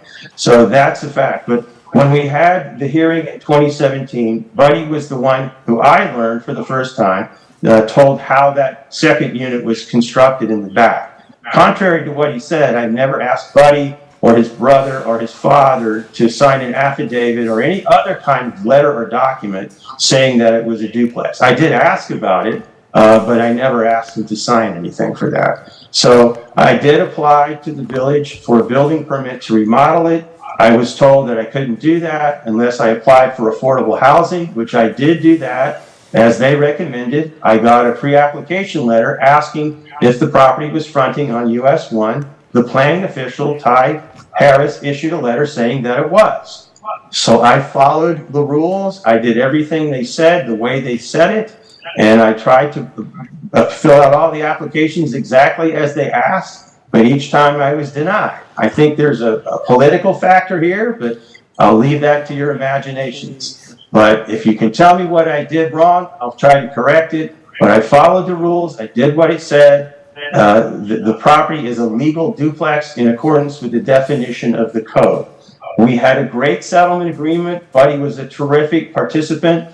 I thank him, even though he doesn't like what I'm trying to do, but he guided us through there, and we came out with a solution that would work for both parties, that would resolve the dispute here tonight. I obviously would appreciate your support of this. The question of the TDR, I don't get a TDR unless the building is destroyed in a storm or fire or something similar. I'm not going to be selling off a TDR. So that's really the nuts and bolts of it.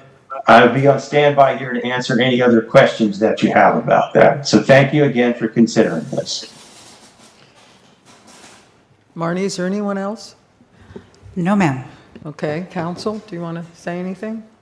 I have a question. Go ahead. If we deny this, what happens next? Then former Councilmember Gregg could elect to proceed with litigation. I don't, or not. I mean, but he has the ability to proceed with litigation. It goes into a full litigation as opposed to this pre-litigation. Yeah, because we would have satisfied the requirement for mediation. As Jeff indicated, there's a requirement that we mediate in good faith. It doesn't. If you can resolve it, great. If not, then you just move forward. And okay. And if it moved forward into full mediation or full lawsuit. Would the insurance company still cover it going forward? Yes, as long as it is, I mean, because I don't have the complaint, so we would have to send it back to them. Yeah. But assuming that the complaint has the same components and the same claims, then I don't see why they wouldn't cover it, yeah. Okay. Anybody else have anything? Well, I'm just at a loss of, somebody says it's not, somebody says it is, somebody says it's not, somebody says it is. Like, is it or is it not? Like, not. telling me in 2015 it wasn't, but 2017 it is. Like, tell me here. I'm sorry, that's really, that's why something like this goes in front of council, because of so many of the lost documents and the history of permitting and all of that. So it's, you know, it really is an opinion of the council. If I staff can't understand that. make I'm that just saying, opinion, you said it council was, makes that she opinion. says it's not, you say it is. He says it's not, he says it is. Like, So I sat on one of those first councils that heard this. And part of it was the fact that you needed at least 3 items, and the third item hopefully gets corrected. Yes, sir. I just want to mention that it's almost 10 o'clock. We'll need a motion to extend to go further. Motion to extend. We're going home. No. It's 15 minutes. 15. Ooh. Yeah, it's going to be longer than that, but okay. So anyway, it took 3 points, and one of the points is that aerial thing, which needs to be corrected in the comp plan going forward. It has always been a contention. It's been a problem in several cases. So you have to take that into consideration too. right, understand. So, well, I just wanted to make sure that everybody, the newer people, understood that we couldn't, even though we tried, I tried, we couldn't get there because of the fact that we didn't have the criteria that it said, but the criteria didn't make sense. You can't take an aerial and find out if there's 1 unit inside or 5 But you units voted inside. yes for it. I did. Okay, so what you're saying, he didn't meet the third criteria, you said he did, because you voted yes for it. I thought we met the standard at the time. Oh, okay. Yeah, that's fine. That's fine. I mean, I've been through that house multiple times when we were going to buy it. It was not a duplex. The man added on.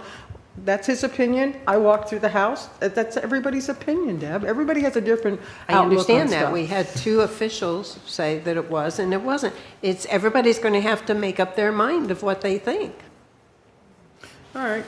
So what do you guys want to do? Do I have a motion?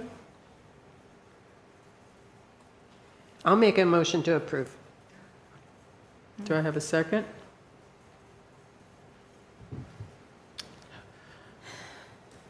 Then I guess it dies. She's thinking.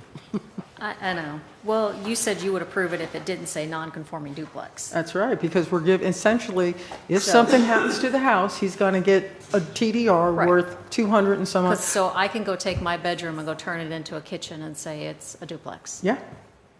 That's what I'm saying. The issue where the reason for that term in there is that that's the only way that Jennifer could then approve a renovation, since there are 2 kitchens. There was only 1 kitchen when I was in that house, so I'm confused that this is even an item, because essentially, by doing this, we're giving him $270,000, and I have a problem with that. I just do. And I'm sorry, I went through that house, and yes, it's my opinion, yes, you had building officials, but there wasn't 2 kitchens when I was in that house, so I guess one just appeared. Yeah, I just want to make sure that you So- guys are aware that's why that term's in there, and then, I mean, I don't know if Councilmember Gregg would agree to Take not it out. include it, but I don't think it gets him what he's looking for, which is the ability to A second renovate. TDR. Yeah. He's looking for some. Okay, so.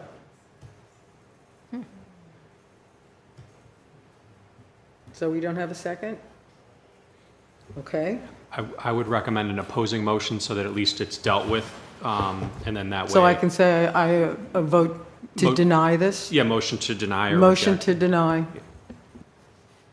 Is there a second on this? I'll second.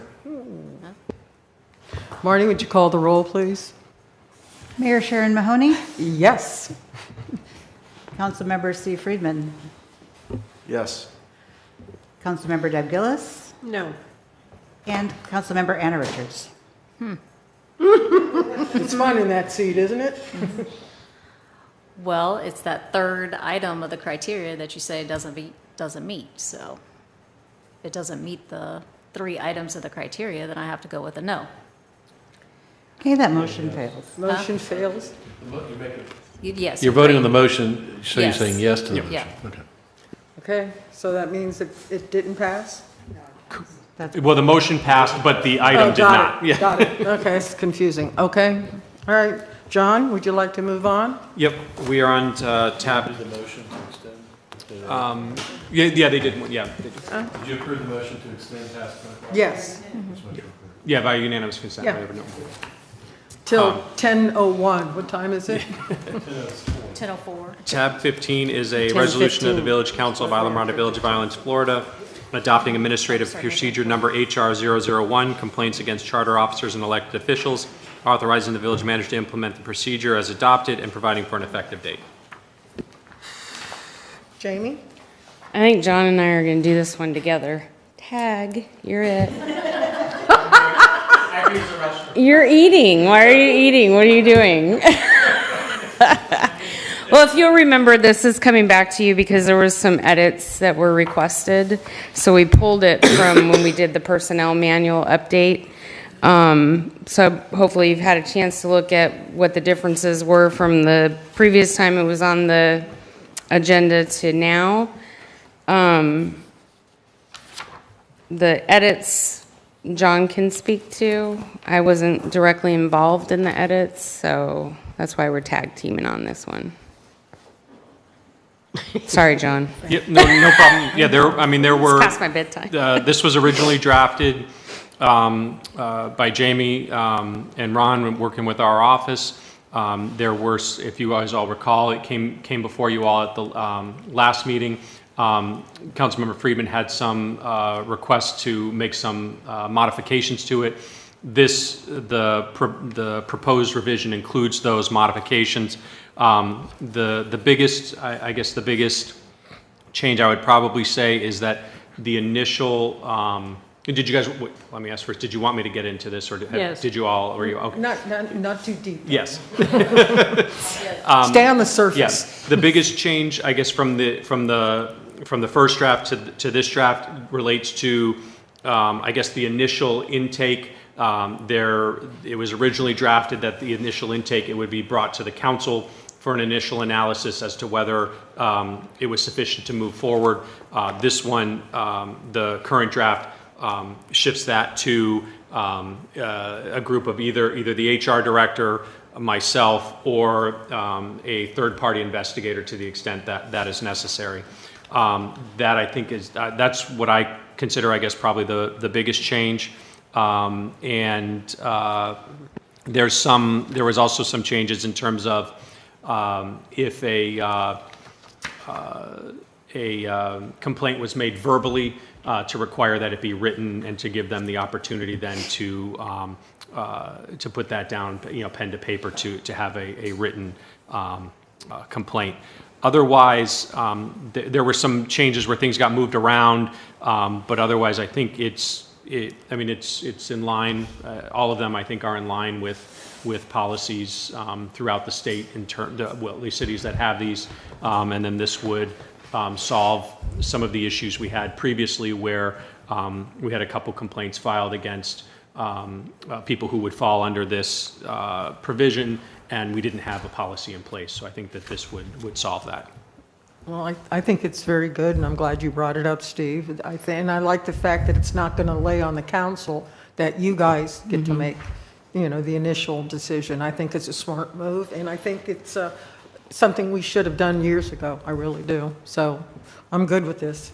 Anybody else have anything? Yeah, I just want to thank Ron and John and Jamie for the work on this, and really appreciate it. Okay. Any questions? Motion to approve. Well, we have to have public comment. There are no speakers. Okay, then you want to make No a motion? speakers. Motion to approve. Do I have a second? Second. Kermie, is there a second? Kermie. You're too slow. Okay, Marnie, call the roll, please. Councilmember Steve Friedman? Yes. Councilmember Anna Richards? Yes. Councilmember Deb Gillis? Yes. Vice Mayor Don Horton? Yes. And Mayor Sharon Mahoney? Yes. Motion passes 5-0. Thank you, and thank you for bringing it up, Steve. Tab All right. 16 is a resolution of the Village Council of Islamorada Village of Islands, Florida, approving fiscal year 2024 to 2025 expenditures from Commercial Energy Specialists, LLC, to provide aquatic facility supplies and services to the Parks and Recreation Department, authorizing the village manager to expend budgeted funds, providing for a waiver of competitive bidding, and providing for an effective date. Good evening, council. Basically, due to the increased cost of pool chemicals and repair to various items of pool equipment, we went over our expending of $60,000. So what I'm doing tonight, this evening, is asking for you to approve the amendment to increase the spending so I can continue keeping the pool running and keeping the chemicals where they should be and all that. Thank you, Marie. Yeah. I have a question real Sure. quick, and it won't be a long one. Do we, and because I don't use the pool here, do we charge people to use the pool? I mean, is that do. something, so does that need to be adjusted to absorb some of the costs so it doesn't fall on the taxpayers? Well, the funding is there. It's in our operating account. So basically, in the beginning of the budget season, we estimated that we were going to spend $60,000 on these items. And again, due to the additional costs, they're going to be more money. We're putting in for 90. I don't see us spending 90. It'll probably be around 75, 80. So, yes, we are going to answer your question. Yes, we are looking into increasing the funds Okay. and increasing memberships and daily fees for the pool this coming budget cycle. Okay, that's good then, thank you. Anybody else? But you're saying there is enough money in the Yes, it the is, coffers yes, now. it It's is in- just that you yes. didn't budget for it. Right, it's Right, in our so you're just amending operating the budget. fund, so we're not going to go over budget for the whole Right. Parks and Recreation budget. It is there, we're just going to have to, allocate it differently. Thank you. Deb, do you want to say something? No, I'm Steve? sorry, I was going to make a motion. No? Okay, then. no Motion public to com- approve. Second. I was going to say there's public comment. but Sorry. That's okay. Is there any public Trying to comment? move it on. I know, me too. No, ma'am. Okay, now go ahead, Deb. Motion to approve. Second? Second. Okay, Marnie, call the roll. Councilmember Deb Gillis? Yes. Vice Mayor Don Horton? Councilmember Steve Friedman? Yes. Councilmember Anna Richards? Yes. And Mayor Sharon Mahoney? Yes. Motion passes 5-0. Thank you. Tab 17, oops, sorry. Oh, I'm sorry. Go ahead. I was going to say, AJ, come on up. Go ahead. Tab 17, the resolution of the Village Council of Islamorada Village of Islands, Florida, approving a First Amendment to Work Authorization Number 2 between Page Excavating, Inc. and Islamorada Village of Islands, increasing the not-to-exceed amount, authorizing the village manager to expend budgeted funds, authorizing the village manager to execute the First Amendment, and providing for an effective date. Good evening again. This resolution is to increase our not-to-exceed with Page Excavating on an additional $300,000 to get us through the remainder of the fiscal year.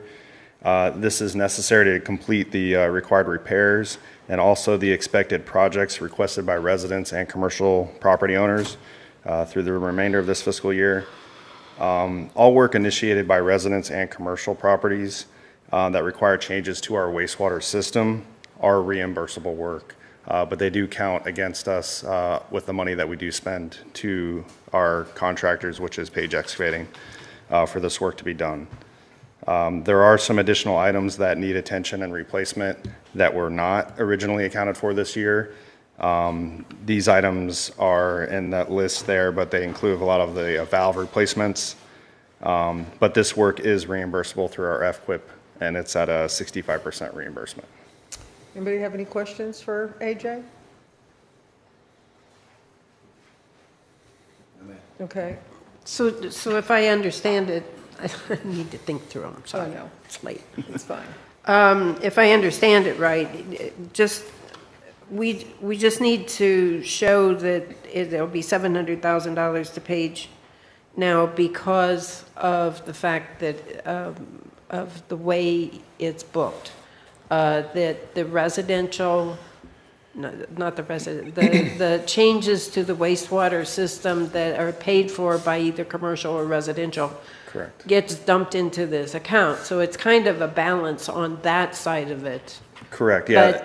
But because of the way we do the booking, we still have to show that we paid him $700,000. Correct. All of the Or work that we whatever. do when we pay a contractor, originally, in the beginning of the budget year, we asked for a not to exceed of a certain amount of what we expect to spend.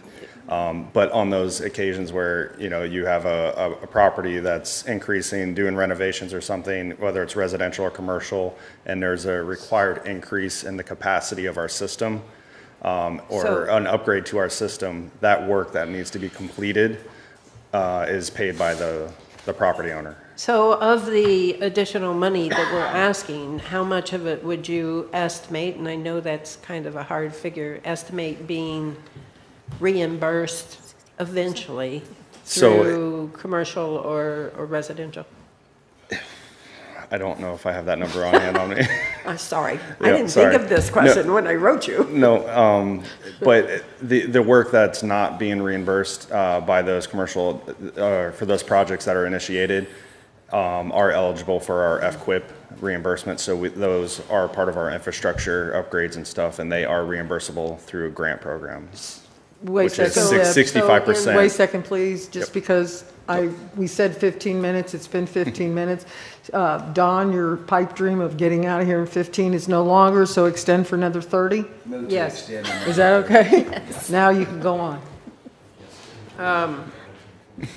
So overall, the wastewater account with the expenditures and the money we get back from FQIC and from the resident paying and everything isn't going up any. It's just how much we're paying Through us them, to Page right? Excavating, yes, correct. It's just that pass-through. Correct. So we're not increasing what, well, we are increasing what we're spending, but Correct. overall, the account is still the same. Correct. Okay. Anybody Does that make else? sense? No? Oh, thank you, AJ. Is there any public comment?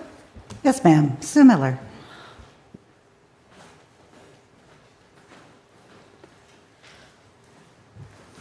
Are you 3 or 5 minutes here? I don't need 5 minutes. Okay. Sue Thank you, Miller, Marty. Lower Matacumbe. I really like Mark Page. And I think that you should, I think you should always pay him for the work he does. He he submitted a proposal to you, to a previous council, almost 2 years ago, telling how much he was going to charge you for various services, and you signed a contract accordingly, a continuing service contract. And I find there's a discrepancy in what he's charging now and what he said he was going to charge, but I don't care. He's a nice guy.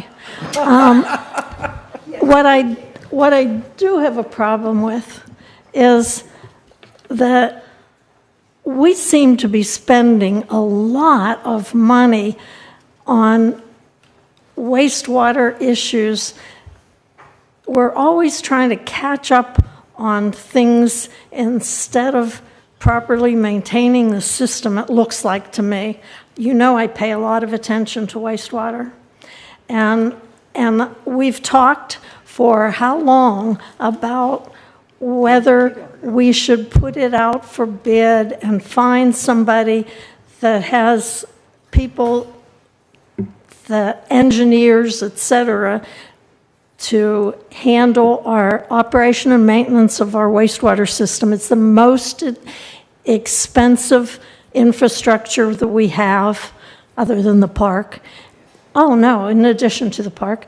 And I think that we really need to look at whether we are properly maintaining. We've had leaks at mile marker 92 for how many years, and we still budget $2 million a year and don't fix it.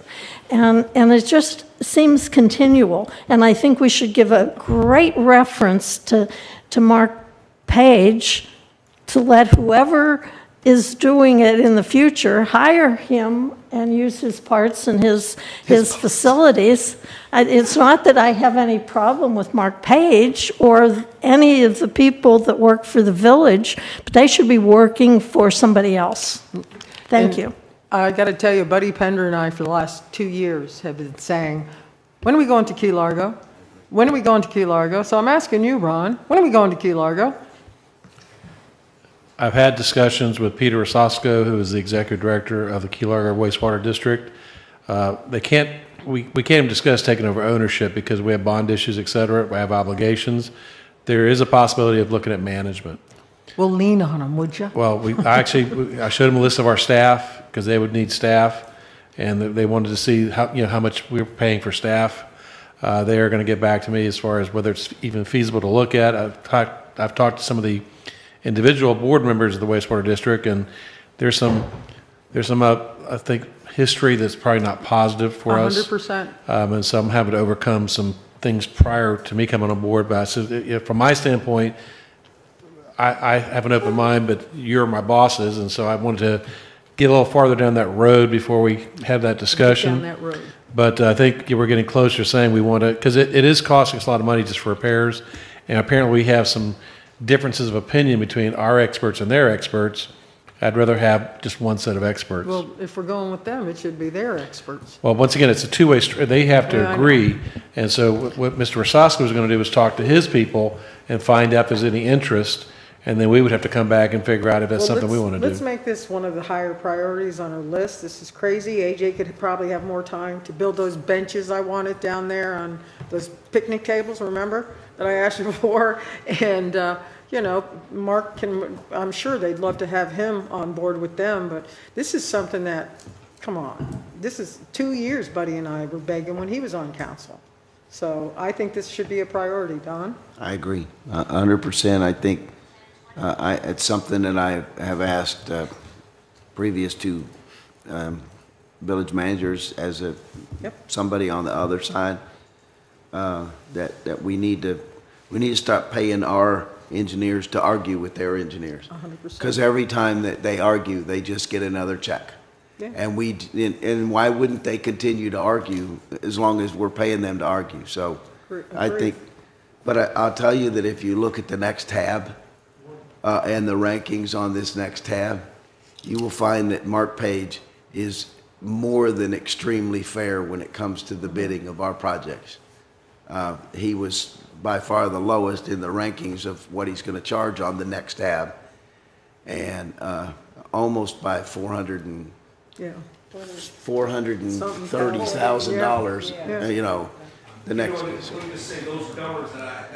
Yeah, no, you're sticking to the numbers, buddy. The numbers that are pulled off the sheet. Marco, you're sticking to the numbers. Just sit there and hush. Okay, does anybody else have anything, or do I have? We have another public speaker. I don't? Okay. So now we all want you to, it's a priority, right? Okay. Okay, so I have a motion, or do we want to discuss? We have another public speaker. Mr. Wishmeyer would like to speak. Oh, I'm sorry. Sorry, Okay. Joe. Go ahead, Mr. Wishmeyer. Yes, Joe Wishmeyer, Plantation Key. I totally agree with the fact that we have failed on our wastewater and we should go to Key Largo.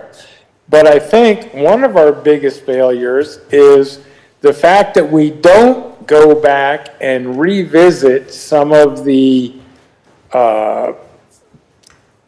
things that have come up. For instance, we have distilleries and breweries and other businesses that are still considered one EDU, when if we went back to review, they should be considered many, many more than that. So I think that is a big problem of our wastewater issue.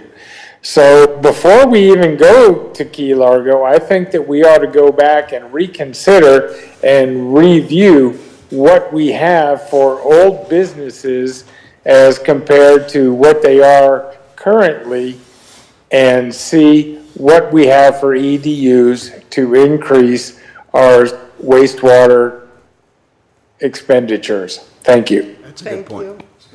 It's, Okay. Actually, I believe some of that is being done Yeah, it is. already. Anyone else? No, ma'am. Council want to discuss, or do we have a motion? Motion to approve. Second. Marnie, call the roll. Yes. Vice Mayor Don Horton? Yes. Councilmember Steve Friedman? Yes. Councilmember Deb Gillis? Yes. And Mayor Sharon Mahoney? Yes. The motion passes 5-0. AJ, nice to see you. I'm back. Wait, let me read the title. Oh. Yep. No. Tab 18, a resolution of the Village Council of Islamorada Village of Islands, Florida, approving the final rankings and recommendations of the RFP 25-03 Evaluation Committee for Low Pressure Extension for Madera Road, authorizing the village manager to negotiate an agreement for the requested services, authorizing the manager to execute the agreement, authorizing the village manager to expend budgeted funds, and providing for an effective date. All right, good evening. Similar, we were just talking about, this is one of those upgrades for those commercial properties. So this resolution is approve the rankings and recommendations of our selection committee for the low-pressure force main, the new low-pressure force main for Madera Road. There are 3 properties that are affected in this area for upgrades, renovations, whatever they may be. That no longer allow them to be connected to our vacuum system, and they're exceeding their capacity. So those 3 properties are Lorelei Restaurant, Islamorada Fishing Club, and the Islamorada Yacht Basins condos. So all 3 of those properties will be connecting to this low-pressure force main. The cost of those projects will be split 3 ways. So we took the lead after meeting with all 3 of the affected properties, and decided that we would design it, construct it, and then pass the cost on and divide it 3 ways and invoice them for the upgrades to the system. We actually received 5 bids for this project. The lowest bidder with a price of $93,200 was from Page Excavating, and the highest bid on the project was $652,653. Only 450,000 difference.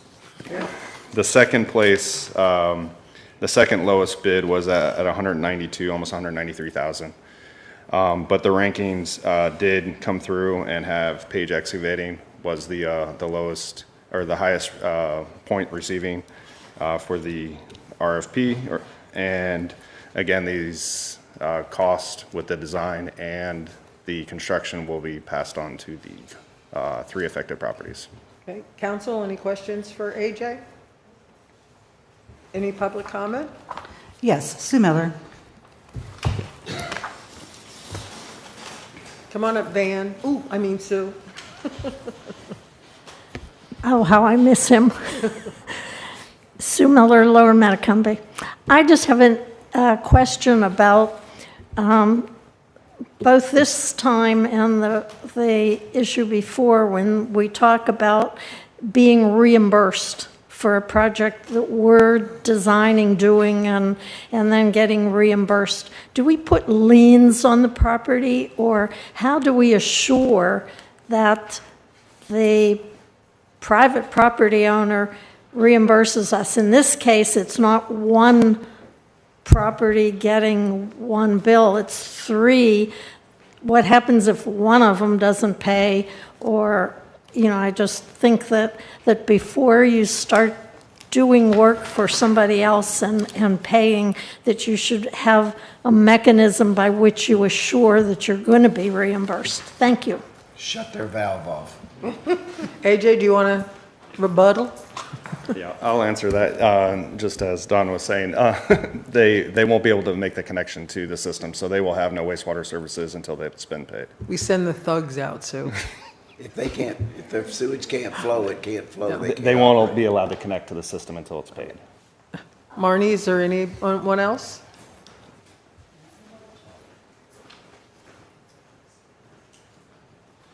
Yes, Mr. Wishmeyer? Okay, go ahead, Mr. Wishmeyer. Yes, regarding this issue and what I spoke to before, I'm looking at different things like the Crooked Palms that have 7 affordable units upstairs and 1. I'm wondering if they are paying for 8 EDUs or the Keys Brewing Company, which I thought at one time was only a store, what their EDUs are, or even the Islamorada Brewing Company. So I think that we need to look into these to find out what they're paying so that we can get our fair share. Thank you. Mr. Wishmeyer, are you still there? No, I Yes. guess. Okay, AJ's coming up to answer your question. AJ? Thank you very much. So yes, those properties do pay more than one EDU. When a renovation goes on, we do reassess and look at what those changes are, and we actually monitor them for a year and make sure that they are indeed accurate with our predictions as far as what they are. It's based off of flow, right? It's based off of the water flow and an average over throughout a year. Right. Thank you. Correct. Does that answer your question, Mr. Wishmeyer? He hung up. Okay, thank you, AJ. Okay. You can respond, Mr. Bushmeyer, if you'd like. Move to approve. Is there a No, second? thank you very much. You're welcome. Okay. Council, do I have a motion? I know. Do I have a second? I second it. Okay, that was quick. Marty, call the roll. Yes. Yes. But it was me, but that's okay. It doesn't matter. So, Councilmember Deb Gillis? Yes. But we'll go back now to Councilmember Anna Richards. Yes, again. Okay. And Councilmember Steve Friedman? Yes. And Mayor Mahoney. Yes, and I apologize. I think our meetings have gone so well in the last couple months. I think we're getting slap happy up here. So this is called catch up. Yeah, Terry, come on up, and John, would you please read tab 19? 19 is a resolution of the Almost Village there. Council of Islamorada Village of Islands, Florida, approving continuing services agreement fiscal year 2024-2025 budget expenditures from Early Alert, Inc. for emergency management consulting services, authorizing village officials to implement the terms and conditions of the agreement, authorizing the village manager to expend budgeted funds, authorizing the village manager to execute the agreement, and providing for an effective date. Terry? Good evening, council. If I drag this out, I'll get past 10:45, and then I don't have to go to the next one because I'm here Thursday night anyway, so. That's not fair. There you go. Go ahead. Just kidding. So what you have in front of you is, as John stated, it's a resolution approving an agreement for Early Alert. They're going to propose as the rankings we brought forth last meeting. You approved the rankings of the evaluation committee. The plan was initially to bring the contract forward at that time. However, because there's a good chance we could be utilizing them during a local state of emergency, which could incur federal funds, their contract is quite in-depth. So it took a couple of weeks to actually get that contract drawn together and make sure all of our I's were dotted, T's were crossed, and all that good stuff. So we put it off till this meeting. So now we're approving the actual contract. The rankings was last month, the contract is this month, and it's also the spending. So I budgeted $67,000, which was the cost, last budgeting process was the cost of redoing our CEMP. So it's entering into the contract with Early Alert. It's also expending that $67,000 for them to start the redo and update of our comprehensive emergency management plan. The contractor also is going to help us with our continuity of operations plan, our debris management plan, and our Florida recovery obligation, FROC something, calculation, which is if everything goes well and everything at FEMA and the FDIM doesn't get messed up during the budgeting process, it's a way for us to get actually reimbursed at an 80% rate faster. Basically, it's about, we turn in our billing, we get reimbursed in 90 days instead of, 2, 3, 4 years, sometimes 7, as it was for the last storm. So we did amazingly well on our first year obligation with FROC. That was a 2-year obligation. We're going into our third, and myself and finance are working with them now to do the re-sign up for FROC prior to hopefully any storms. But again, this is their jam. This is what they do. Our emergency management department here in the village is a party of me with everything else that I do also. So it's very complicated. In the last couple of years, a lot of stuff has changed at a federal level. So I'm relying on the subject matter experts to do that paperwork side of things. The operations side, we've totally got. We're relying on them on the paper side. Okay. Here, if Council? you have any questions. Anything for Terry? No? Any public comment? No, ma'am. Okay, do I have a motion? Motion Joe, to where you approve. at? Huh? Joe, where you at? Second. Marty, Sue? call the roll. Councilmember Ben Gillis? Yes. Councilmember Anna Richards? Yes. Councilmember Steve Friedman? Yes. Vice Mayor Don Horton? Yes. And Mayor Sharon Mahoney? Yes. Motion passes 5-0. Okay, John, tab 20 with Tab Terry. 20. Tab 20 is a resolution of the Village Council of Isla Mirada, Village of Islands, Florida, approving a change order for the generator storage building project, authorizing a contingency fund, authorizing the village manager to expend budgeted funds, and providing for an effective date. Terry? So this is the storage buildings. Everybody calls them the generator buildings. Yes, they're the generator buildings. There is one that is being built, 66 by 33, Outback Station 20, 81850. The second one is for wastewater use at 103 Key Heights. The project was originally approved back in October of '24. We entered into a contract. The contractor has it built through the second floor and the second floor poured, but now he started change orders on us back in March. The original change order 1, we beat them up, and change order 2 immediately about a week and a half later followed.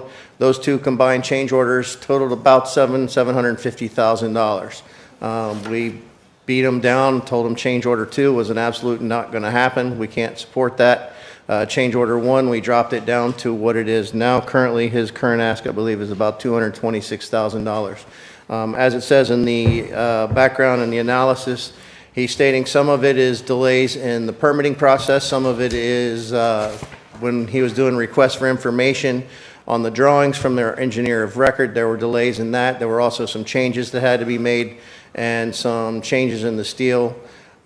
He's stating there's an addition of the front apron on the 103 Key Heights property, and there's a change for the doors. The roll-up doors initially that we had under the NOA didn't meet the correct pressure loads. We actually kind of knew that was going to happen or suspected it was going to happen. So that one we completely own. That's a village we goofed up. And the other one is a cost in steel increase, both between the additional manufacturing because the original engineer of record drew something wrong. He had to order new steel to replace to meet the new specifications. And the other one is the staircase that he says was not part of the original drawings. Why don't we, like the old days, when you get a bid for something, if they're wrong, they get to eat it?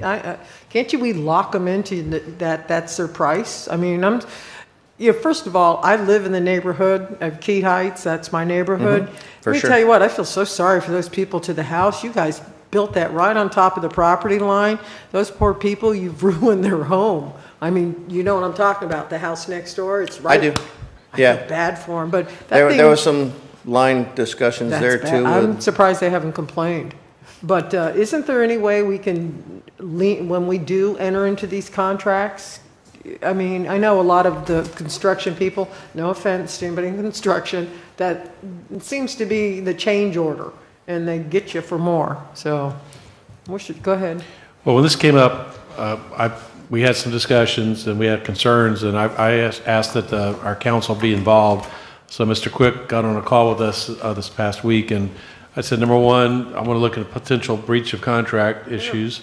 Also, I want to look at the performance bond because I think these change orders are getting out of control here, and some of the allegations I didn't think were valid. So I had Mr. Quick look into it, and I don't know if he's ready, if he's had a chance to look at it, but we have to get control over these change orders because, as you said, they actually sometimes outbid our locals because they come and low bid it. Then once they get it, they come with these change orders. Yeah. And I think that we want to try to nip that in the bud. Plus, we're so wealthy here at the village that, they know, hey, we got the money. But there's a comedy of errors in this whole thing, and his justifications are wrong. And Whose justification? this contractor's. Okay. Well, that's, The contractor's justification, there is no justification for almost 119,000. I agree. In steel production and a change order. And he said his rationale behind that was because of delays in approvals, but the building department and the planning department both gave me a breakdown of their key dates that when an application was made, approved, and sent out. And there is no justification. He got He got a mobilization fee. He should have been automatically put himself in as a place order for his steel production. And just because they went up, it was because he didn't put himself in as a place order. He claims that there was an additional slab that he didn't bid, although it wasn't. It was shown on one site plan and it wasn't shown on another. It wasn't shown on a civil. It was shown on the structural plan. And if you're going to build, if you're going to bid structural work, you should bid it off of the structural plan. 100%. So that justification of $54,000 is absolutely unfounded. And then he wants to charge $5,000 a month past June 30th, which was his contract drop dead date. He was supposed to be done by June 30th, and now he wants to extend beyond and still charges $5,000 a month. You want to know what's funny is I go in and out my subdivision through there. There's 5 or 6 guys. Every time I go by, they're sitting in the back of an open pickup truck on their phones, you know, so how can you do that? There is no way that I'm agree. going to approve 1 penny off of this change order. And that's exactly what I told Ron when I was meeting with Ron is we need to see that we need to look into, did he fail to fulfill his contractual obligations? Yep. Was there an error or an omission by the engineer of record that he had to go back and change something? And we need to look into all of that. And John, that's John's But Terry, job. how does that affect His delay in ordering steel is not our problem. No, that's his problem. Absolutely. There's nothing on here that I would approve. In his proposal that he originally submitted to us, he states in here, schedule adjustments, create flexible schedules to accommodate any delays or unforeseen issues. Yep. That's his words. That's on him. That's on him. You could just put yourself in, the minute you know you've got the contract, put yourself in as a placeholder for your steel manufacturer. Correct. And you're going to pay what, and he At that claims, time. well, they went up the next year. Well, he was approved the year before, he should have placed them. Exactly. So how does that affect the building for you? I mean, if we say, forget it, buddy. Cool. See what John says about We'll reach out to the contractor with whatever the decision is tonight. We'll let him know that change order number 1 was denied at the council level. We'll see what his response is. He's getting ready to drop block at 81850. Another week and a half, he'll be dropping block at 103 to start doing the second floor. But again, we'll see what his outcome is. Obviously, it'll be a time delay. John, can't you?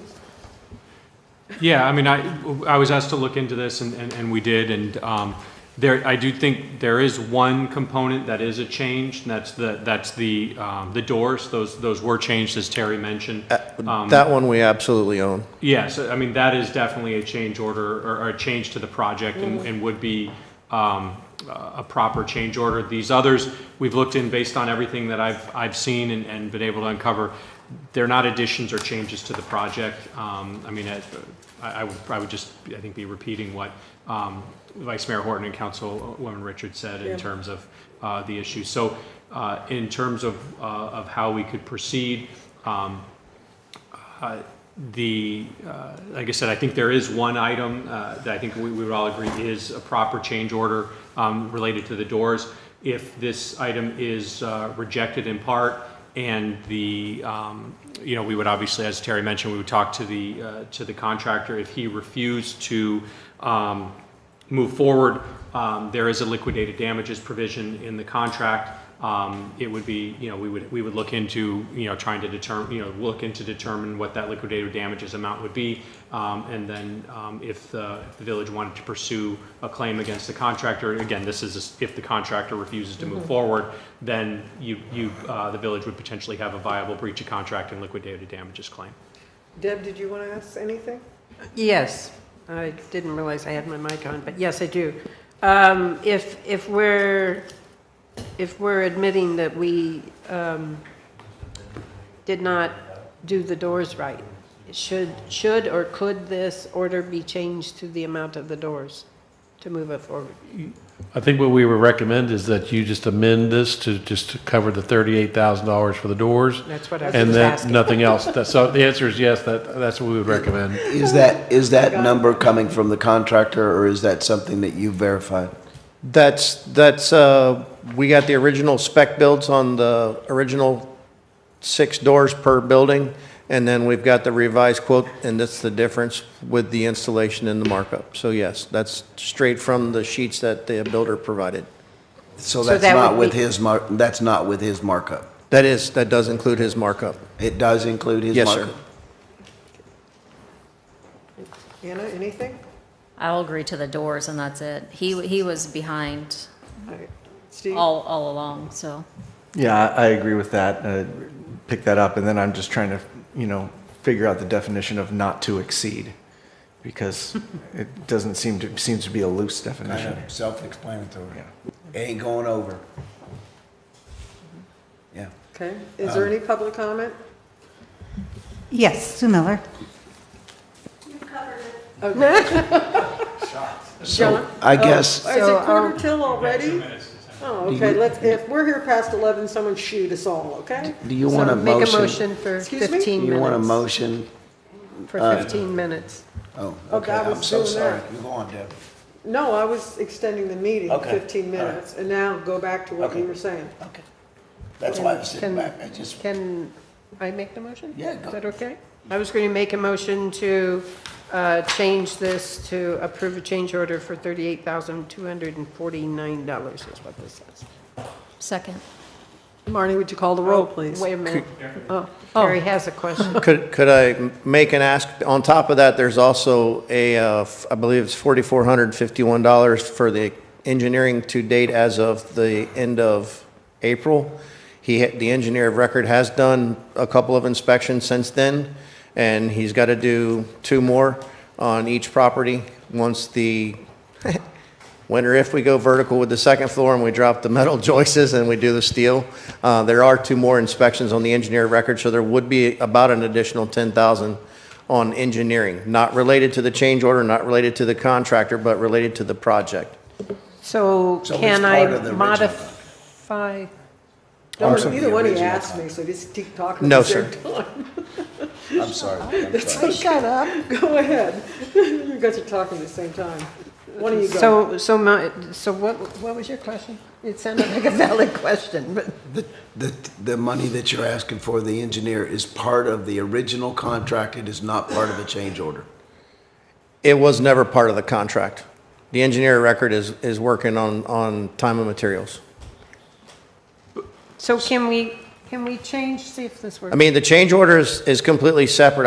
I'm being as transparent as possible. It's gonna cost me another 10 grand in engineering, and I just want you guys to be aware of it. It's not part of the actual change order. The engineer is ours. He works through Tong Group and Hobo Arc, and he is not part of CDRW. Can we bring that So up can I- separately later? Well, I was just going to ask if we could add it on, but not, add it on like the change order we're approving for 38,000, whatever, and also approving up to $10,000. And this for falls within engineering the work. manager's discretion. Again, I'm just doing this for 100% transparency aspect. I mean, so you're not It's- asking for their it's two approval on separate that? items. It's just- Well, I'm letting them know that it's going to be another 10 grand for engineering. It's not part of the change order. Okay, yeah, I would do that as separate, and we can bring that back. Okay. Okay. Anybody And else? Do you have anything, Anna? You want to ask No, Terry? no. Steve? Okay. Any Marnie, public call the roll. comment? Are we done public comment? Who knows? It's the twilight zone. Councilmember Deb Gillis. Yes. Councilmember Anna Richards. Yes. Councilmember Steve Friedman. Yes. Vice Mayor Don Horton. Yes. And Mayor Sharon Mahoney. Yes. The motion passes 5-0. Thank you, Terry. Thank you. John, I believe tab 21 is you. Yep, we are into the ordinances. This is an ordinance on first reading. It's an ordinance of Islamorada Village of Islands, Florida, amending section 2-118 of the Village Code entitled Scheduling and Conduct of Hearing to require notice of affirmative defenses and code compliance hearings and determination of responsibility for alleged violations, providing for the repeal of all code provisions and ordinances inconsistent with this ordinance, providing for severability, providing for codification, and providing for an effective date. This relates to, there was a code case that was brought against an alleged violator who was found to be in violation by our code special magistrate. The the property owner alleged certain affirmative defenses at the hearing and for the first time, and those affirmative defenses were not specifically addressed in the special master's or the special magistrate's finding against the violator. The property owner then appealed it, and the circuit court said you need to have a specific finding related to, you need to address the affirmative defenses that are raised by people, and then also you need to have a specific finding that this person is responsible for that. So that's what this code is, this code amendment is designed to do, to make sure that the special master understands that these are things that he or she has to deal with in the order, and it's putting it in the code to make sure of that. It's also providing a date by which a alleged violator needs to assert their affirmative defenses. That way, they're not being asserted for the first time at a hearing, consistent with what you would have in court. You have a deadline to answer a complaint and file affirmative defenses. You don't raise them for the first time at your trial. So that's really what this is just to try to make sure that the special master understands what needs to be in the order, and our code lays that out for him. Council, anything for John? Any questions? Approved. No. Second. Wait a second. You want to be done right. So, John, this is just housekeeping, essentially. Is what, Yeah, exactly. Exactly. So is there any public comment? Mr. Wishmeyer has his hand up. I suspect I may have missed him last time, Okay. so I'm trying.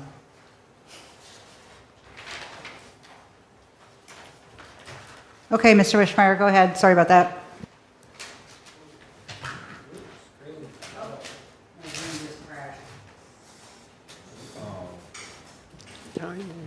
The Zoom feed just crashed. I think I lost him.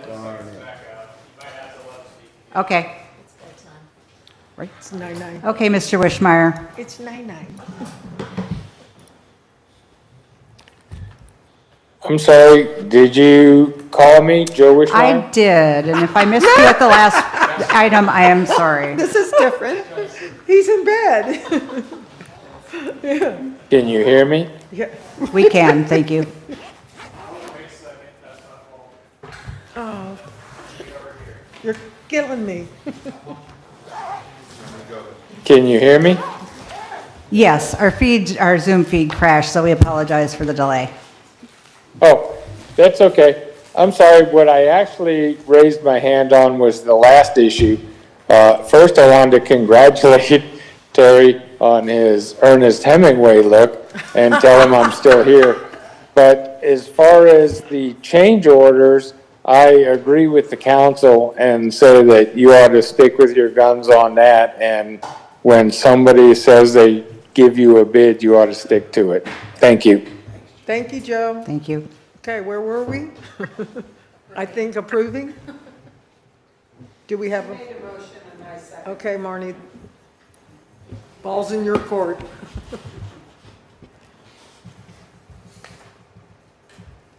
I'm sorry, remind me who made the motion? Approved. Second. Okay, thank you. Can't see out of the top of my head, sorry. It's okay.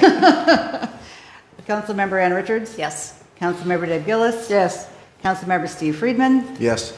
Vice Mayor John Horton? Yes. And Mayor Sharon Mahoney? Yes. That motion passes 5-0. Come on, John, one All more. right, last one. This is an ordinance on second reading. It's an ordinance of Islamorada Village of Islands, Florida, amending Chapter 2 Administration, Section 2-332, providing for severability, providing for inclusion in the code, and providing for an effective date.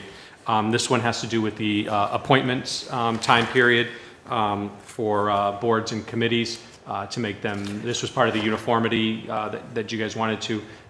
You guys approved it at the last meeting. I don't know if you want me to go into more. Did you guys put the names in a hat and draw who was 2 years and who was 1 year? Is that how it went down? How'd you guys do that, if I could just ask that? Marnie, how'd you guys decide That's how they between did that. who got 1 year and who got 2 years? Okay, that's fine, just, so yeah, this is good. Okay. Any public comment? Let me double check. No, ma'am. Motion to approve? Second. Oh, you guys are quick. Marnie, It's Council- late. You guys in a pool? I don't know. Councilmember Deb Gillis? Yes. Councilmember Ann Richards? Yes. Councilmember Steve Friedman? Yes.